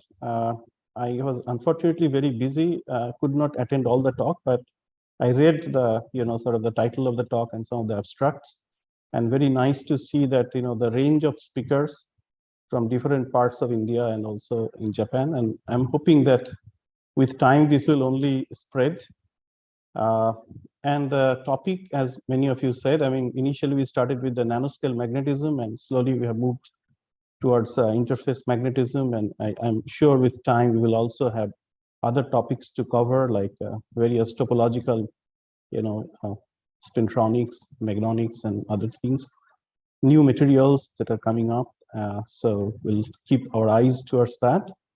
And we'll also, sort of try to find out speakers in those areas. And as you said, the funding is also very important. So hopefully next time we'll have a, funding good enough for people to travel and meet and have nice, sort of atmosphere and all. So thanks everyone for joining and attending. I really appreciate it. Thank you very much. Yeah, thank you so much, Professor Burman, for these very inspiring words. We will keep, hopefully, this in future, and we would always love to have you on board. So, and you have been always very helpful, and that really I appreciate. Now, the floor is open for input from anyone and everyone. So kindly raise hand if you want to say something, and we will unmute you and you can say. Yeah, Professor Bisoi, you want to say something? Please go ahead.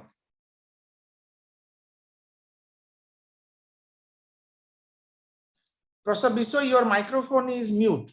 Kindly unmute. Welcome to all. Why there is loud sound? Okay? Is it okay? Yes, but there is some kind of echo. There is some disturbance here. Is it okay? Yeah, now it is better. So, I will welcome to all. My warm thanks to all, especially to Subhankar, Professor Subhankar, because of his hard work, this had been a great success after the pandemic. Personally, I feel it elated to go through the all materials, topics, which are on the interface of spintronics, magnetic materials, though we are working on magnetic materials, superconductors, etc. But things were exposed to such a height that I cannot forget these things. I will encourage Subhankar to arrange such workshops in future. Thanks to all. Thank you. Thank you very much. Now, Takeshi, is there any speaker from Japanese side who would like to share their experience? It would be nice to hear. Just a moment. Like Mizuguchi-san is still there. I don't know.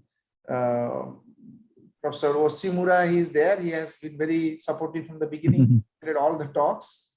Maybe next time we can include him in the team. Yeah, Yoshimura-san, may I ask you to say something? Maybe you found this workshop through your student. Yeah. How about? Do you have any? So please say something. Yeah, please, Professor Oshimura. Thank you very much for joining. I request you to say a few words. Yeah. Okay. So this time my student joined this conference, and yeah, before I did not know about this conference, and my student joined. So and also I decided to join this conference workshop. So therefore, it is the first time for me to join this one. I feel this workshop is very effective for students to know this field focus about magnetism. So I believe my student had a very good experience about by joining this one. So I hope so many students, including the Indian student and Japanese student, will join this conference, and future about collaboration between Japan and India become large. This is better, I think so. So yeah, future, if I will have a chance, so I want to join again this workshop. Thank you very much. Thank you, Professor Washimura, for your kind words. Thank you. Thank you. Arigatou gozaimasu. Yes, we will keep that in mind. And you have got a very brilliant student, very motivated student. And he is also from this part of Odisha. I know him personally, and Soumyaranjan Rath is a fantastic, motivated student. I hope his PhD becomes successful under your able guidance. Thank you very much. Thank you very much. One of our student, undergraduate student, Anurag Singh, actually raised hand. Anurag, you want to unmute and say something? I saw you raised hand a second ago. Yes, sir. Yes, sir. Yeah, please. Sir, I just wanted to share the experience of like attending the.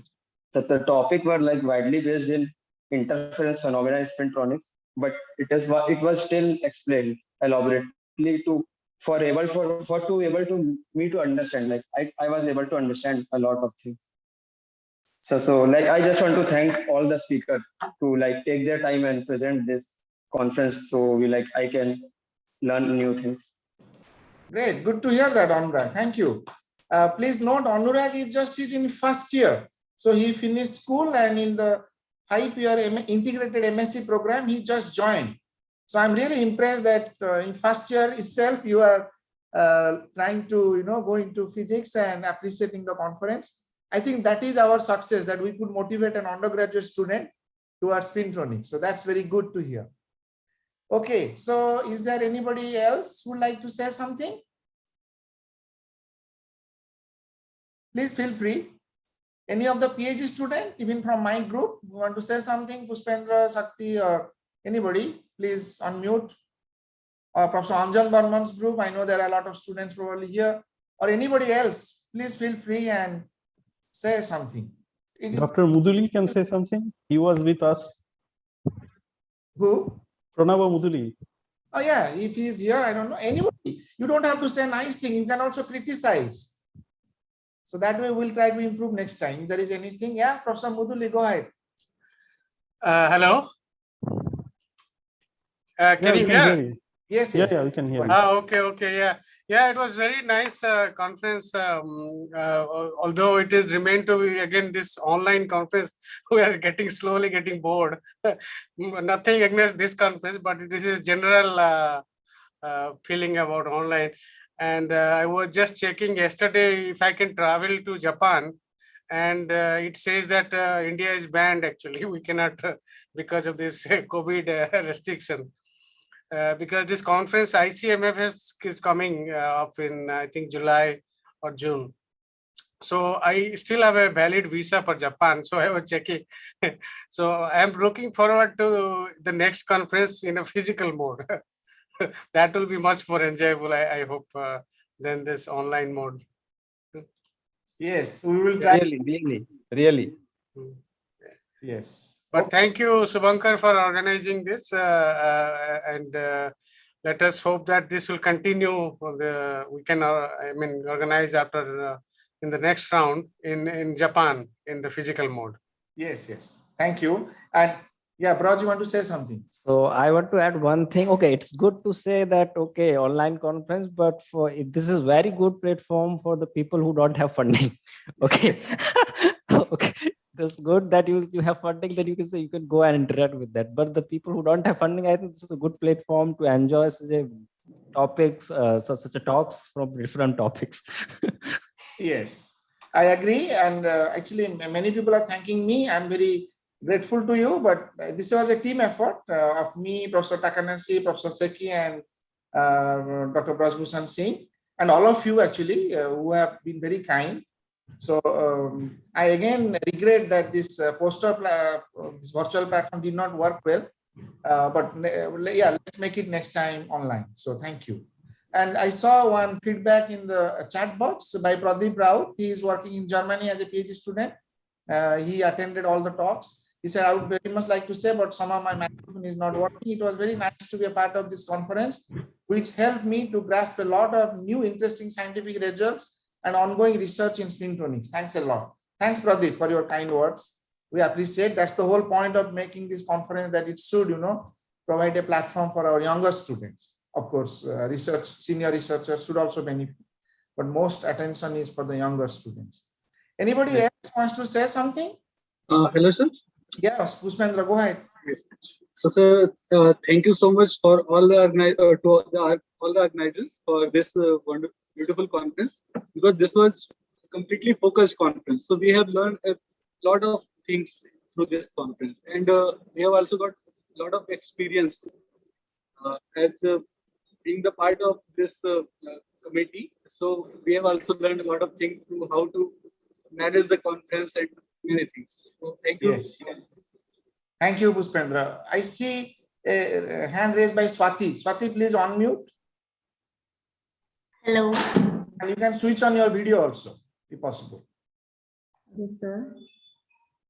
Hello. Yeah, go ahead, please. Thank you, sir, for such a wonderful conference. And you people made spintronics very interesting topic for us to understand. Thank you so much. Looking forward to attend more conferences with you people. Yeah, thank you so much. So for appreciating, any complaints you have? No. No complaint. Yes, so good. Thank you so much. Thank you so much, Swati. Okay, so if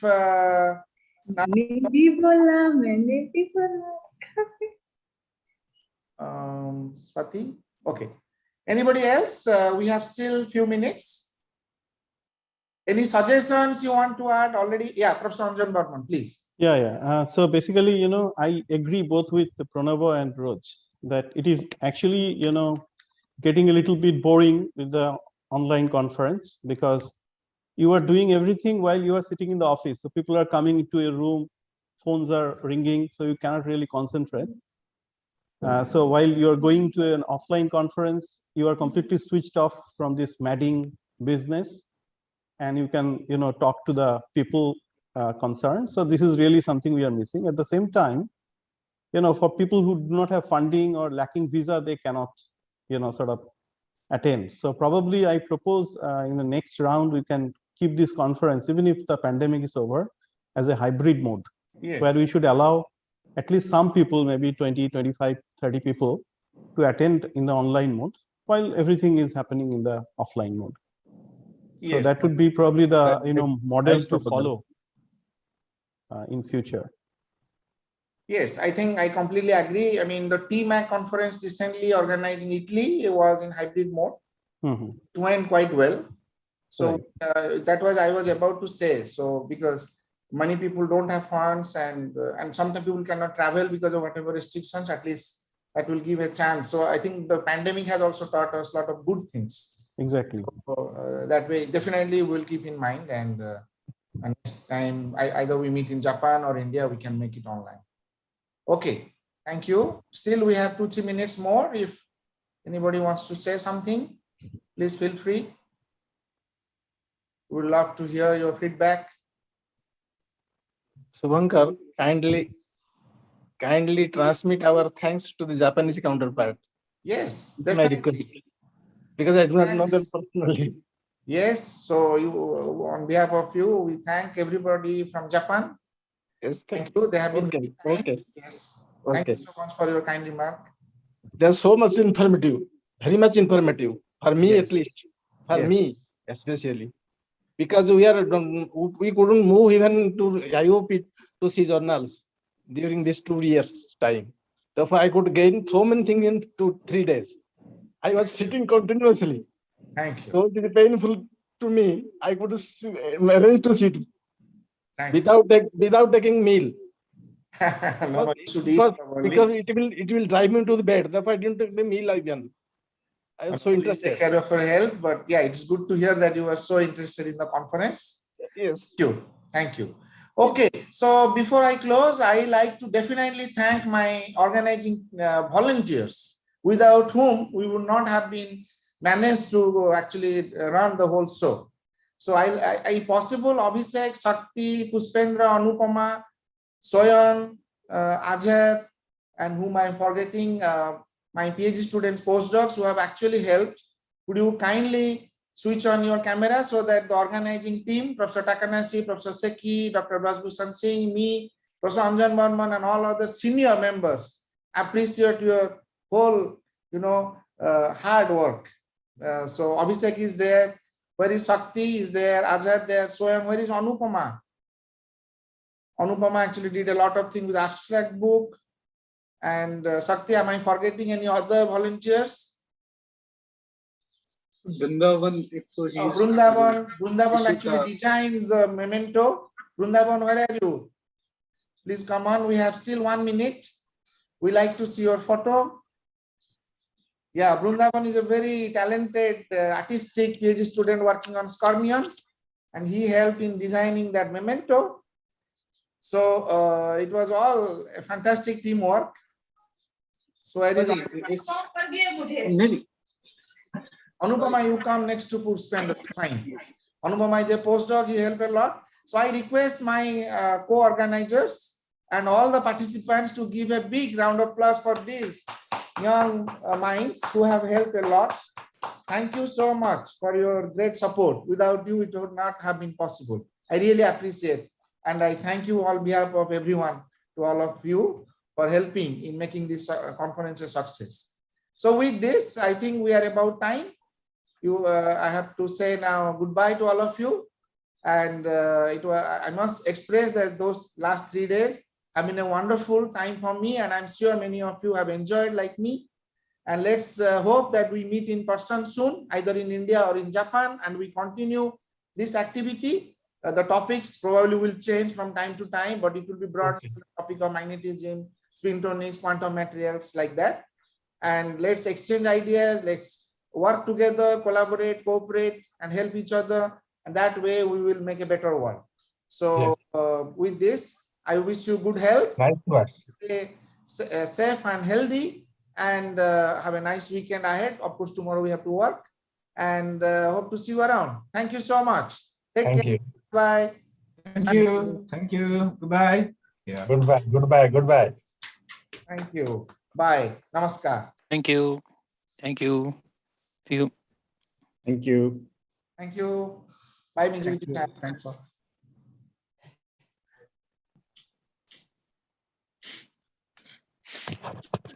So with this.